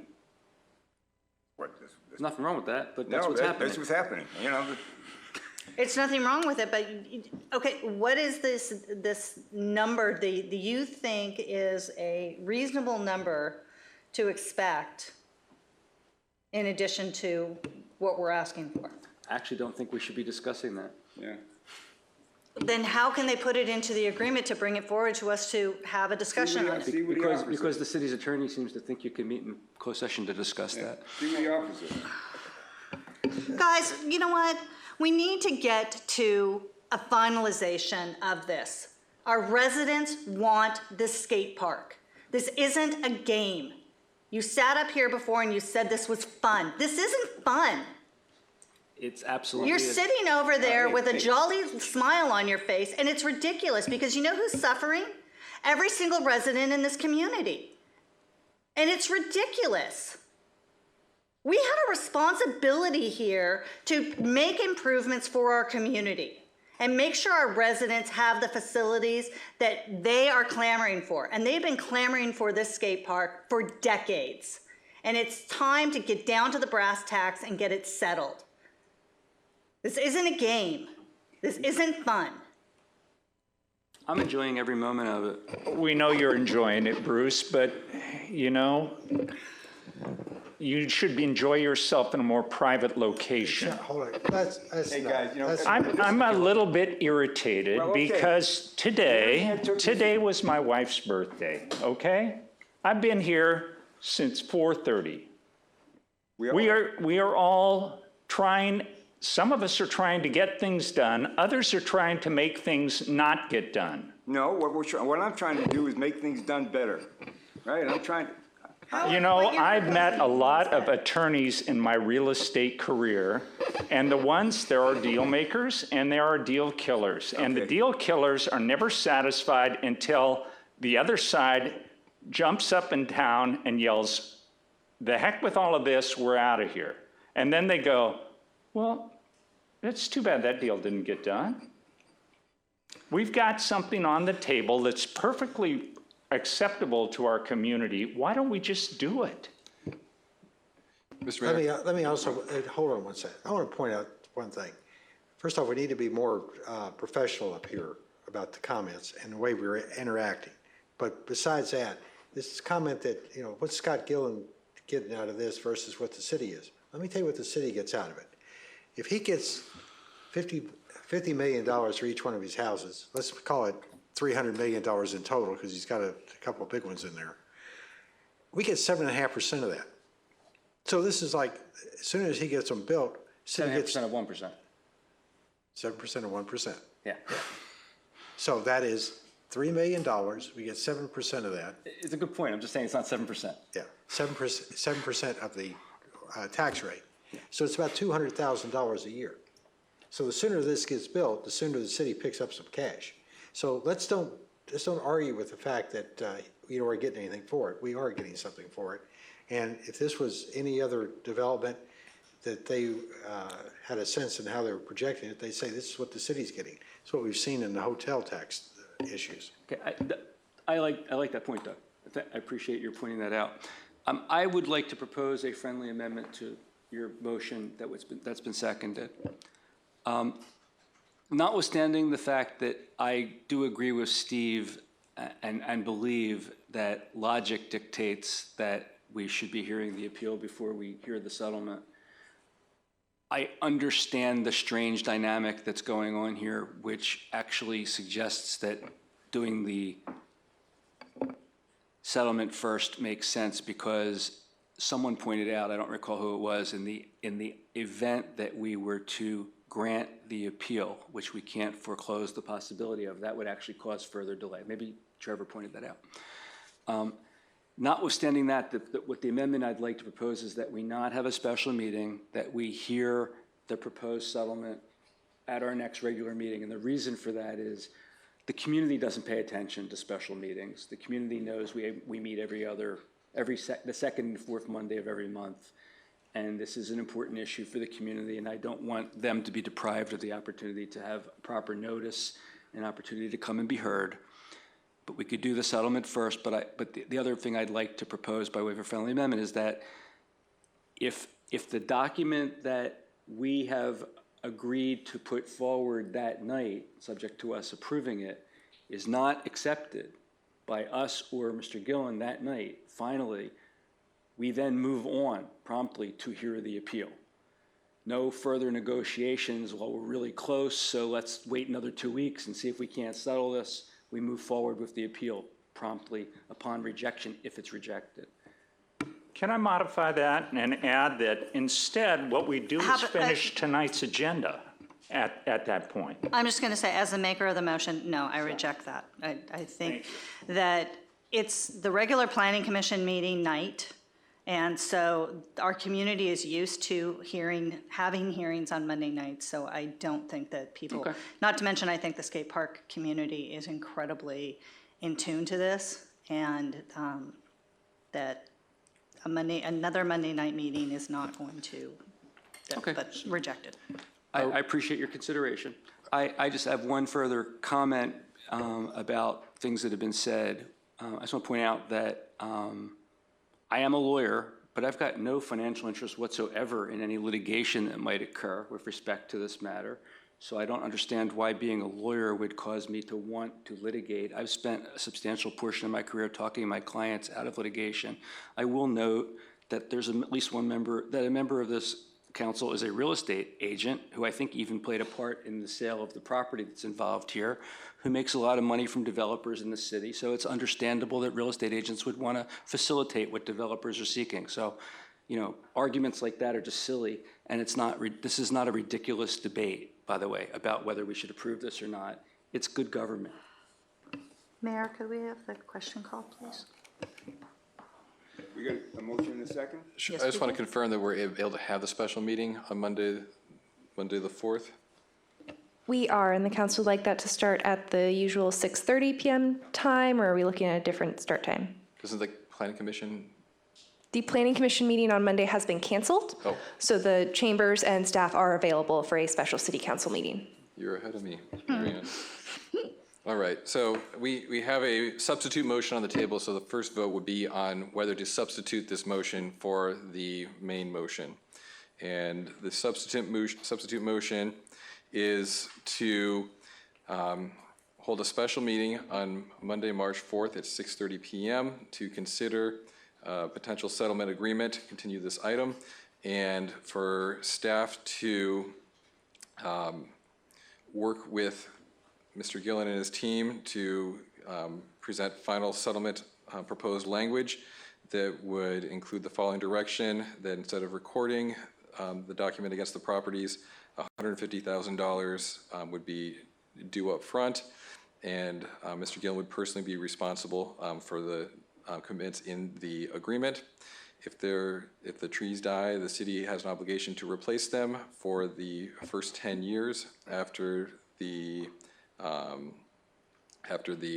skate park opens, and that number 3, that the trees not be installed until after construction, and the 4th was that Mr. Gillen and his company must indemnify and hold the city harmless for any third-party challenge to the settlement agreement. Oh, I have one more request to change. I would encourage the council to not accept the, if the trees die, it's on the city. Mr. Gillen wants the trees. If Mr. Gillen wants to keep the trees, he can maintain the trees. If they die, he can pay to have them replaced. If he doesn't want to pay to have them replaced, they're gone, they died. I don't know why we would be incurring that additional expense when this is all for his benefit. Do you accept that friendly amendment? And after 10 years, we take it over. No, just never, it's not on our dime, period. Okay.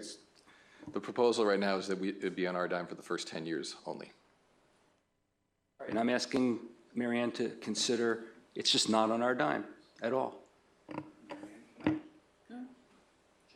One of the reasons for the 10 years is to give the oaks chance to grow, and maybe the other trees won't be necessary after the first 10 years. Yeah, I get that. We're just talking about who pays for it.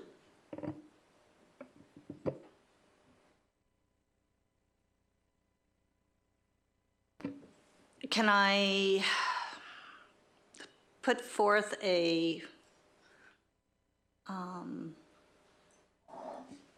suggested solution, maybe?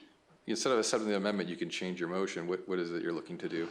I'm wondering, can there just be possibly funds put up by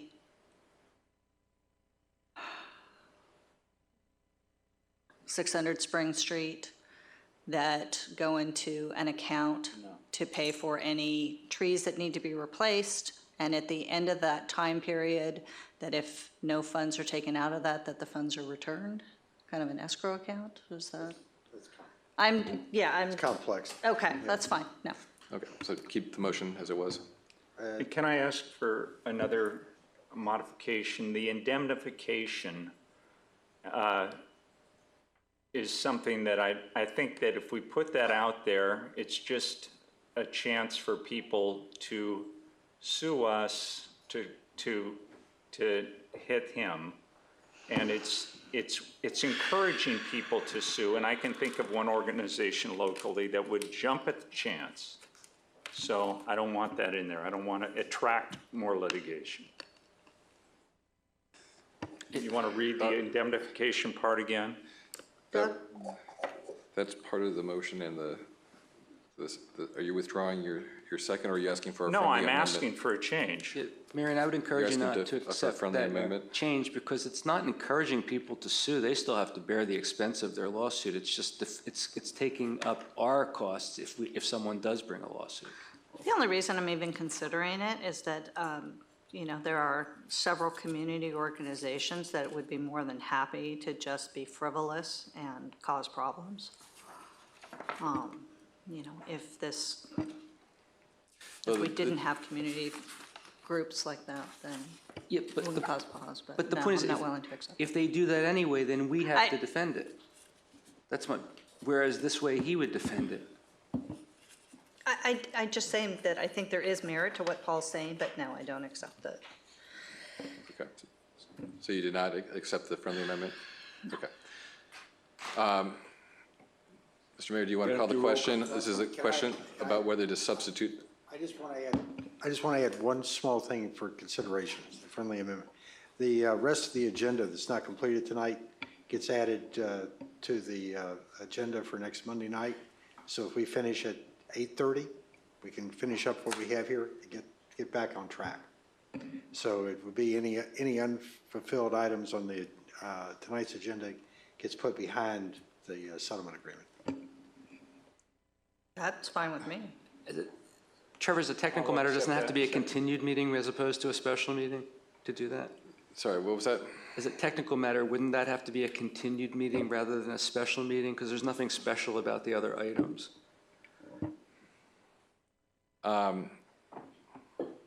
got 3 days' notice. It would be a continued meeting.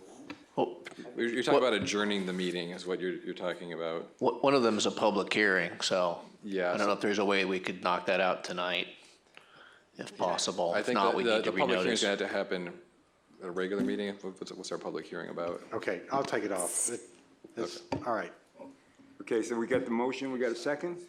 Okay. You want a roll call? And this is to substitute the motion made by Councilmember Riggins and seconded by Councilmember Grisanti for the motion, I believe, made by Councilmember Silverstein and seconded by the Mayor Euring. So we'll be substituting that motion. Councilmember Riggins? Yes. Councilmember Grisanti? Yes. Councilmember Silverstein? No. Mayor Pro Tem Stewart?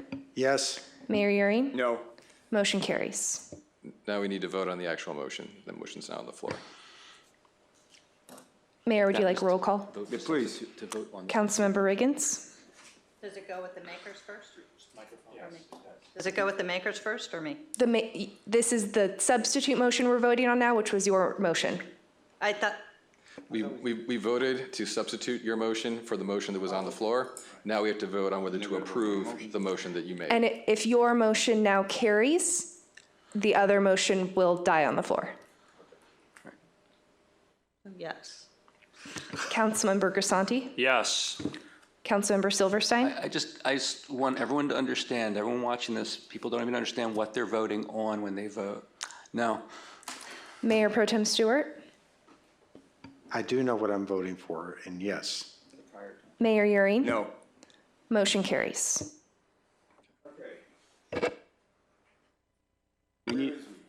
Where we are is we need a 3/4 vote to be able to continue. Your microphone, there's, I believe there's one item that needs action What do you tonight. need, yeah, what I is? think it's Alexis's item. Yeah, we need the hearing, the CDBG public hearing, Mr. Mayor, if we could knock that out. I believe we don't have any speaker cards. That's item number 4B. I have not received any speaker slips. We will have to confirm if we have any speakers on Zoom. If the council would like to take up 4B next over 4A. 4A was the appeal. Correct. 4B. Do we have to I need, we need a vote. We in order to move it? Before the end of the evening, we will just need the council to formally approve that continuance of the appeal so that we do have a properly noticed public hearing scheduled for the March 11th meeting. That does not have to be taken up next. The council. Or we could just continue it right now if you want to make the motion to continue 4A. That's next on the agenda. I'll make a motion to continue 4A to the March 11th meeting. Second.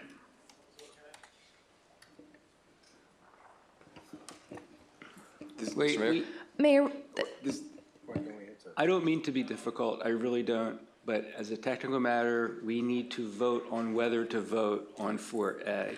I'd like to make a motion that we vote on item 4A.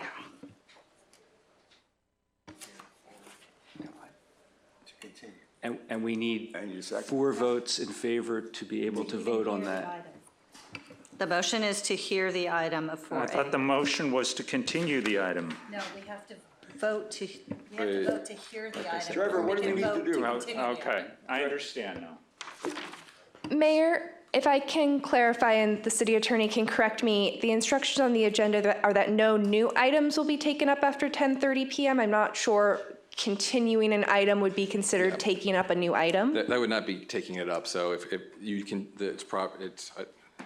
it can properly just be made the motion to continue the item. It does not need to be taken up since we're not going to hear the item. We're going to continue 4A, is that what we're saying? There was a motion and a I'll make a second to motion continue to 4A. continue 4A to March 11th meeting. Need a second? I'll second. Kelsey, roll call. Councilmember Riggins? Yes. Councilmember Grisanti? Yes. Councilmember Silverstein? I am voting no on that because that is actually what the substantive motion itself is, and I think we are taking it up by voting to continue it. Mayor Pro Tem Stewart? The motion itself is to continue the item, and therefore to vote to continue the item is itself what's being requested, and we therefore need 4 out of 5 votes to have that vote. And I actually don't want to not have it. I mean, I'm opposed to moving forward on voting on that. That's just my technical preference. May I ask a question? If we don't continue it, will it be heard on the March 11th meeting? No, we would not have time to renotice the hearing for March 11th. If you'd like to hold the public hearing on March 11th, you would need to continue it.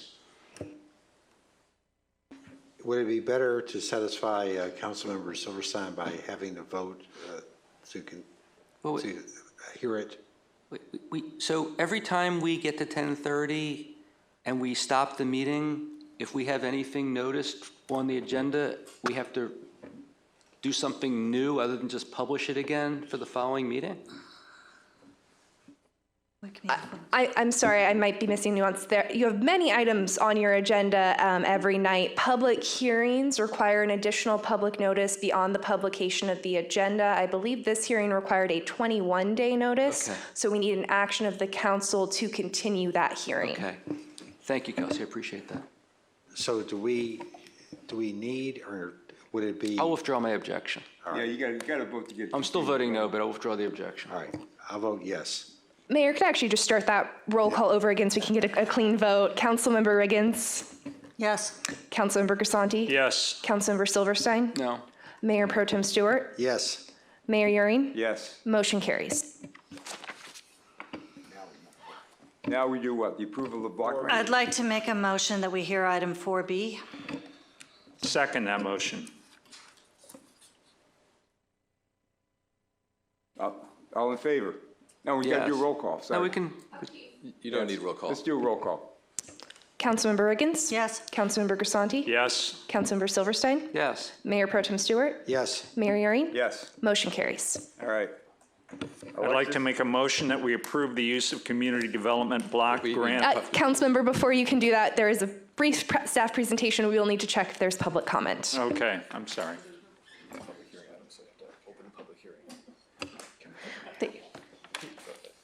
Go ahead, Thank Alexis. you, thank you, Mayor and Council, and Councilmember Grisanti. I will handle this very quickly. Each year, the City of Malibu receives an allocation of Community Development Block Grant funds. These are allotted through federal monies, passed down through the state, then distributed through the county. The city is slated to receive a total of $65,276 for fiscal year 2024-2025. Again, this estimate is put through by the Los Angeles County Development Authority. Before you, we are requesting to conduct this public hearing and recommended to adopt Resolution 2409 authorizing and approving the use of the allocation, distributing it as $9,791 in CDBG funds for the Malibu Community Labor Exchange, and the use of the delta of that, the $55,485 in CDBG funds for the permanent trailer. The Malibu Community Labor Exchange is a community-created nonprofit that I know each of you are familiar with. You've continuously allocated funds for the public service portion and efforts towards the placement of the permanent office trailer there. This organization is a supportive place for individuals to hire and be hired in Malibu, creates opportunities for the unemployed to build independence and self-sufficiency. The MCLE also offers classes such as ESL, which is English as a Second Language, and provides health and legal consulting for those individuals and provides volunteer opportunities for local students. I will stand for any questions that you may have, and this was published as per the CDBG and LA Community Development Guidelines in publicly noticed in the Malibu Times on February 1st. Any speakers? No, we don't have any speaker slips or any raised hands in Zoom. You want to officially open and then close the public hearing? I'll close the public hearing. Look, You opened and then closed open it. and close it. Done. Anybody got a motion? Paul did. I'd like to make a motion that we adopt resolution number 24-09, authorizing and approving the use of $9,791 in CDBG funds for Malibu Community Labor Exchange and the use of $55,485 in CDBG funds for a permanent trailer for Malibu Community Labor Exchange. I'll second that. All in favor? Yes. Aye. Aye. Any opposed? Ayes have it. Thank you. Rob, do we need to do anything for you tonight? Are you good? You'd be happy with next Monday, whatever the heck the meeting's gonna be?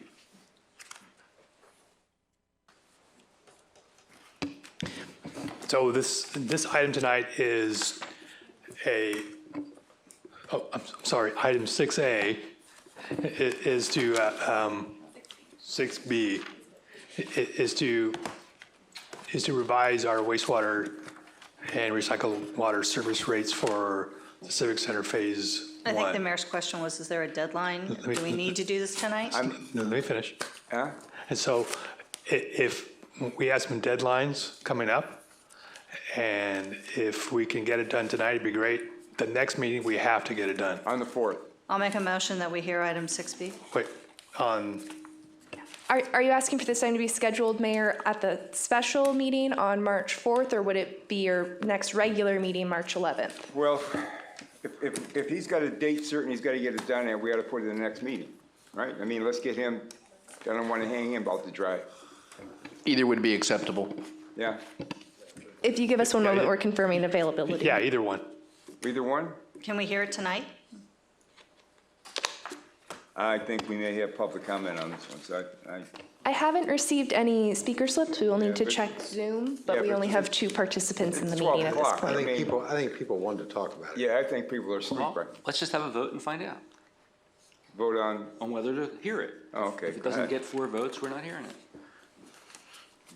You want to do that, Mary Ann? I already did. You got a second? Yes, she got a second. Kelsey, go ahead. Councilmember Riggins? Yes. Councilmember Grisanti? Yes. Councilmember Silverstein? No. Mayor Pro Tem Stewart? No. Mayor Euring? No. Motion fails.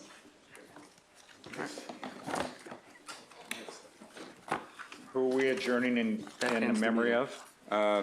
Jose Alfonso. Jose Alfonso. Meeting's adjourned.